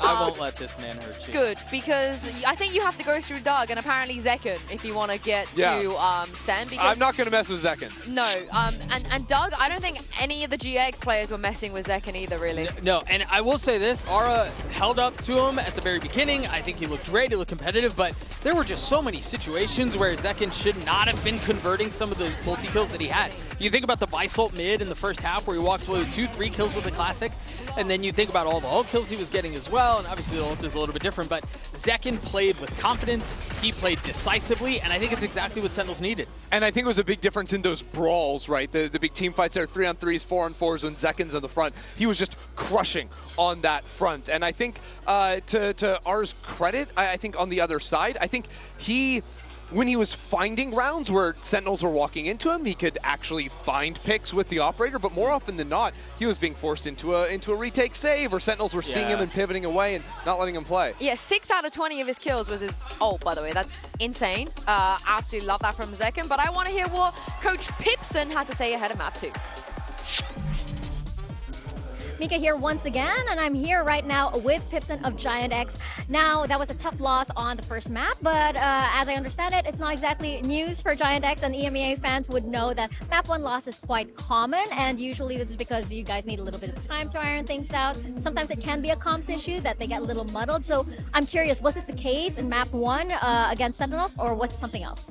Oh yeah, it's definitely similar things to what happened to us in EMEA. So we talked right now. I hope that it will be the same like it was in EMEA, and second and third map will be much better than the first one was, and we are going to end up winning. Well, good luck to you guys. Thank you. It's so nice to hear from Pipson on the global stage, but he is right. For those of you that don't know, GX have had this big issue all year, which is looking terrible on map 1, throwing 5v3s, 5v2s, 5v1 one time as well. And then map 2, they miraculously look amazing, and then they end up winning the series. Is there like a real thing that changes, or is it just the map 2 glow up? No, it's, I mean, you even heard it there from Pipson saying it's the same issues. They tend to over-communicate on map 1. They're very excited. They have too much energy, and there's no one sort of getting on top and saying, guys, calm down, relax, which is funny because we know Groovy doesn't talk much, so probably just the other four screaming over each other a little bit. So I think now they've tasted what the stage is like, they can relax a little bit, they're going on to their map pick, and I am a big fan of their Sunset. I would love to know why they changed their comp on Corrode as well, but I don't anticipate them changing that much on Sunset. Yeah, they don't need to. Yeah, you want to keep them playing the breach and whatnot. I honestly think like part of it might just be that when you're coming in, and again, there is so much footage going against you and knowing there's going to be a lot of anti, like coming in with a different idea. I think a lot of teams will usually try to do this to just not be so readable coming into the event, but clearly Sentinels on their comfort zone of Corrode, that wasn't going to be a help for them. And I'm curious to see, if there are any changes, since you mentioned that you want them to kind of keep it to their standard. This is what I wanted to see. The Neon, Breach, Sentinels are going to be running a bit of the same. And so a lot of this then goes to me around how are you going to layer some of that utility. We're going to see B main traps. We're going to see A main traps, particularly on the defensive side. I think this lends into some of that chaos into that you were talking about prior to the series starting, where this does kind of favor Giants a bit. Yeah, it does indeed, but we're still talking about Sen, right, at the end of the day. And if you look at it on the other side, this is almost best in slot. They're so comfortable. Yeah, I mean, absolutely. And again, to me, my eyes just keep heading towards Zekken because I think he plays such an active game on the Neon, obviously on the attack side too, but you have to be very worried for what he does in mid, especially on the defensive side. Giant X need to be able to shut him down on those walks to tiles or the boosts up just on that mid ledge on the right side. Yeah, and I know Groovy didn't have the best start on map 1, but he is an absolute menace on the defense sometimes here. His paranoia timings are fantastic. He's not afraid to get aggressive as well. I'm sure Sen's going to know this, so I'm looking forward to seeing how they're going to be able to abuse this as well, because Sen, Uber and Wyatt on the verge of starting their champs run with a 2-0. I'm sure Yinsu, they'll be very pleased with that. But, yeah, we're aware of the narrative of, GX struggling a little bit at the start of these series, although if you watch the Fnatic game, you wouldn't be aware of it. Sentinels, however, going to a map like Sunset, which, by the way, obviously great map for GX. It's probably their home map. They looked excellent here. We kind of thought Sentinels would too this year, right? In 2024, this was absolutely one of their go-tos. It looked fantastic, and it made its way back into the map pool when Toronto kicked off. And we did not see that same level from Sentinels here on Sunset, and since then, they've not really made it their own yet, I feel. Yeah, they've been very mixed in terms of the results here. GX, however, have not been mixed. They've only lost this map twice, both times to Liquid, right? Yeah. And outside of that, they have 5 wins on it. This is absolutely their best look. We're getting Westside on that Cypher where he thrives right now on the B anchor. A lot of damage through onto Bang. Gonna need some support. Going to need a flood. I think they know where Westside is right now. And look at this. They've inserted Zekken onto the side. The rest of Sentinels have actually pulled out. Zekken might have an opportunity here to really ruffle some feathers. And it all really remains to be seen on what the landscape looks like as this dark cover clears. He'll stay tucked in. Re-smoked to B main, and Cloud diligently is looking to clear this corner very carefully, but Zekken is not looking towards his left at all, just kind of hedges on the right side. However, Grabinho flattened it A, run over by Sentinels, who now can accelerate into the site and start to set up for a post-1. Unfortunate that GX lose a player immediately after that. Was some nice awareness from Cloud to pick off Zekken, the initial first kill. Zelsis ready to flash, maybe to fight towards spawn, but no, Sen going to call that off. Because of the one-way, likely. He's just playing right now with that fault line towards Link when GX try to get back in here. They do have a good amount of breach util of their own to do so. Zelsis still holding onto it. Veins starting to emerge on his forehead now. Patience, patience, and release. It's onto the site now. Are the only player in, though, and is staggering. The spacing of players has really thrown Sen for a loop. The narrates some sharp shooting. It's just not remotely enough.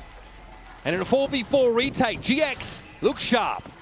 GX are really fantastic at playing around their breach utility on this map. This is still the map in the pool where breach is very much so relevant. It's the only map in the pool where breach actually has above 50% win rate against non-breach comps. So it makes sense that both teams are playing it here. Good up, nice. Zelsis swings from that box on A side, expecting there to be more players behind Ara. But actually GX slow things down. Ara goes ahead, and they've still got 2 players tucked on Link, who later emerge, and the timing completely throws them off. Also, Ara just knocks heads together on the site. 3 kills for him.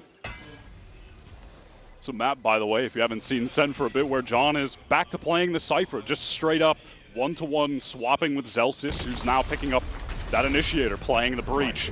This is something that Sen have opted for since Toronto, going back to John's old role where he had so much success in 2024. Oh, okay, and a rare miss from Ara there. Actually allows for some of the mid-control to be assumed by Sentinels. They are, of course, on nothing but the classics. Yeah, you certainly don't want to make any investment after losing the pistol when you know you're going up against Aura on defense. 100% of the time he's going to have the full outlaw. armor. Yeah, you need the full armor every single time you're going into that initial buy round.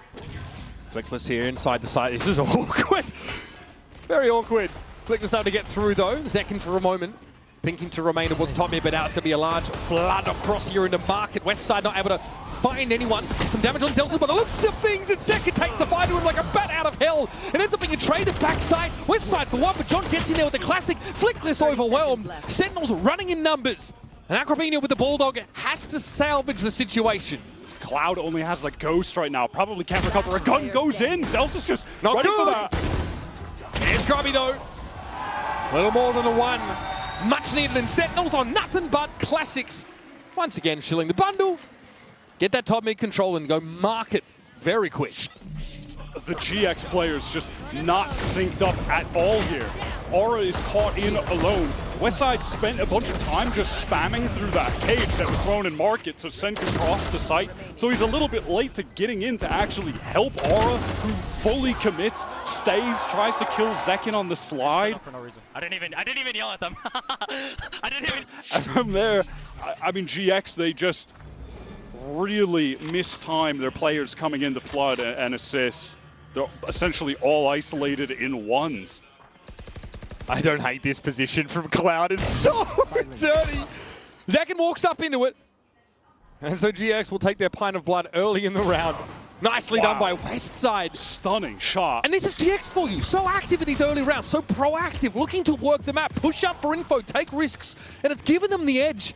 Even if not the rifle drop there in B main. Now Westside hears all of these players running forward. Catches one with the cam. GX are trying to be fast on this rotate. And Celsius isolated. That relay bolt forced narrate back or he would have been caught. Frustrating for Zelsis. He certainly would have felt stranded there. As the rest of Sentinels pulled the plug. Now I have to try and work them out with only 2 players up. Narrate considering a double back here. Someone who's been very vocal, Wyatt, in saying that when he can contribute more to the ideas of this team, he feels like the game goes better, but he struggles when he's not performing well to have that voice. Aura takes this contact. But that haunt ensures that Westside's position, I think, will be revealed. I couldn't tell actually if he broke that, if it was Flickless. Regardless, Sen do not want to get into that B site. They know there are multiple players there. Yeah, but what options do they have? They've had no mid control at all, and Gravino is able to scope up in time to deal with John. And simply, he will pull back now towards the middle of the map. Oh, nice little angle there held by Gravino. A fantastic thrifty from GX. And again, Sentinels try the same thing, burst the pace onto that B site, but very heavily disrupted by the breach util of Flickless. And they're able to, I think, throw the guns around at the very end there too. Maybe get Flickless one? I couldn't tell. They were trying their best to recover all the weapons though. That was a great relay bolt from Aura, who was getting in to assist Westside so fast on that rotate. Oh, we lost against Ico. Can't blame the guy for being pleased about that. It feels like it's so hard to get bored. Give it back watching Zelsis a little bit. He stood up for their ego. But he didn't know what to say, really, did he? He just sort of stood up. Grabinho, wow, they're having problems standing on their feet right now, Sentinels. Cut down aggressively. Grabinho's able to push up here, and Flickless can only go 1 for 1. Still, the Sentinels committing all of their remaining resources to that elbow part of the map. It'll leave Zelsis limping away with a recovered Phantom. An 8 in the chamber. Nice shot from Cloud. Very quick with that reaction. Sen just go for the NA Stinger Rush, but GX a little bit too stacked up towards elbow with the much better weaponry. They make light work of that. That's how it looked off the rip. The ping is very good. It's a freebie for Grabinho. Shoot the dart, boys. No one ready for that one. Can't navigate all of that util pretty effectively. Yo, shield down, sit down. What was the first one? Shield down? No, a little sit Shield down. Shield down. A little sit down. Sen, all right, well, we're getting into mid pretty quick. R's been able to pick up that operator quite early. And the buy for Sen honestly isn't great because they committed a fair amount into that stinger round. They didn't get kills. They didn't, only a couple. They don't get the plant, obviously.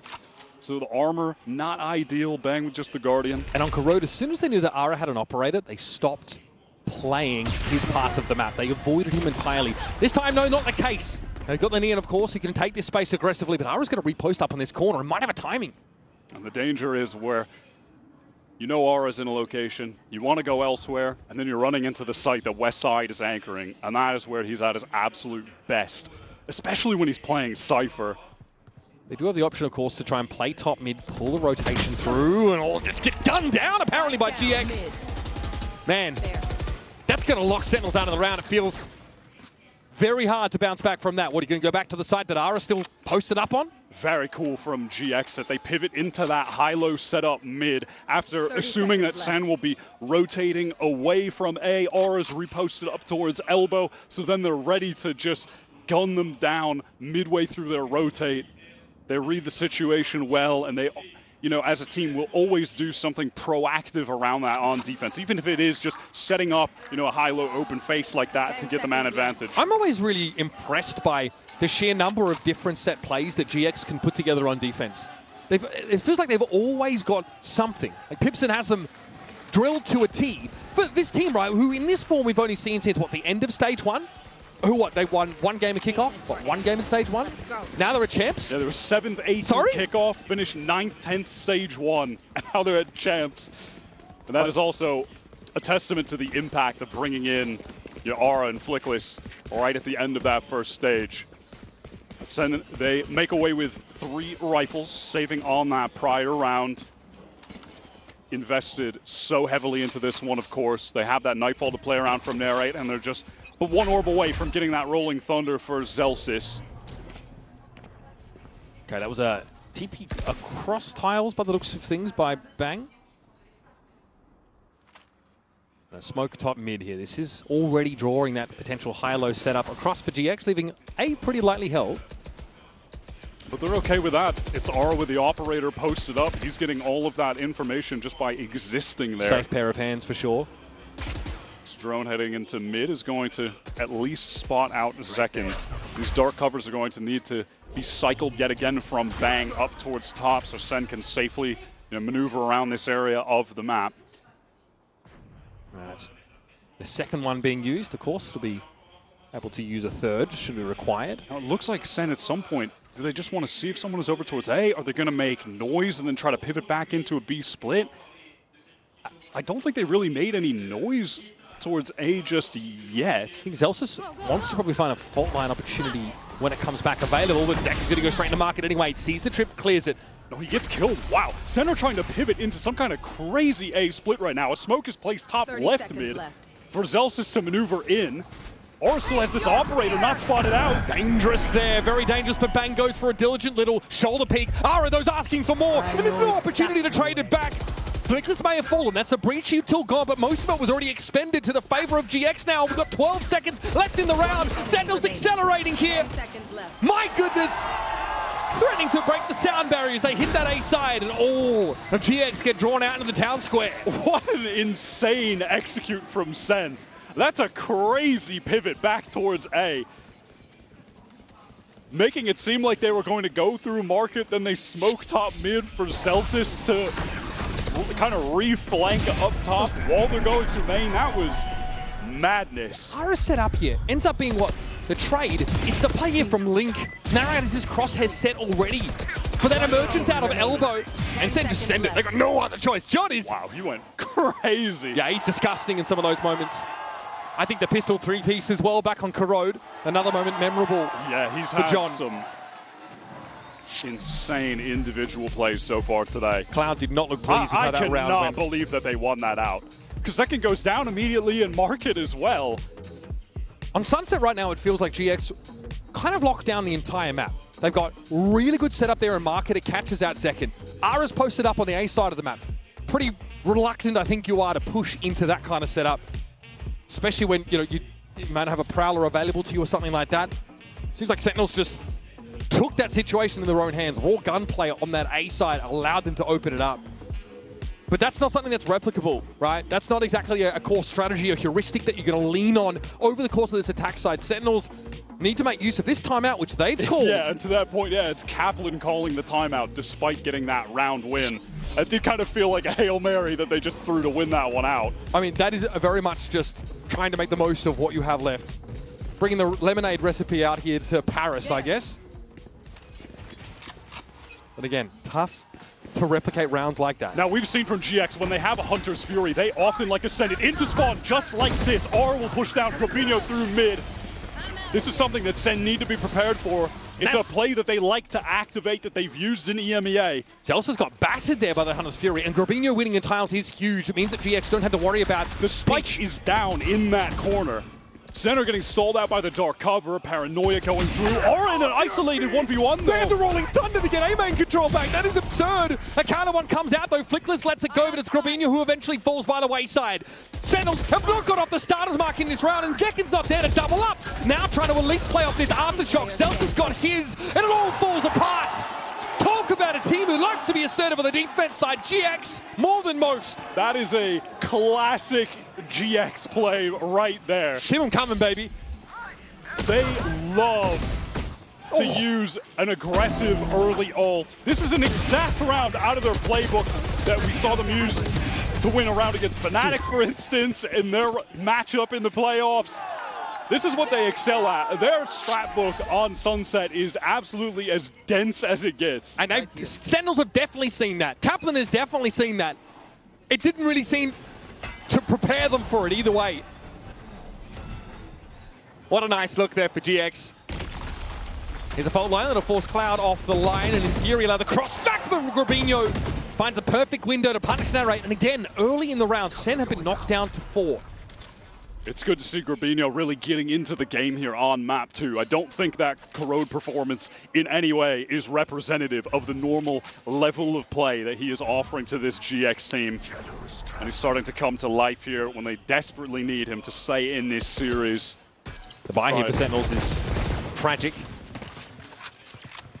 They want to try and work the map a little bit, but they've got nothing done over at the B side. Ara is there with the op. They've sort of sniffed that out, I feel. Grabinho is still just posted up on this dark cover angle and knows he needs to get the hell out of here with his overdrive on the way. Is he TPing? Yes, he gets out just in time, but he TPs into the relay bolt. Flickless though, sharp shooting, gets himself set up backside.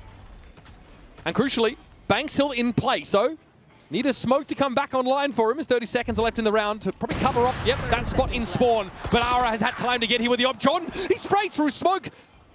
Realizes Flickless is there for the taking, and Bang maybe doesn't know the lay of the land before he TPs in like that. Another 3 for John, but not enough for Sentinels. That's the 6th round to hand for Giant X. How dangerous was that, though? The spam to the smoke from John was crazy. He is on one right now. That is a very insightful shoulder peek for Grabinho. This just never should have been that close. 4 on 2, he gets the 2K just spraying the smoke. All right.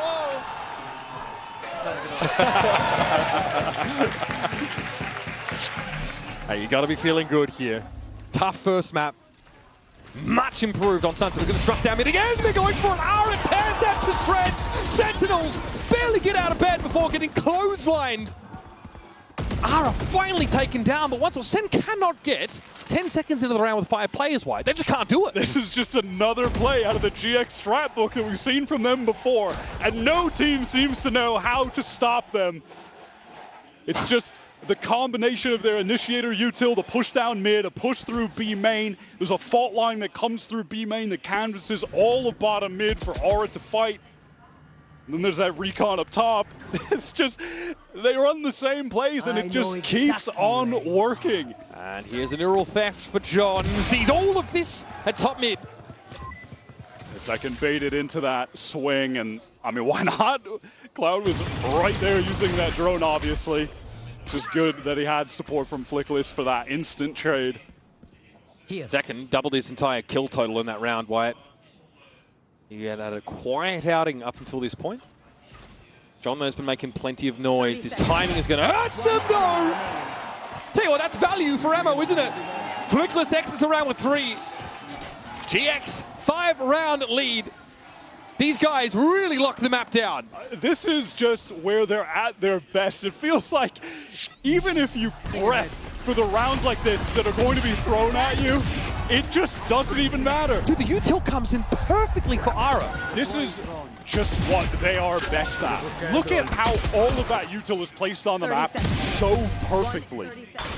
And it's that fault line that comes from B main that just gets the entirety of bottom mid into lower tiles, which is even covered with a dark cover, so Aura doesn't need to focus on the left. He can just fight right. It's all set up for him. Good. And in situations where we've seen GX, go for similar plays, or if Ara notices that he's a little bit ahead of this util, he will slow down. Like, this is so well drilled from this GX team. They set Ara up for success so often. This is a hand-wringer for Kaplan. This is stuff that Sen, I think, are expecting. They absolutely should be. They knew Sunset would be in this pool. They're not going to ever take it out, and it's always going to be picked by GX. So they've seen them run this stuff. They know it's going to come eventually, but it's another thing to actually have to deal with it in the moment. I guarantee you, both coaches knew the exact 3 maps that would get played in this series when they came in. Yeah, I think their map absolutely pools just have so much overlap. Yeah. But these teams definitely behaved as you would expect when it came to the veto. So now Sentinels have to generate some momentum here. GX are locking them out of the map, and they're not doing it passively either. They are assertive, they are proactive, and they are more than happy to get into the face of America's number 3 seed. Now Aura's picked up this Outlaw, knowing that everyone on Sentinels is just going to be on the light armor.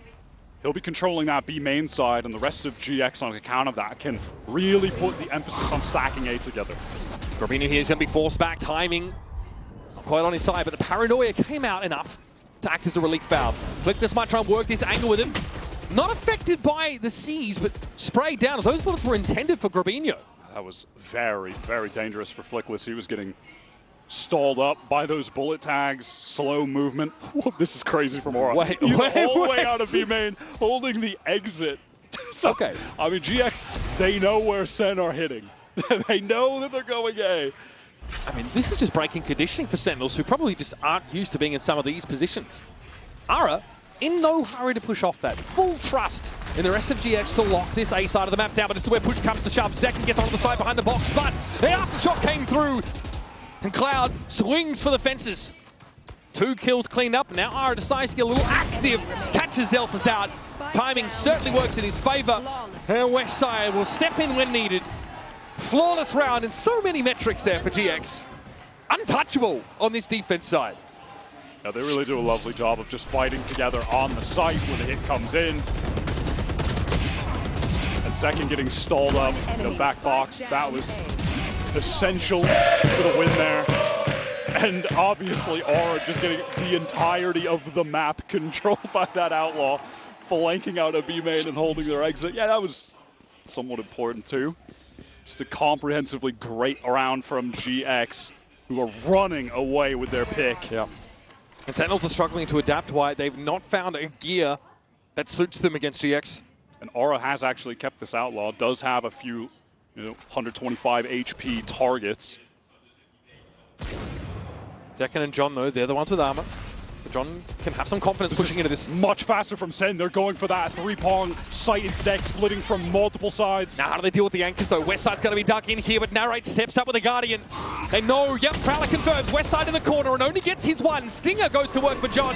And a Nightfall now to catch the players rotate in. 2 pings at Boba. Tells the whole story for Sentinels. This is a pace adjustment from Sen that GX were not expecting. Ooh. Crucial win from Grabinho. Ugly stuff with the Stinger, but util in hand for when Narrate steps up to the plate. And now it's on Cloud and Flickless to make their way through a smoked out Boba. Money, damn good for GX, and it might be worth going for it, but they are caught off the site. Cloud wants to wrap around, has a lot to say across the stage so far this game. He'd love now to show some bite with the bark wide. Nice swing. And second down. Narrate steps up, and Cloud might just be him right now. Bang is all over the place, and Flickless is more than happy to put him out of his misery. Unbelievable retake. from GX. It's Cloud just able to isolate. He gets that 1v1 against Zekian, ready for the swing from Narrate next. He is going insane on this map. That is really nice. Yeah, I mean, it's crazy. The desk touched on it. By far the most experienced player on GX. 5 years of play, and is yet only 21 years old. And has to be the leader of this team. And I love that we're seeing him give it back to Sen. Yeah. Oh, is he indicating we won a 2v3 against you, I think? Like, Zelsis stood up after they won round 2, and since then, Cloud has just been giving it to him. It's a 7-round gap between these two teams. And look at how far back Sentinels are playing early. They're expecting some nonsense because Hunter's Fury is active. Cloud doesn't give it to him, though. Not in that way. Zen will be allowed to work the map here, but is it just them being given more rope? Mark are probably the loosest held part of the map here for GX, along with top mid now that pressure's come in. And after just an absolute all-star performance from Zekin on that map 1, here on map 2, he has been completely nullified by this GX defensive util. Has really had no opportunities for clean entries. No ping, though, being set up just yet. Looks like the Sober Dart comes in a little late. Flickless has maneuvered his way into the site, ready to throw out some util, we go. But Sen are ahead of it. All right, gets the jump on him there. It's going to be a relay bolt. Narrate just stuck to the ground, transfixed. Watches the sword fall. And there's the Hunter's Fury that Sentinels are waiting on. In the last round of the half, Sentinels are unlikely to put much of a scratch on Giant X. Spike is heavily within enemy territory, and John has to stand and face the music. I mean, look at that setup that they pivot into so quickly. Flickless set up to fault line through main. Off that, the Hunter's Fury gets significant damage through, makes Sen scramble in their positioning. They have this double setup in elbow. What can Sentinels do here? Honestly, what can they do? Sick. Honestly, the protocols have been incredible, and so many different set plays here for GX that have just kept Sentinels off their balance for the entirety of this attack side. This is GX at their best, without a doubt. It's on this Sunset map, and it's with this playstyle. Let's now send it over to Lou, who's standing by with GX co-streamers Lembo and Sandra. Et je suis ravie d'accueillir à mes côtés 2 stars espagnols. À ma droite, Lembo. À ma gauche, Sandra. 2 streamers Giant X. Guys, Lembo, Sandra, what a pleasure to welcome you here in Paris in those beautiful jerseys, supporting Giant X, of course. And we've seen that on map 1 it was a bit tough, so who can you count on the most within the players? You know, when times are a bit difficult, to bring up the vibes in the team. I think our little Westside, because he's the clutcher of the team. I think that's pretty solid too. What about you, Lembo? For me, Flickless is so important in the communication, and his calls are winner.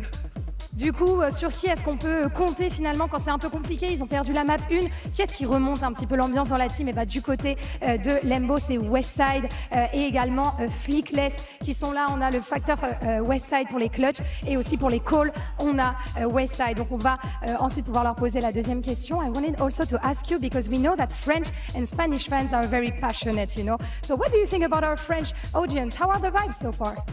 I think Spanish and French people are the most enjoyer of the esports, the more passionate people cheering for the teams. We saw in many events the blue wall, and wow, it's excited to see them. Really beautiful fan base, right? Donc on voit que les Français et les Espagnols sont tellement passionnés à propos de l'e-sport. Ils adorent ça, ils se déplacent pour les fans, etc. Et donc, qu'est-ce qui t'a impressionné finalement de la French audience? Et tout simplement, ils sont motivés, ils sont là, ils font du bruit, notamment le Blue Wall, les fans, Carmine. And now, let's see if GX can take the win on Sunset. The energy in here is great. I think something special about coming out to France to cover some Valorant. They have a legendary crowd, so we know that. It's only going to get more lively, I guess, over the next few days. Let's talk this match, though. Coinbase Econ report for you right now. And a couple of players we want to highlight. West side here. Remember, the Econ rating, it's a metric, right, that we measure with the amount of damage done as opposed to how much is spent on your loadouts here. So almost 2k down to West side, 88.1, which is really quite high. This guy's been really rock solid, man. He controls that B side of the map. Destroying Bang so far in this game in particular. Everyone has been, unfortunately. Yeah, but he is obviously on the defensive side. at his best. But now that we're heading over towards the attack for GX, honestly, it feels a lot like the defense in the way of they play incredibly fast. You know, compared to the average in Europe, they plant the spike 10 seconds faster than all the other teams in Stage 2. They send it. That's a nerd stat. They have so many crazy fast executes where all of the utility sequences are perfect. All of their timings are hit. They're really incredible on this map. Yeah, it feels like against GX you have to kind of beat them on an individual basis. And that's been hard to do with all this util slanting engagements in GX's favor. Big stack here of B main set up for Sentinels. That allows the west side to be extracted early, but there's Cloud standing tall. John at least controls any ingress towards that Boba area. And there's Zekin tucked in his corner. This is a pretty conservative approach here for Sentinels, but they are getting torn apart a little. Merain lit here by the bolts. At least finds Cloud as he gets around the corner, but he's gone low. Wow, Flickless able to dodge that out. Now he got into the sights. Spotted out by Flickless though. German unable to win that last engagement. It's a much-needed pistol round here for Sentinels. And it looks like nothing more than grim satisfaction on their faces. They're still reeling from that first half. Yeah, I like their decision to go for such a heavy B fight. GX do like to go for a lot of splits, so they can just isolate a couple of those players in main and then try to refight elsewhere. One enemy player standing. Last few bullets there from the right. Important round for him. Some confidence for the young gun wouldn't hurt. Second trying to keep the spirits high there. GX, no investment on this round too. Maybe if Narrate can collect a few kills, Sen could work towards an early nightfall. GX been pretty proactive here, getting some information about mid, but that tiles corner's been pinged already, and it'll be bang to take contact. Conversely for GX, if they can try to maybe around the world get the orbs, they can get towards that Rolling Thunder early. They've been able to get Flickless the one so far. Economically, Sentinels never really able to get in the game on the first half. That's evidenced by Zekin leaving it with 4 kills. Except for when they win the eco on round 2 and then get subsequently eco on round 3 and the economy is cooked. Yeah. Pretty slow, very default coded look here for GX, of course. Hoping for something to be offered up by Sentinels, who are pretty patient, but they're definitely more lenient into the B direction. They'll have anchoring presences here, including John once more ready to shut him down from Boba. Prowler from mid. That's now cleared. GX basically contained by this util usage and now hitting the paranoia as they try and get out of market. John's there, Bulldog sings out, good damage. Cloud on the side, somehow able to win these very unlikely scenarios, but Ara is contained by Bang. Matches his freak, so to speak, and Cloud at 19. It's caught on the site. Bang knows he's coming and is trained on that corner. Still not enough to get him out of there. Cloud getting some pretty ridiculous 1v1 moments. And that'll be Sentinels convert on the pistol one. GX will be super happy with that. They get the spike down, they get a couple kills, and it's Cloud, who's now 1 away from getting a Hunter's Fury. That's easily going to be the first ultimate that'll be used in this game. You'd have to imagine, right?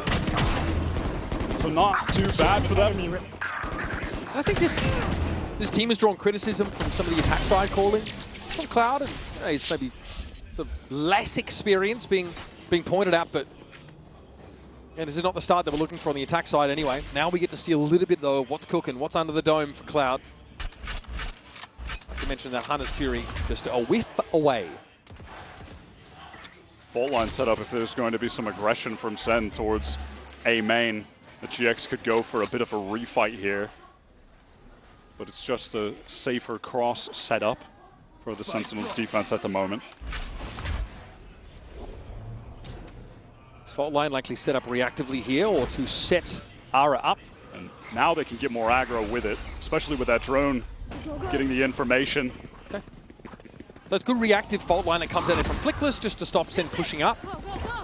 They really don't have any deep elbow presence. Look at them pulling back on A entirely. They're slowing things down, getting into elbow right now. They don't really have information atop mid Sentinels here, so at some point they're going to have to start looking over their shoulders there at Link. Just giving that part of the map up. Honestly, feels uncharacteristically slow right now for GX. Hoping that someone from Sen will maybe overextend. That Prowler's going to get the information on Aura in the corner. I'm looking for decisive calling on this execute from GX. Waiting until, of course, some of that key util cycles back. Yeah, they get that fault line back up, and now it's go time. Aura onto the side, runs in and narrate first. It's going to be Bang, though, credited with the kill. Bang gets ahead of that dark cover, and now the Paranoia comes out late. Gravino thought he had the drop on narrate, but he couldn't have been more wrong. The raid eventually falls, and there it is. Nice little flash through the smoke. Little two-piece from GX now. Assume control of the side. Westside peeks out, might be able to catch him. Second. Timing. Gets the opening with the Outlaw. Relay bomb might make things hard on the side. That's John downed. Westside sharp as attack, folks. And Cloud will hold his ground there on the side. 20 for 8 right now. Yeah, we've had 15 rounds of play, right? 14 rounds of play. That is an outrageous stat line. Thought it would be hard to beat Zekins on map 1, but he might just do it. Yeah, okay. Yeah, some interesting classic moments as well. The first couple of rounds kept him in the game. I love how Westside repositioned for those fights there. Dude, John gets that kill on Narrate, then immediately gets back to play off contact so he can swing Link. Really intelligent stuff from him. Going from, bottom of the table in kickoff stage 2 to literal world caliber should be studied. GX, it's unreal how they've come alive. And now we're finally getting to see what they're made of in the second map of the series. John has the trip set up for backside control. We'll see if they try to make their way out at all. Second, I know John does get that catch. Yeah, Ara in the corner. Still a lot of side control for GX. Now they are deep. They can anchor in the post plant. Grabinho very mindful of a sort of off-timing push out of Boba, though. And Zelsis, he does have that full kit to get back in. Narrate's still with Prowlers to play with. The C's as well. Sen have all the tools. Harness Fury, though. Cloud going to try and preempt this now and spots out Bang by the looks of things back towards spawn. John tagged out, has the dodge away. Some damage done. Sentinels are against the clock. Need to get in here. Stinger there for Zelsis. Looks like fault lines avoided by Flickless. He tries to get ahead of the game, and so far not too shabby, but Zekin is up on the side and demanding some attention. Brought down by Cloud, and Narrate's got to step up in his absence. Does Bang. Tough job. Someone's going to do it. And Flickless puts the round to bed. 12-4 for GX. Just dominant on Sunset. If Sen can't get it done there, they can't get it done at all on this map. It feels effectively over. GX just 1 round away. They're in a 4-on-5. Sen have all of the initiator tools to get back in. Full kits used from both of them, and that's still not enough. Even then, Flickless not in the ideal position for that 1v1. Doesn't matter. Adjustment wins it out. Mental play from him. I feel like Haven is such a wild card map to look towards our third here. Sentinels have to have put in some extra work there. When GX get to control the tempo, they look head and shoulders above. Sen have just had no inroads on this map whatsoever. And it feels like the second they find some kind of advantage, GX just absolutely stormed them in the round, and it is done. Their game plans on this map are just genuinely fantastic on both halves. It's going to work mid again. Pretty underboard. Sentinels here. Zekin opts to go out, look for something. The setup was there for him. Yeah, cosmetic stun. Just one taps him. Cool. That is crazy. 8 and 16. And now after pressuring mid, GX is going to go back, meet up with the rest of their teammates in B main and try to close this game out. 2 pretty one-sided maps back-to-back if this round goes the way we expect it to. Some volatility has been introduced into this series. Okay, TP there from Bang. That gets him set up in Boba nice and early. Johnny's in that corner, and Ara not able to fully clear it. Still suspicious, mind you. But John will have the drop on the site. Cloud with the plant now. Going to be forced out of the cubby by that after shot, but John's going to have to get active. Another side of the cage set up. He does not want to show himself. I get it. But Ara and Cloud already racking him up. And John eventually falls. Zelsis pees in, gets one with a rolling thunder will put him to bed. And Sentinels, well, they left the keys in the car. They didn't turn up the Sunset, I'll be honest with you. Invisible. GX absolutely flattened them. Straight out of the gates. It's a code hanger that leaves the American squad absolutely reeling. 360 ACS for Cloud, who drops 23 for 9. That is an outrageous performance from the IGL for GX. Their gameplay on that map was phenomenal on both sides. The game plans that they have coming into this are beautiful. Lot to talk about here. We'll go for a quick break, then we'll bounce back, and the analysts are going to get us ready for a map 3 decider in this opener. Yo, say nice try. Oh, we lost against Eco. Yo, shield down, sit down. Oh. What are we doing, boys?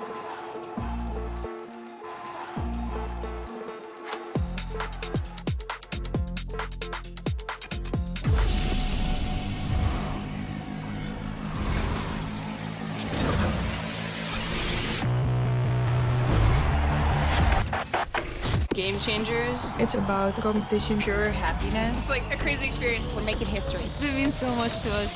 It's good to be back. I guess you know what I've been looking for, success. The beauty of gaming is it doesn't matter who you are. And as long as I'm good enough, Everybody's getting a 4K. I can go as far as I want. That's what I like to see, baby. 全世界都会知道我们的厉害。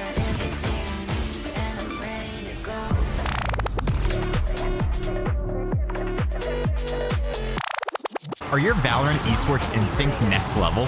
This man is a big player in big games! Prove it. Put your game sense to the test with the all-new VCT real-time prediction game, Shot Call. It's a Twitch desktop extension available exclusively on official VCT broadcast channels. With Shot Call, you and your friends will be able to call your shots, score points, and earn rewards. Here's how to play. During the official champion streams on Twitch, open up the Shot Call overlay on screen to make real-time predictions by answering questions. Whether it's predicting a Forsaken clutch or correctly calling a site rotate before it even starts, you'll score points, climb a live leaderboard, and have the chance to win prizes. Play along seamlessly with Shot Call's built-in notifications, or open the extension in full to check your progress and see how other viewers are guessing. You can call the shots during VALORANT Champions Paris starting on September 12th. Tune in, try it out, tell us what you think.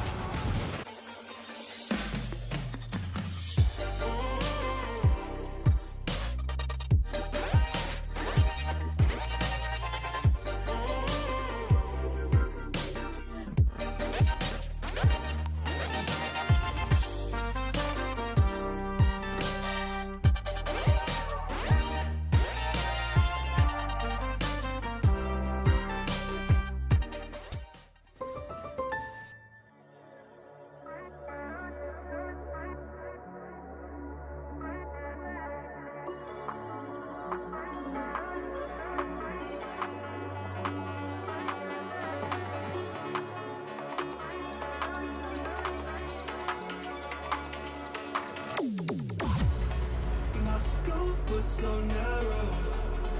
All it needed was a little bump. It's a skill I've yet to master. With time I'll know what to become. It's up to me, and only me. It's hard times, so I decide to set me free.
In true Giant X fashion, they don't look the best on map 1, but they hit back hard on map 2, which means we will be going to a map 3. Cuba not having the greatest time, but he is telling everyone to buy the GX bundle. Let's go! I'm not biased at all. Go on, join me. Join me. You know what? I'll admit when our team is bested. We've been owned. I fear. And holy smokes, were they bested? Yeah, it looked brutal. I mean, there were so many parts of the game where it felt like you had a lot of these players who historically do step up when things look bad. John delivered. He did his best, especially in the first half, to drag them over the halfway line. But everything after that was just rough. And yeah, and there's a reason why EMEA fans are so excited about Flickless playing Initiator agents. He was so good on Breach. It actually annoys me that they took him off of it for Corrode. You never know what could have happened. But this is just classic Flickless playing at his best. I mean, I think Flickless util was absolutely on point. I think the combination of him and Cloud, what they were able to do in terms of like the combo of like their ultimate plays coming online, just the sharp shooting, especially out of Cloud as well. He had 3 Breach ults. Yeah, it was. Yeah, in what, insane. 17 rounds? Yeah, in 17 rounds. That's insane. But so nice from the team. And I think it all started on the pistol round for them, on a nice retake. Then they lost round 2, and we were like, oh no, this could be ugly. Right. But still, the Westside Sheriff is just the best of the game, gets a couple of kills up in main and there, so it ended up equalizing the half for them. And just continues to prove how good Giant X are with the pistols. Yeah, and there was something about watching that round play out where you saw the first pick by Giant X and went, I don't like this. This has bad feeling written all over it. And sure enough, that bad feeling never really dissipated. It never really went away. And then I think we ended up seeing them get to run a lot of these set plays later on. A lot of these aggro looks here. A little crunch maneuver, seeing the Neon through main, while Groovy goes down into tiles. And I think even once they froze, right, they didn't fall out of space. A lot of teams would take that fight, fall away. Giant X just stuck to their guns up in there, and it was this brawl that came after that initial fight that went so well. Yeah, and I think there were 2, maybe 3 big looks like this, but then they also had a bunch of these little like micro traps at the beginning of the round where Groovy farmed. He had so many good moments. This is the second one that I'm referring to, where they were very intentional about taking the fight to Sentinel's doorstep, and they couldn't find a way to navigate around it. And what I love about these rounds, so we just saw round 7 and round 9. And it's both of these early aggro plays. The calling from Cloud I love, because in round 8, it's when Sentinels played that painstakingly slow round where they almost lose on time. They plant with like 10 seconds left. Oh, yeah. And it's surrounding that Cloud goes go, go, go. Yeah, well, let's not live in the past because we're heading to Haven. This is going to be the decider. And again, GX have such a old school way of interpreting this map, and it works for them. Yeah, it absolutely does. And I think matching up against Sentinels that have started incorporating the Viper, that's getting a little bit more popular, at least in Americas, what this game is going to be to me is all about A main control. Usually Breach as an agent and with the Neon 2, you can dominate the fight over that space. But the Viper wall that typically you're going to be seeing John QT put down is going to be that one that slices through a lobby. And I think there's going to be a big test whether or not Giant X can prove that they can force out Sentinels from that space early on. Otherwise, it gives Sentinels so much control over the map. I think on the other side of the map, you'll expect Giant X to take control of C long a lot. Yunto, I think you were the one who were mentioning it. They're very comfortable with the flash dash, or the slide, I guess. Yes. But that idea of establishing control early on, very similar to what we saw in Sunset. The thing about Haven, though, is that it's a 3-side map. It feels a lot bigger. There are less places to get. What the heck is going on there? Oh, I would love to know. But all I'm going to say is, GX, if you can hear me, they're going to go B. They're going to go B. Be prepared for B. Hubert the baguette. Yes, Uber and Wire, please give us something normal. Save us. Okay, well, I don't really see the problem with trying to provide Qubit with sustenance. That is pretty reasonable. I don't think he's got the anatomy to down a baguette, which is fine. Maybe puts him at a disadvantage out here in Paris, but hey, at least Kaplan is trying to feed the guy. I think he'd like to see more Sentinels rounds, though. I think that would be very beneficial and sustaining for Qubit. Very few of those at one Sunset. I understand he's looking a bit emaciated, a bit starved. Sentinels, look, I mean, I'm going to talk about that last series of their playoff run in NA. They looked dead. They struggled to bounce back from the beating they'd suffered. Sunset looked just like that. So do they have what it takes to dig deep here and show us a great Haven? A map that we haven't seen much of them on in Stage 2, but they have gone to this double controller comp. Aura, does he dare swing? No. Dark cover. Zekken wants to go in, though, off that recon. All right, men at the door. Zekken bypasses them entirely and then decides to get on out, drawing a lot of attention. And now they're going to make the dive here through Garage. West side flattens Elsis. all over him like moss on a rock. No chance to recover. And the side swarming with red. Yeah, just a Sheriff bullet penetration going through default box. Now 2 players from GX are going to face onto Zelsis. He doesn't want to take that duel right now, though. He can just take things easy, slow down. Coming. That paranoia doesn't hit Narrate, so he can stand a bit of first to the action. Not Grabinho on Flickless again, surely not.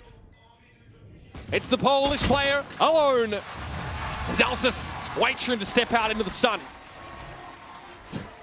Still, a mildly furrowed brow for Sen's fans. That could have gone either way. That was an interesting little round. I mean, that's a pretty classic move on a pistol. Try to sell that B fake with your Neon, who can get in, get out, pivot into the C split through garage, drone tags on the west side, and then he's lit up back box. Cool. Has Zelsis shot? That's a nice part of having the Sheriff, though, on these pistol rounds, is that you can actually shoot through that default box. How does Grabinho put that quick 2-piece together? Dangerous as always, but Sentinels at least get their pistol. That's what they came for. Nice little pivot there into C. So we have this gamble sack from GX that is based on this paranoia from Grabinho. If there's noise long, going to throw that out, and 3 players are ready to swing. But it seems like Sen are probably going to be dodging that unless they go for maybe a late C split again. I don't know if Narrate liked what he saw off that recon. There was no Al drone used on that C-long position, though, so tough to spot this out. But with the spikes being left, very much a default look for Sentinels, and they are so... I mean, I think Cloud has kind of put the fear of God in them here about turning up in random places on those eco rounds, so Sen have to be... They have to spend that much more checking these random corners, clearing really thoroughly. Yeah, they've gone ahead and worked all of long. Completely silent. After that, drone was early, second caught, but quickly gets that shot off before going down to the classic. No stone unturned for Sentinels on this A side of the map, and Zekken barely gets out of that one alive. Now, though, GX are going to have to play the A side retake, always difficult, with nothing board up. They do have all the breach util at least to spend, but the gamble stack does not eventuate. Zelsis even waiting on this late little wrap through B. I have to say, it's tough for me to kind of rank where Sen are at with Haven in terms of their map pool right now. You know, map pool was something that Kaplan discussed heavily as an aspect of the game that they need to work on heading into these global events to actually get a trophy. And they played Haven twice in the second stage. It was against C9 and 2G in the regular, season part. They won both games, but just a very small sample size. So I feel it's very hard to evaluate where they're at the moment. And for GX, they've had moderate success. They're sitting at a 3-2 record in Stage 2. Beat Na'Vi a couple times here. So it's really tough, I think, to try to match this up. And I think also we've got to take this map into context of the rest of the series. What we've seen so far from GX when they get that lead, when they start to build up momentum. They look to be really good at just strangling you out of a game. On the defense side, we've not really seen anything special from them yet. No real set plays, but this is the kind of round where they should start to rear their heads. The Sentinels, of course, still have a Stinger Bulldog Outlaw in the round. Zelsis does fully invest into getting that Vandal.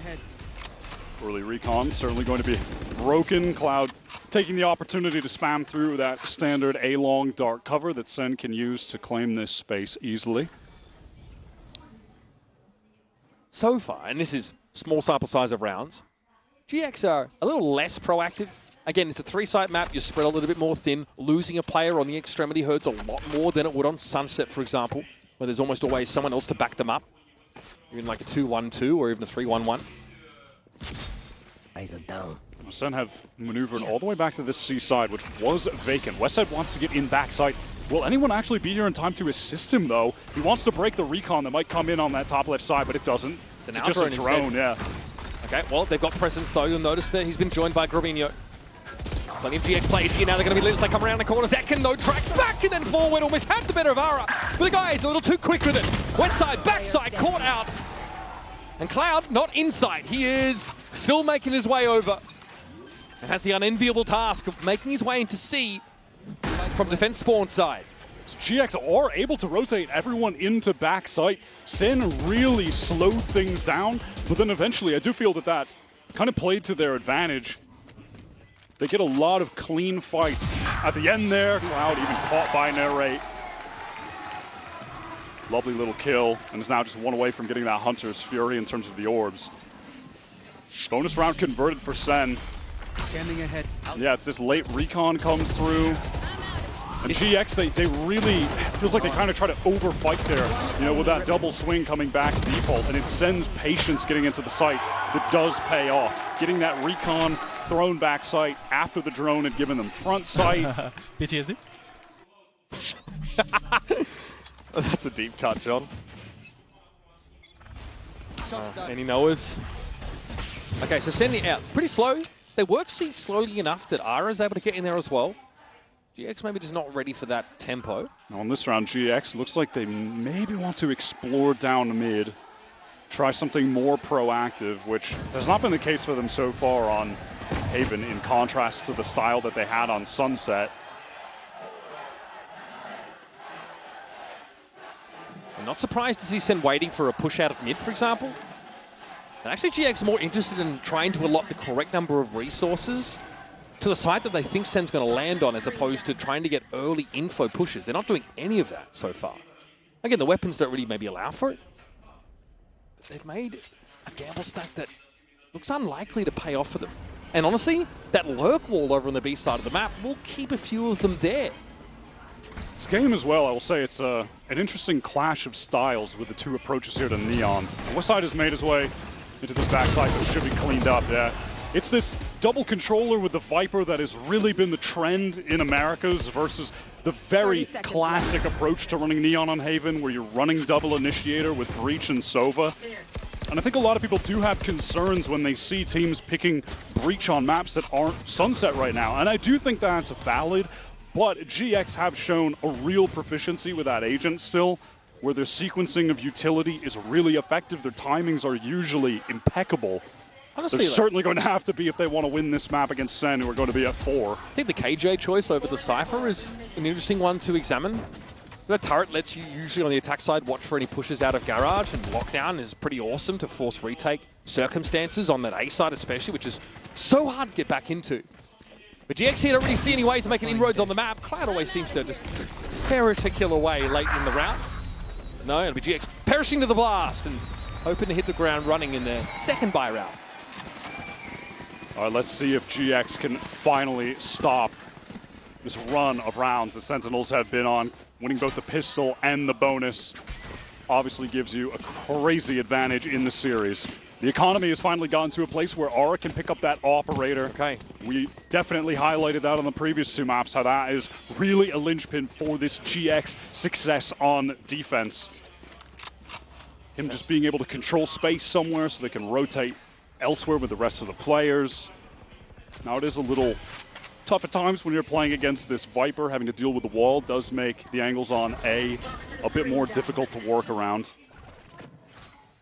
I definitely feel like the texture of the game changes drastically when Aura has a scope weapon in hand. All right, that trip front sight going to be broken by the shock dart. Drone in first from there, right? Similar to what we've seen before, a slower approach. Drone, then recon has been the cadence. Backside, we're just going to see some of those corners cleared, and Sentinels have seen or not seen enough. Yeah, they want to slow things down. The rotate has been drawn very fast towards C. They obviously saw GX willing to do that on a previous round when they sent that sequence of utility on the C site. So now they're going to maneuver their way elsewhere. I think this is some really good calling from John. This B site is pretty open. Cloud wants to get in there. Dangerous though. Yeah. Knew there'd be some utility to draw out, but Cloud overextends onto the side. It was ultimately a fake for Sen. Something that's been in their wheelhouse a lot in the past. GX though, convinced that was for real, and they get punished for it. Wow, they have just been baited into all of these angles. Aura is absolutely going to be saving this off. Really excellent calling there from John, I feel. Just activating that same early util on C that drew all the rotates on the bonus round that they converted. Oh, wow, no he's even going to way. catch this kill onto Aura. It's free, man. But then drawing the rotates, pivoting to B, But then after they're delayed by that aftershock, they turn around. All of those GX players who were drawn out, baited out, they collect the kills, pivot to C where they've left Zelsis inserted deep. This was a really excellent round from Sen. And also a decent time to make the fake plant play on B happen. Still the GX, maybe that's something that also has come up to them in VOD review, because it is something that Sen likes to mix in. Just a point of tension in this game where, for whatever reason, they are convinced that it's worthwhile committing on. And they underestimate their opponents. Big punish as a result. Cloud definitely a lot quieter in this map. Now needs to get the troops right as Pipson is going to dial in and see what needs to be fixed in this timeout. What's made GX so effective on defense is their ability to call rounds where they fully disrupt the plans of the attackers. So far, that just hasn't happened. No, they've been trying to gamble stack sides. They've been trying to gamble on some of the eco rounds, and they've been trying to flood on the buy rounds. We saw that on the bonus. We just saw that on this round, too. They all tried to flood back C, right? And so far, that hasn't been effective. It's just resulted in John having free reign across the map to lead his team and execute the plans perfectly. How safe is it, though, to be pushing off these sites as individuals or duos for this early info, for this disruptive potential? There's been no defensive pops, right? There's been no sort of very aggressive early round movements here for GX. In fact, they're not even working the map much for information passively. At some point here, I would like to see them do something active towards mid. I think we're going to get it mix now. That in. And yeah, I do think they're going to do it here with this half buy that they've got going. Now, there's no KJ turret set up to see this. Oh, wow. So that's a recon paranoia with a stun from Aura into window. All of Sendo, they're stacked up towards this C side. Sight is going to be totally free. He's back. Yeah, him teleporting up top while Zekken runs in so they can double face back Sight, but it is not going to be held by a single GX player who is indexed in that mid play. Yep. I like the set play and give a lot of map control over, allow to contain, but there's no pressure coming from C Long because there's KJ util that can obviously read it as it comes. This round is as good as done. Nice shot from Zekken. Westside was already he's back. on Zekken's such back. Low HP. Ara and Cloud don't have a lot to say about this round, I suspect. Just as likely to disappear in a puff of smoke. Set up inside Garage here, and once again, there will be a player late in the round for Sentinels trying to punish this. And no one's looking in Zelsis' direction, and yet Cloud whips on him. Pretty unconvincing stuff for GX there. Set play attempted, no result yielded. Certainly not mad at the attempt, though. I want to see them go for plays like that. Yeah, but how does that condition them now? But a little insult to injury is that Zelsis, even at the end there with a kill and the death, now has a lockdown for this buy round.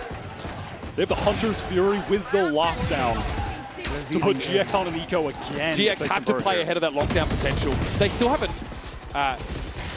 op to hand, I would think. At least the option to go for one. Maybe if Cloud is one away from his Hunter's Fury, so that's the natural counter to the lockdown if he can get an orb somewhere. This time, Sen, they want to go very fast towards A. Teleport cross from Bang, but he's caught. He's stunned. Okay, well, Sentinel's conditioned to a little bit of a slower early round from GX and don't really see the mid pop from them in the previous one, so think they can still play in that fashion. And there's a stronger A fight from GX. I do like to see that, but this is a good response from Sen. They have gone so quickly towards this C side. Can GX flood in to support Westside now? Westside Tux gets the perfect drop, and Zekken is lit inside that cage.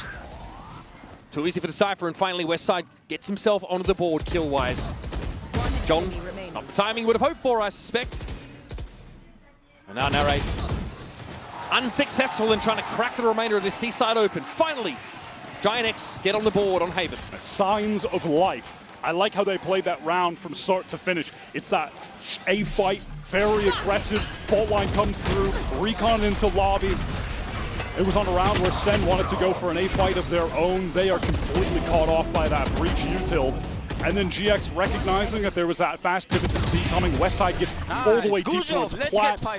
Gets the cages up, allows his teammates to flood back in. That's a perfect defensive round. A good example of how that util perfectly facilitates. And now look, they want to get aggro towards mid again. It's that play from before, the relay bolt, paranoia, and Narrate the takes the recon. space back though. He's there in a second, Wyatt. Ara brought down. Just impales himself on his own sword by the looks of things, but there's that Hunter's Fury that comes off for GX, a big part of their early aggressive play. Zekken's got to get across the window, lucky to be alive, but could still be spammed down as Corbino wants to push up outside of lobby. chaotic early round. Leaves Sentinels down to 2. Yeah, Westside stayed fully committed out of garage, caught off Celsius, and now the neural theft would buddy. reveal these remaining 2 players. It's a 1v1. Oh, second won that round, looking very different. A crucial pickup for Flickless. GX, they have to convert this. They got all the info. John can't get anything done outside of the purview of GX. They know it all. Now, those thin walls may be his undoing. Flickless wants to step up, and John doesn't have the mechanics to answer. GX up to 2 rounds. Finally, we're starting to see some of their personality from EMEA's number 2. Surge of energy coming into this team after an absolute drought. This is the play they ran on that prior half buy. This time Sen were in the region they needed them to be towards window. It's that Hunter's Fury that Cloud throws in to get the trade when Aura goes down. Hits Bang as well, brings him to half HP, and they're pushing out of A, and they're pushing out of Garage. That was that play exactly as intended. And Aura considered, as they drew it up. Aura considered picking up an op a couple rounds ago. Opted for the rifle. The GX haven't really needed to play the passive line hold game. They want to brawl and do it again. They want to fight for this A lobby. Very hard. Grabino gets the first. He gets the second even. This is where that came from. Zelsis was cut down in the corner there, and Bang is revealed, able to take 2. That's all he's going to get. That's the best he can do to give John a shot in this round. The money starting to dwindle. It's getting a little low for Sentinels, as this would be their 3rd consecutive round they've given away to the defenders. GX, they are a team that can just suddenly capture the pace of the game and take it over. Feels like these past 3 rounds have been faster than an entire buy round from the beginning of this first half. John here has to keep it simple. Not surging out in that long direction. Has to make a correction here for Cloud, and he's in mid-air. IGL seals up another round for GX. And like he said after the first, 5 more to go. Well, they've managed to cut this lead in half. 5 also the number of ults that Sentinels have coming into this next 5. But hell, they've had a lot of them for a while. They haven't even had a chance to use them because GX are just sending it on them. I think Bang is trying to find a way to play in response to this raw aggression from GX. But it kind of amounts to him cowering in a corner while his team gets mowed down, and him with trigger discipline able to take 2 and then not convert any further. It's got to be a timeout here for Sentinels. Yeah, it was a cool position to get into, but then with Sen continuing to fight in lobby and just getting shot down by Grabino playing down there in short. We are getting what we asked for, though. We wanted to see GX disrupt Sentinels in these early rounds. Yeah, push up, make it hard for Sentinels to work the map passively, and then make a pivot into a site that they could divine was being less populated by defenders. They just have to keep this up now. This is good. As Sentinels are the ones that have to pivot now. They need to start expecting these early round push-ups. This is likely to slow them down, which could also work for GX if they realize they've done this level of conditioning to the attack side. Yeah, I mean, what, 5 minutes ago, we felt like this was about to be a Sen walk in the park. They were up 6-0. Every round was so effortless. Yeah, let me tell you. And now they're forcing the timeout. Cloud is reaching up to put the collar on Sentinels right now, so they better have their wits about them. 5 ults, though.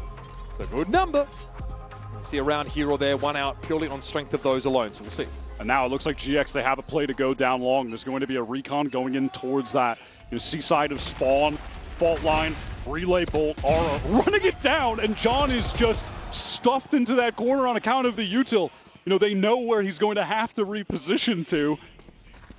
Sentinel's obviously planning a pivot based on where that spike's been left. Zelsis needs to stay alive for this lockdown to be a factor in this round, but he has to know Westside is playing close. Wins it out. That is an important correction. A flick to the head that downs the enemy Cypher. Down is A-side starting to crumble. Crack for Grabino! Emerges with 2 very important kills. That is going to put GX with a shot in this round. A real one now as Aura gets close, wants to challenge it. Bang cannot keep up. It's too pacey. Headshot though, dink onto Aura. Doesn't slow him down for a second. Slides in, and the overdrive will claim the final frag. The second wanted to use his own ultimate, but while activating, is just rushed down by Aura. Yeah, he's lost it now. Who opens the round, closes it. It starts off another early round active play. This is just what makes GX GX and such a cool team to watch. John is isolated on that C side of the map. He goes down. And then, of course, then feel like we just need to accelerate into A. Also, massive credit to Gorbinho, by the way. That two-piece he had was so sick. And without that, the round is lost. And it's crazy how frequently he is doing that. Even in these, like, eco scenarios. Yeah, again, and started so slow, map 1, Gorbinho, but he didn't let it get to his head. He has stepped up both Haven and Sunset. Some part of the map, Ara has been taking liberties for the last 4 rounds in a row, and it's no coincidence that those have been defense side wins. Zen have also lost a little bit in that ult battery now. Still have a lockdown. They just haven't been able to get to the stage in the round where they can slowly work the map and set it up, and this won't spot Ara out. Honestly, this is an insane spot to be set up. This is crazy. There are 2 Sentinels players right now. John's going to die to this. Surely. John, please! Oh, he just doesn't know what hit him. Narrate there under extreme pressure as well. Zekin trying to respond, but if Ara gets out of here, this is masterful. He can just leave. Look at the A site, by the way. There are 2 Sen players in there. How has that happened? GX were fully expecting a C-side hit. Bro, they're not going to get to cross for free. They've got to get past Cloud, and then final boss Ara is waiting there towards mid-window. This is so bizarre. I mean, look at 30 seconds on the map. Time short, bang, deep in a spawn. Ends up being a 1-for-1. They still need to get the spike to his side. They're going to be Ara, and they can't get past him. Second slides in, and he takes matters into his own hands. Spike recovered, but a pivot, a wise one, across the map will send them to C, a site they've got little info, but can sort of guess that it's bereft of defenders. Zekin has to stick this, no choice. Caught by the trip, doesn't matter. Going to get the spike down. Now how do Sentinels position themselves here? Lockdown thrown on default. Yeah, GX, they really don't have an opportunity to break it, and Zekin wants to take the space that it's creating. Doesn't want to over-push there. Cam dealt with.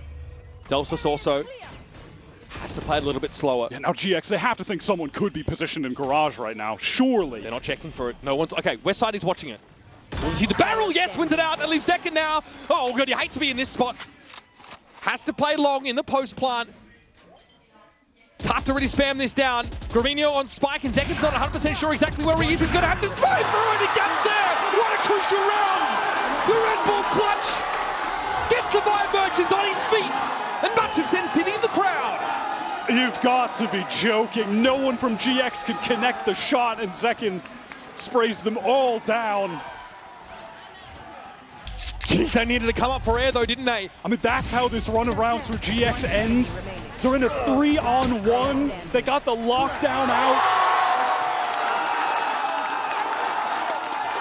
Well, they needed a bit of magic, Wyatt. A drought of it. Ever since round number 6. Kaplan made a gesture like, I'll take it. Not how I wanted it to happen, but I'll take it. Yeah, well, this can just be credited to the individual. That's just fine for Sen fans. Now, they're still in that Hunter's Fury. Also, if they ever get to a post plant, which has been tough, they'll have a pit. GX uncharacteristically played this round slow to start with. Bang, same sort of bait play. Onside paranoia, but Ara's there to check if it's the real deal. That immediate bolt thrown down, so no one can try to trade. Needs to get out of the way of the drone, but is a little bit too slow. Viper's peak here, thrown inside B. Gorbinho now going to be decayed down if he lingers for too long. And Senna just headed elsewhere, leaving John behind to kick this pit up. But eventually he's going to leave too. West Side on the angle. No, Celsius is coming. He saw the barrel, and now he can use that cage to get back towards Plat. Wants to reposition, but a little bit too early. No one there to help. Really exposed himself. Really showed too much leg there, Wyatt. And Zekin Franklin was waiting for a drift at the back of the site. The cyber cage wasn't enough to obscure him. John, low HP, Narrate wins that out. Foot off the gas so far for Giant X. Serving this round over to Sentinels. And Cloud, the IGL needs to get into the side in the 1v3, already down to 70. It's always good for 1. That much we've learned today. But digging this high-low setup out is all but impossible. A late half recovery for Sentinels. They bounce back, but it takes this man on your screen to get them there. Just a moment of magic from the youngster. Zekin saves their bacon. In that round 11. Crazy stuff so far, and much to talk about, I'm sure, heading into the half. Let's take a quick break, and we'll be back with more of this decided map after this. One enemy remaining. Scanning ahead. Good recovery on the hand, baby. Good recovery.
Top of the second half of Haven about to come at you, folks.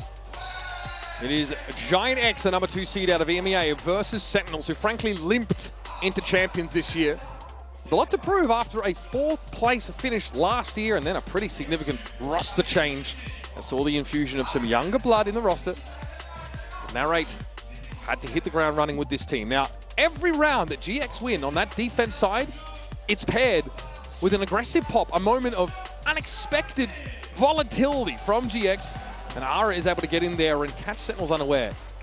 4 rounds on the defense side is going to have to be enough. And that round 11 should have been a win for GX. That should have been their 5th on the board. They brought it down to that 3 versus 1 that Zekken won in miraculous fashion.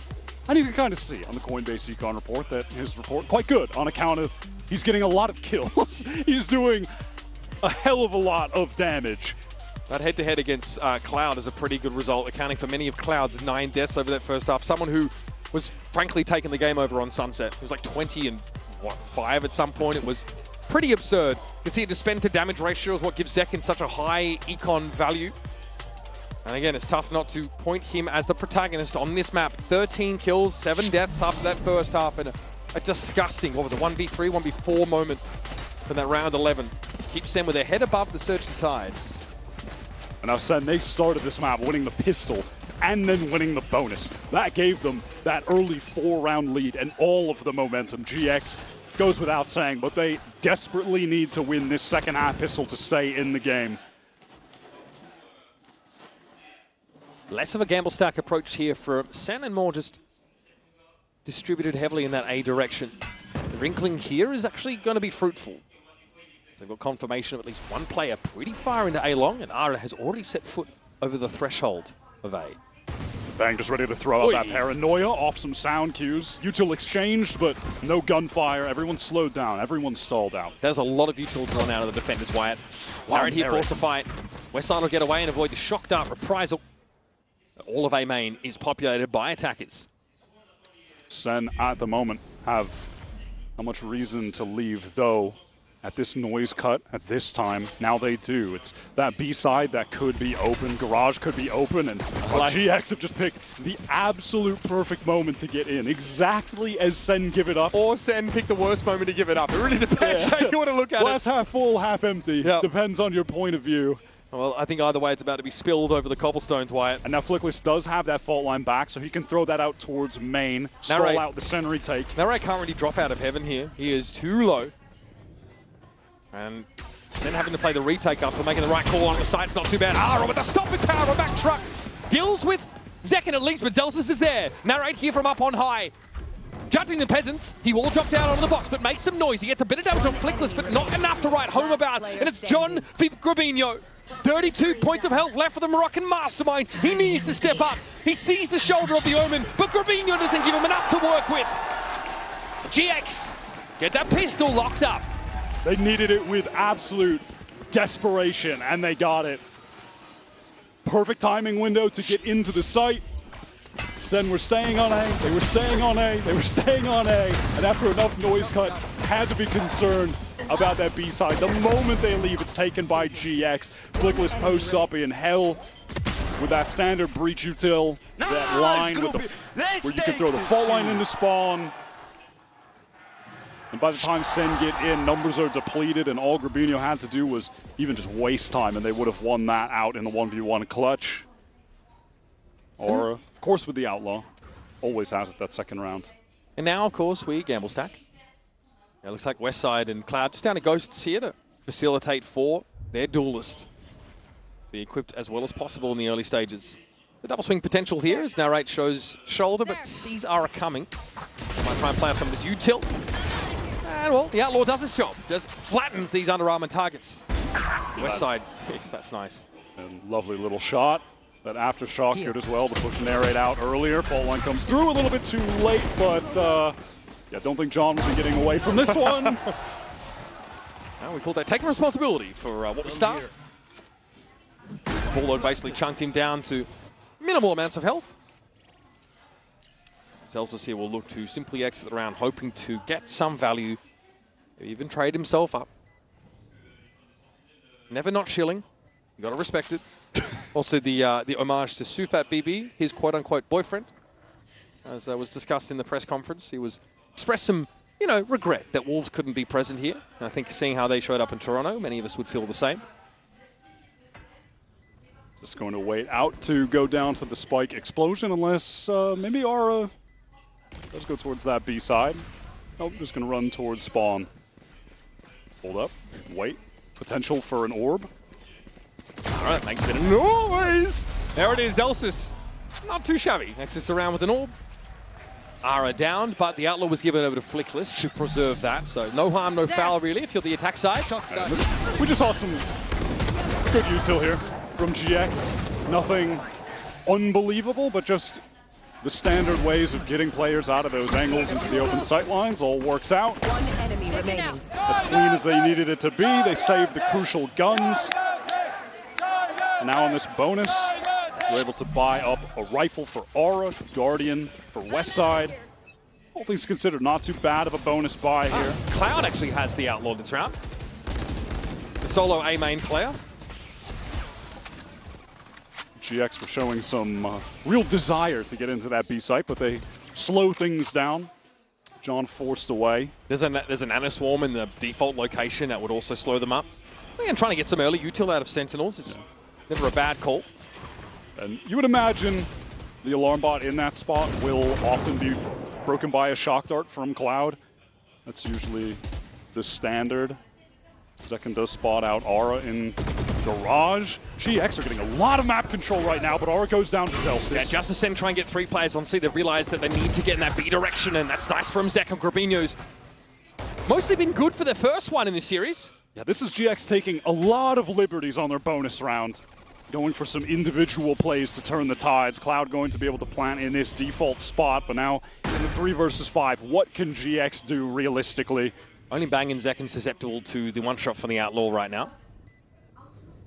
And of course, play it safe. You know, when you're retaking on this B side, that's where this Viper Wall can come in handy as well. It's just a natural smoke for main. Narrate takes a hit for that, tries to get him through the wall, but Flickless finds Zekin on the other side, getting him from the garage side of the map, and Zelsis will be slowed up to that effect as well, caught in the fault line. But John says no more breach util, no more breach, in fact. Down Flickless, puts center the player advantage, but now they're going to deal with this setup from Cloud, and Bang was the only player not set up to deal with that. Defused goes Zelsis, living dangerously and punished as Westside executes him with a pistol. There is simply no way GX should be allowed to get away with a round win. 3 versus 5. They convert. Zen with better weapons coming into this. I mean, ambitious little spam from Narrate. Flickless is just open holding the angle. Zekin peeks out. Zelsis wasn't ready to be there for a trade. A little miscommunication. The Viper Wall's not in play because they're trying to fight out towards mid.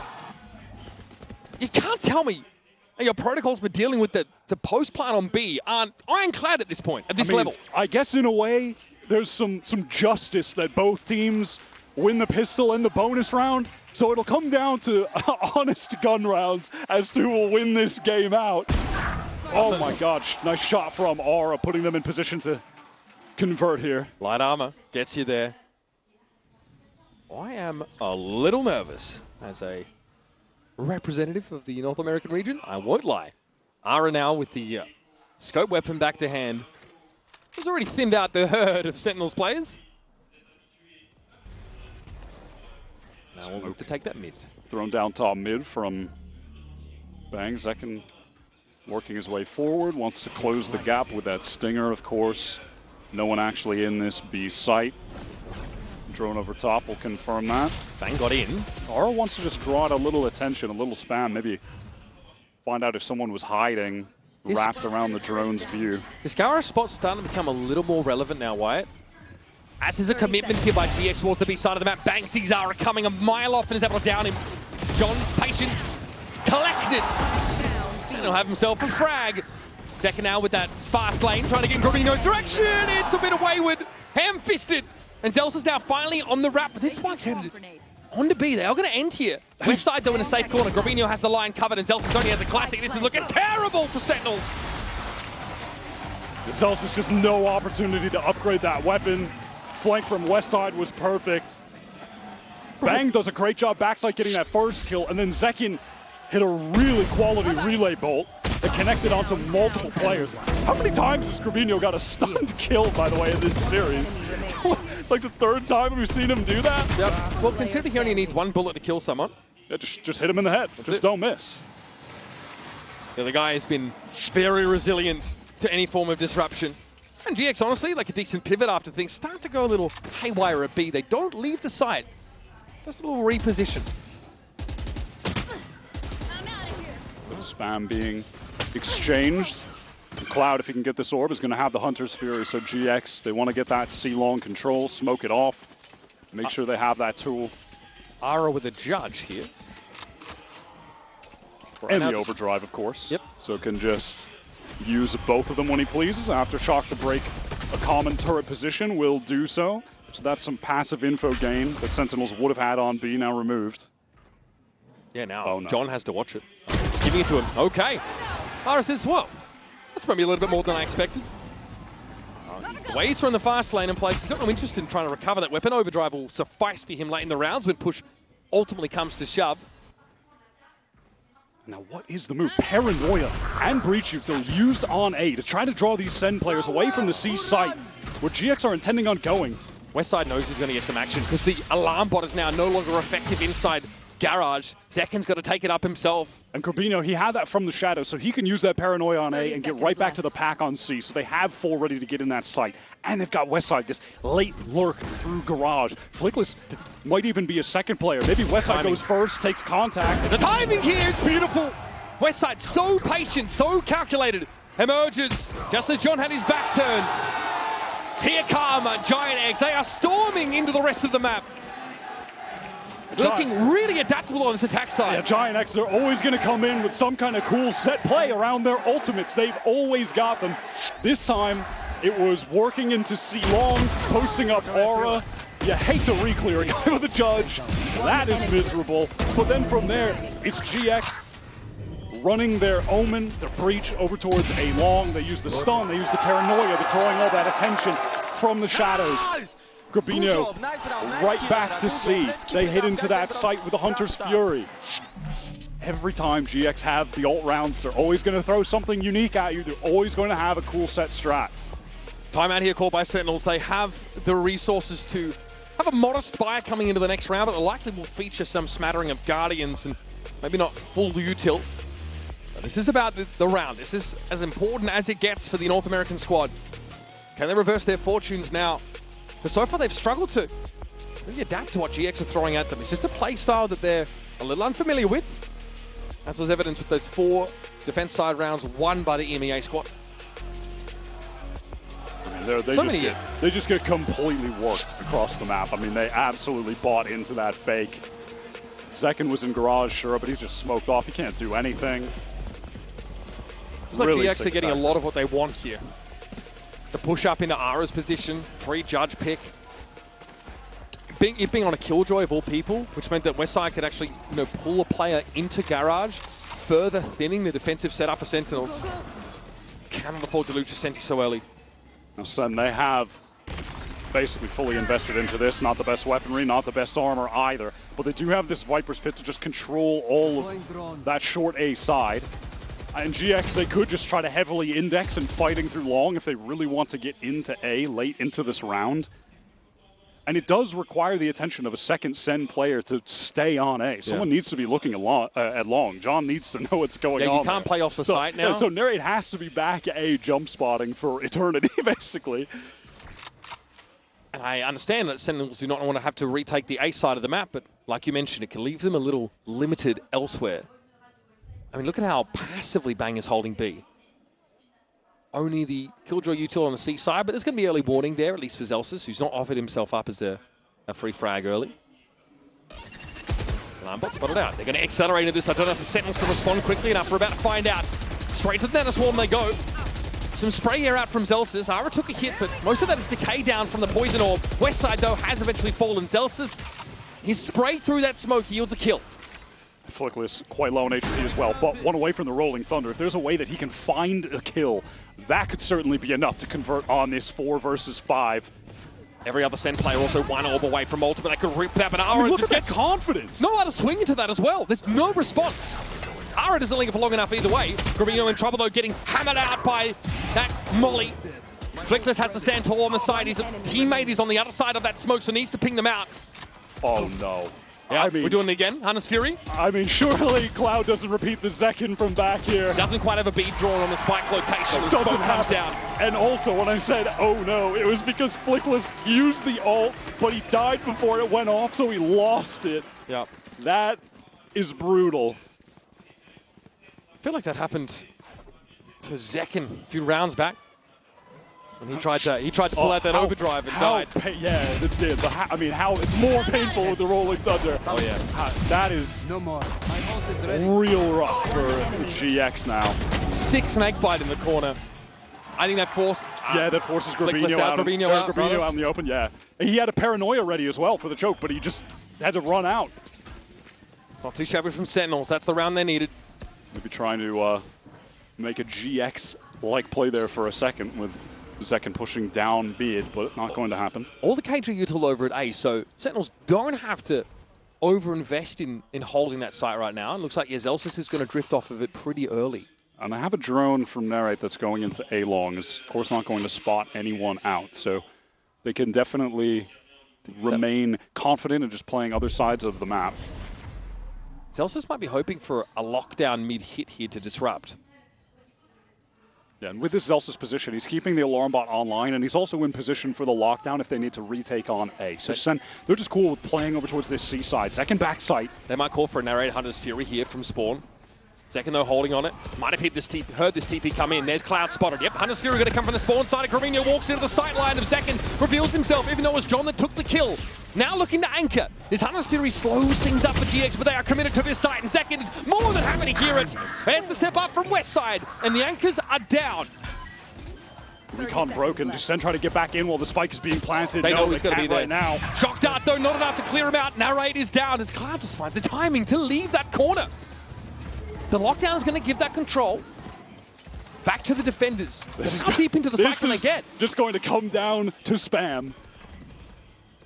That's how we have our expectations set. Yeah, Sentinels don't have a lot to disrupt util-wise. Cloud gets that recon back, and the fault line is up. Zelsa's lucky to be alive as he's able to get away. Recon doesn't reveal Bang, so he goes for it again. But look at the crosshair placement for Cloud. He basically knows exactly where Bang is, and they're waiting for Zelsis too. Every contingency accounted for GX.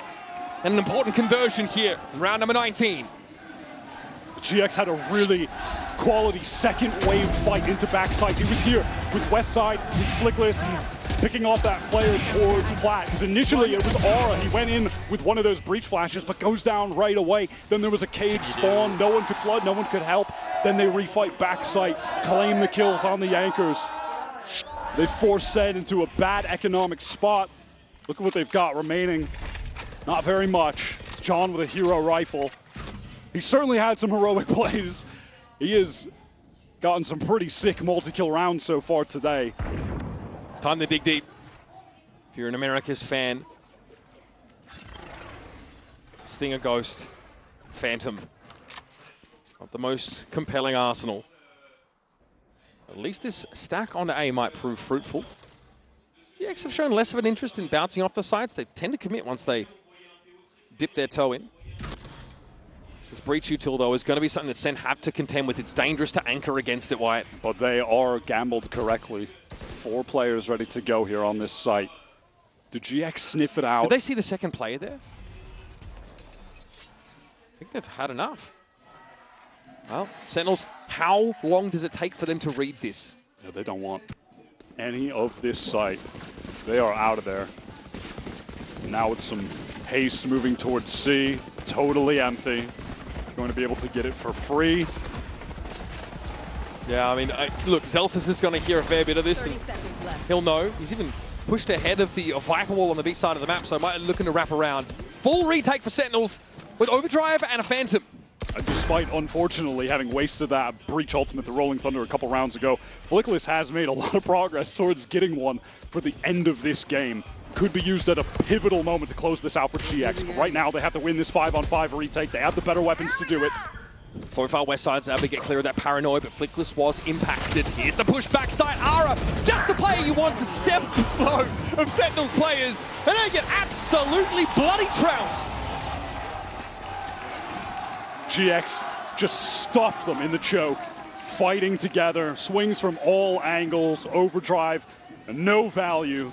Zekin has had no opportunities on this map to make anything happen with it. Not this half, yeah. No, he's played a trifecta of Neon games. His first one on Corrode was the best.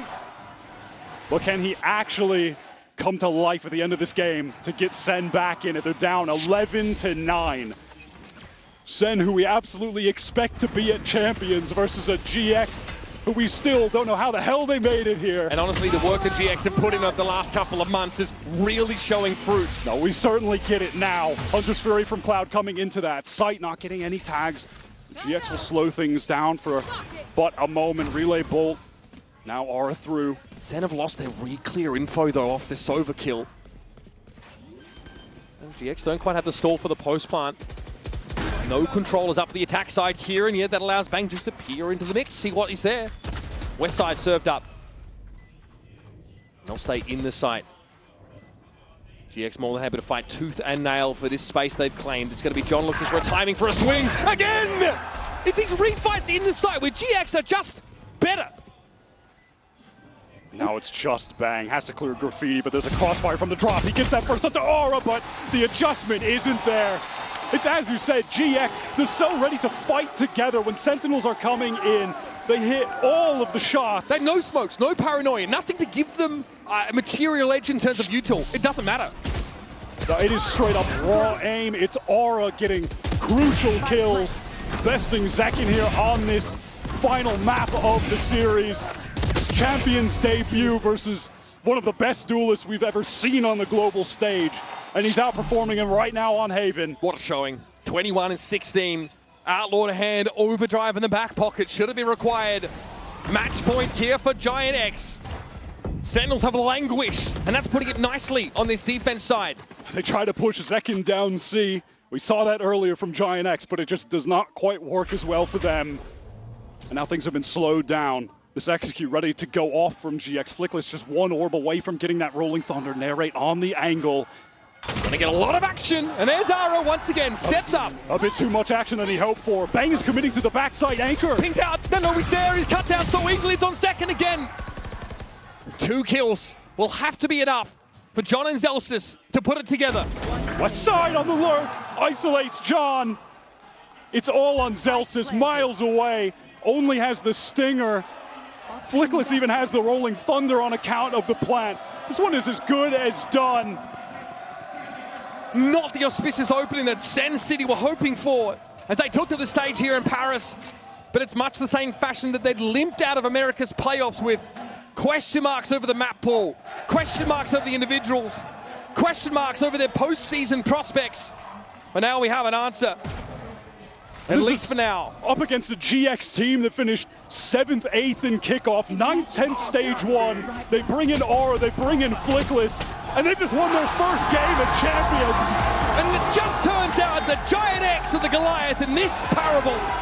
Sentinels completely neutralized, often disrupted, set off balance by these aggressive push-ups for Giant X on the defense side. And then on the attack side, they get to lean into Ara's dueling potential. 286 ACS, 22 for 17 with 10 first bloods. That is an unreal stat line to put up for Aura in his debut global match. What a stunning showing from GX, who display, I think, their unique, captivating play style with all of that aggression on defense, so many cool set plays, really well timed, impeccable utility that is a nightmare to deal with for the opposition. Getting out of this group is far from a sure thing for Sentinels now. If they're going to do it, they have to get past either this team again or Paper Rex. They find themselves in early postings to be 3rd out of 4 at best in this group. Not where they want to be, not at all. The legacy demands more from Sentinels. But so far, Giant X have put in the work. No one could deny that. Going back to the well, to Tier 2, bringing players up from challenges at the end of a disastrous Stage 1. And I'll tell you what, Pipson has whipped them into shape real quick. I'm so impressed by this GX team. These are some of Sen's best maps as well, by the way. They have an overlapping map pool, and they were able to beat them in this fashion. The sunset set showing from Sentinels is going to haunt them. We're still iffy on that map. We don't know what to expect from them. And I gotta say as well, individually speaking, Cloud was absolutely a man possessed on Sunset, puts up 19 on Haven. Grabinho, he started really slow. So on solid, Corona. man. Looked like, oh man, does this guy have nerves right now for his debut? I mean, this is a young team, right? But no, he bounces back, has a great showing on Sunset, great showing on Haven as well. We're starting to see the value of picking him up. Obviously, Grabinho with the stint on Heretics in the past, right, has been in the scene for quite some time. One of the more veteran individuals at this level, I think, come out from Koi this very year. Giant X have put him in a great position to be that rock-solid foundation for this team. I'm blown away from what we've seen from GX so far. That just tells you at the depth that we have in EMEA. This is the team that got through Fnatic, plowed them in a 3-0, and ended up being stopped in their tracks against that Team Liquid in the EMEA finals. We're going to go down to Lou on the stage. She is standing by with Grabinho for our Verizon post-match interview. Go ahead.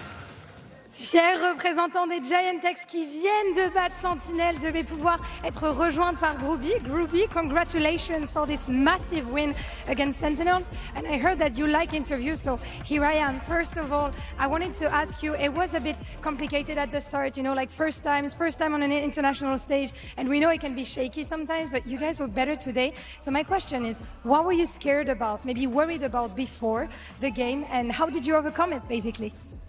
Thank you first of all. Hello everyone. It was like hard game for us. We know it's gonna be hard game because it's new stage.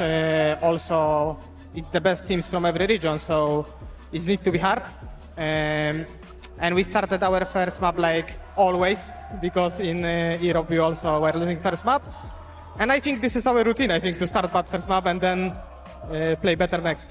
Just used to it, I think. Donc première question, on a vu que c'était un petit peu compliqué au début, c'est leur première fois sur la scène internationale, donc de quoi il avait un peu peur et comment est-ce qu'il a réussi à dépasser ça? Et bah tout simplement, on savait que ça allait être un match difficile, c'est les meilleures équipes du monde, on a l'habitude en EMEA de galérer sur la première carte, donc c'était pas un souci pour nous et on a réussi à remonter. And second question, lot of fans, you know, you have lots of fans here who went and came to cheer for you, but a lot of people were saying that you were not going to beat Sentinels. So my question is, what do you have to say to the doubters?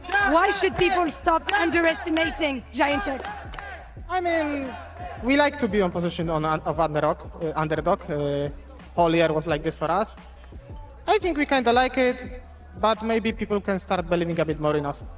I think it would be a good thing indeed because you guys are gaining power and power every time. Donc il y a eu beaucoup de fans, hein, Giant X qui étaient là aujourd'hui, vous les voyez de toute façon derrière nous, mais beaucoup de personnes ne s'attendaient pas, n'avaient pas prédit ce résultat que Sentinels allait perdre face à GX. Donc pourquoi est-ce qu'on devrait arrêter de les sous-estimer? Bah tout simplement, nous on aime bien cette position d'underdogs. Les équipes elles commencent à nous craindre. On est en situation confortable quand on commence par en dessous. Donc voilà, ne nous sous-estimez pas. On arrive. Thank you so much. Groovy, for your time. Good luck for next matches. And I think that's all for us on stage today. Tomorrow, we'll see you for some more matches. We're going to see NRG versus EDG and Team Liquid versus DRX. And I'm throwing back it to our analyst desk. See you.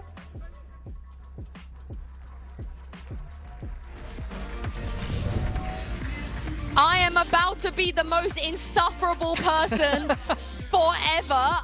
I've got Doug here with me, and I did see Westside. Westside is out there, so can he's close by. He's right there. If we can bring him in, it'll be amazing because I would love to speak to him. But Doug, are you joining me? Are you going to be insufferable as me? I feel like I already am pretty insufferable. I don't know that I can be as insufferable as you, though, Sue. That's a different level of. I don't know that I can get there. Yeah, but Giant, they beat Sen. They did, and holy smokes, they did it their way. They were so much fun to watch. Okay, we have Westside. Dude, Westside. Congratulations, man.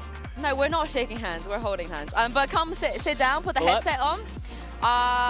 Holy moly, Westside. First of all, I'm going to ask you the most important question before we get into all the other stuff. Yeah, Huh? let's go. Where did you buy the hat? Why are you wearing the hat? Here. But why are you wearing it? What's the law? No, I actually got tired of my default cap, and this time I decided that I will try to bring on every game different hat. Oh, I saw a different one already. There was a cap earlier when you were warming up, and then you switched to the beanie, Yes. right? I will say this. You are undefeated in that hat. That yeah, is true. I mean, that's also true. I don't know Maybe that I I would will change just it up. keep it on, you know, Yeah. and I will just keep on going and win. Keep winning. That's also Never like the idea. Never wash it. Never take it off. Sleep with it. Shower with it. If you're winning, I mean, what are we talking about? I think you're right. I think we need to get that hat as well. We're we not need the gonna. buff. We're By not the gonna way, win like he is. I have a question. Should I hear you in these headphones? You should. I don't hear anything. Oh, if we could tech support. Amazing. Yeah. I love it. We're doing great. You can take if you can take one Yeah. out just with the mic, I mean, the other but I would side. do the other one. There we go. If that helps. Yeah, now it's better. I'm because- really Lovely. loud, so I think you won't have an issue with me screaming.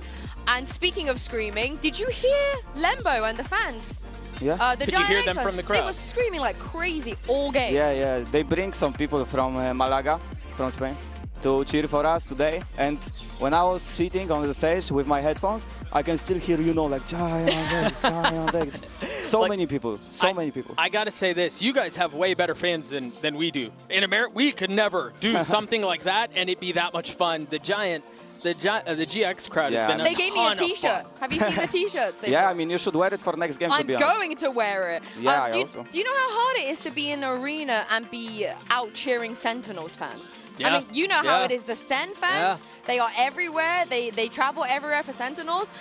Do you think maybe that helped you, knowing that there were just as many people rooting for you in the You arena need to today? repeat, I didn't hear fully.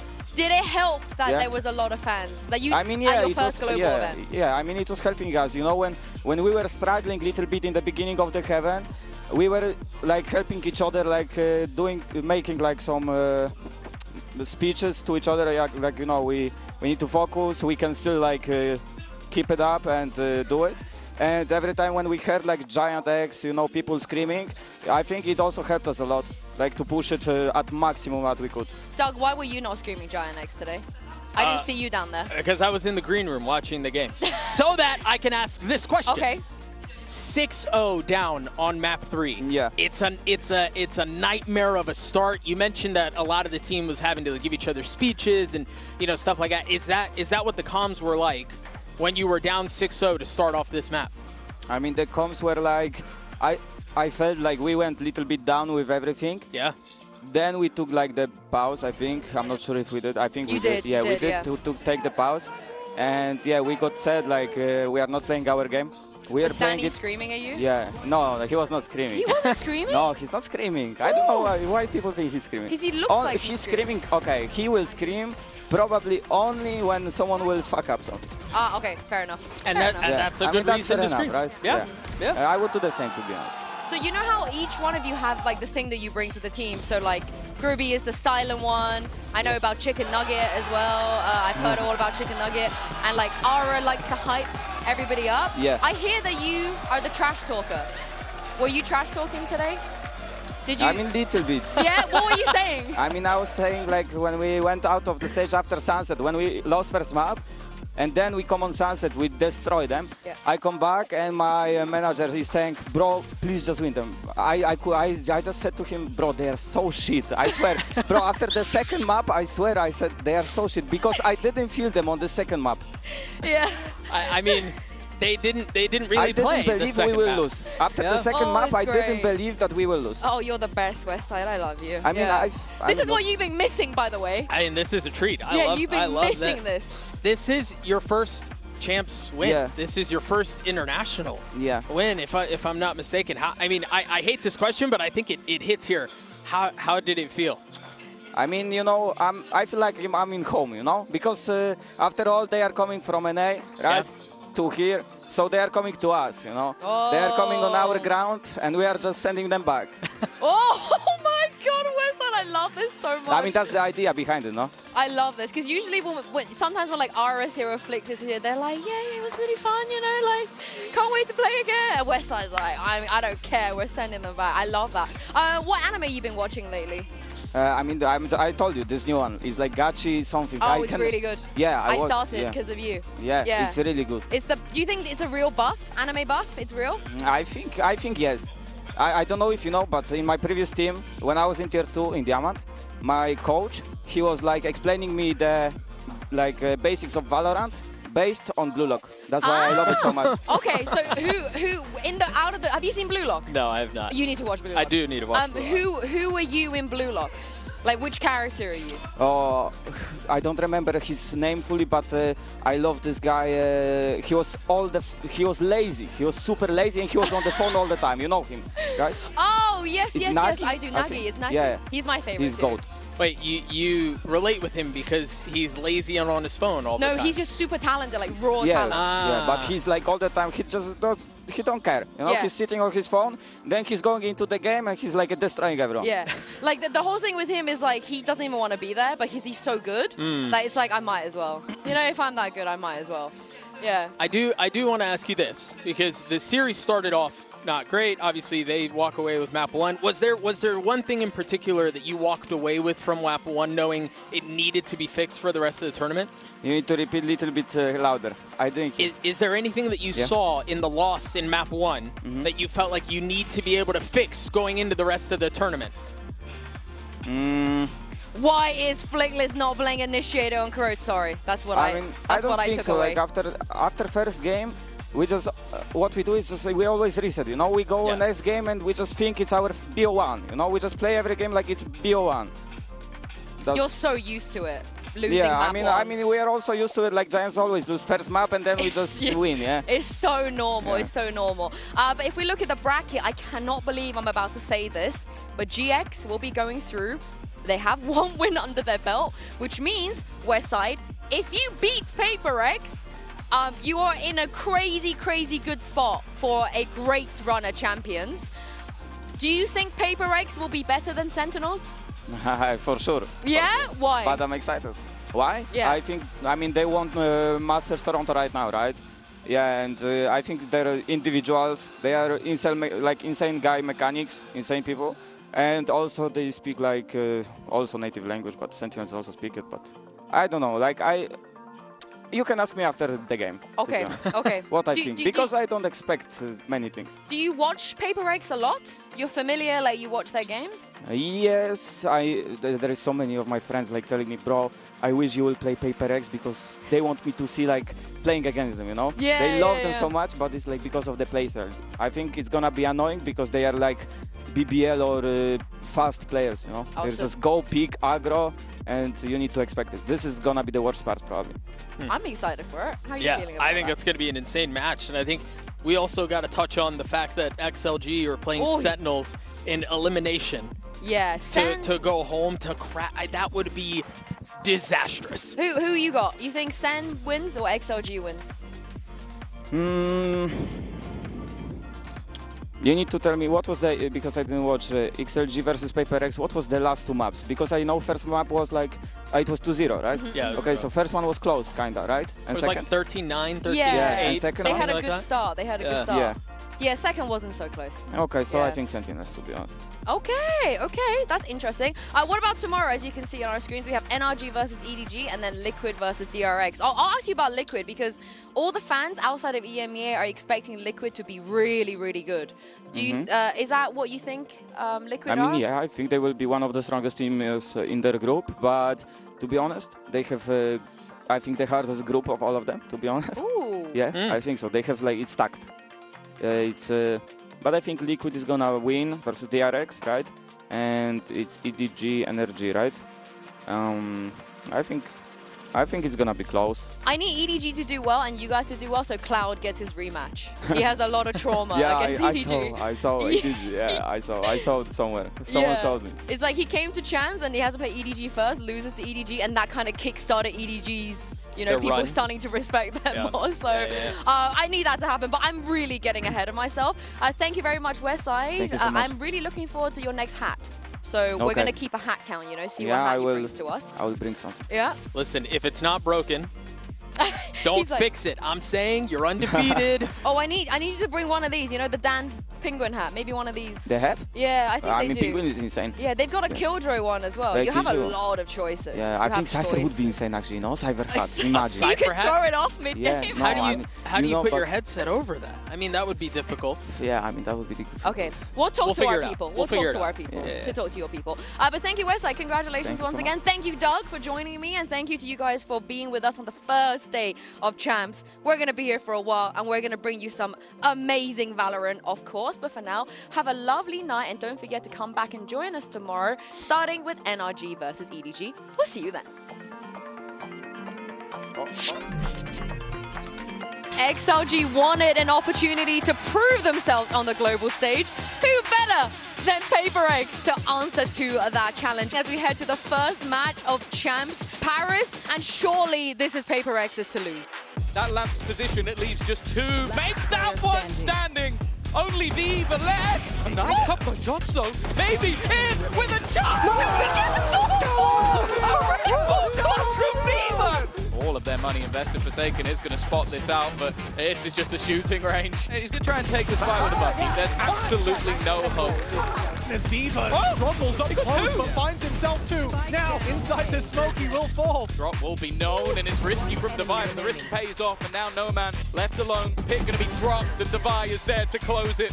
Forsaken coming in on this flank, managed to get past the trip. That's why nobody's looking in this direction. If this smoke fades, he might just have himself at least one freebie, but he's looking for more. In fact, he's going to take it all! Forsaken, a one-man retake! That's a wonderful punish. What is going on with something here? And a swing from No Man that gets punished. Something's got three. Devi is about to go down. He's trapped in the corner, but in comes his old buddy. Something here to save the day. It's more than back! From something! 13-5, 2-0. PaperX looking lights out on the second map as they claim their win to open up Champions here in Paris.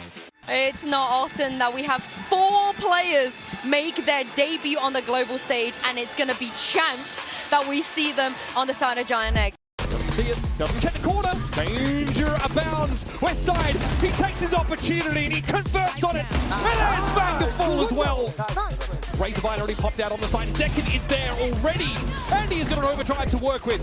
Straight through the pit he goes. He's ready to throw down. Spots out Gravino. It's electrified from second. Flickless unfortunately peaks. The 2 Sen players who've taken full aim control. God. Cloud gets onto A, unfortunately it's in a body bag and narrates, slots in 4 to kick off Sentinel's campaign here in Paris. Sentinels have not got off the starters mark in this round, and Tekken's not there to double up. Now trying to at least play off this aftershock. Stealth has got his, and it all falls apart. Talk about a team who likes to be assertive on the defense side. Ball line's avoided by Flickless. He tries to get ahead of the game, and so far not too shabby, but Tekken is up on the side and demanding some attention. Brought down by Cloud, and Narro's got to step up in his absence. Don't bang, tough job. Someone's going to do it, and Flickless puts the round to bed. GX absolutely flatten them straight out of the gates. They still need to get the spike to his They're side. going to be Aura, and they can't get past him. Second slides in. Gravino on spike, and Second's not 100% sure exactly where he is. He's going to have to play through, and he gets there. What a crucial round. The Red Bull clutch. Down Flickless, puts Center the player advantage, but now they're going to deal with this setup from Cloud, and Bang was the only player not set up to deal with that. Defuse Elsa's living dangerously and punished as Westside. Here's the push backside. Aura, just the player you want to stem the flow of Sentinel's players, and they get absolutely bloody trounced. And it just turns out that Giant X and the Goliath in this parable, Sentinels completely neutralized.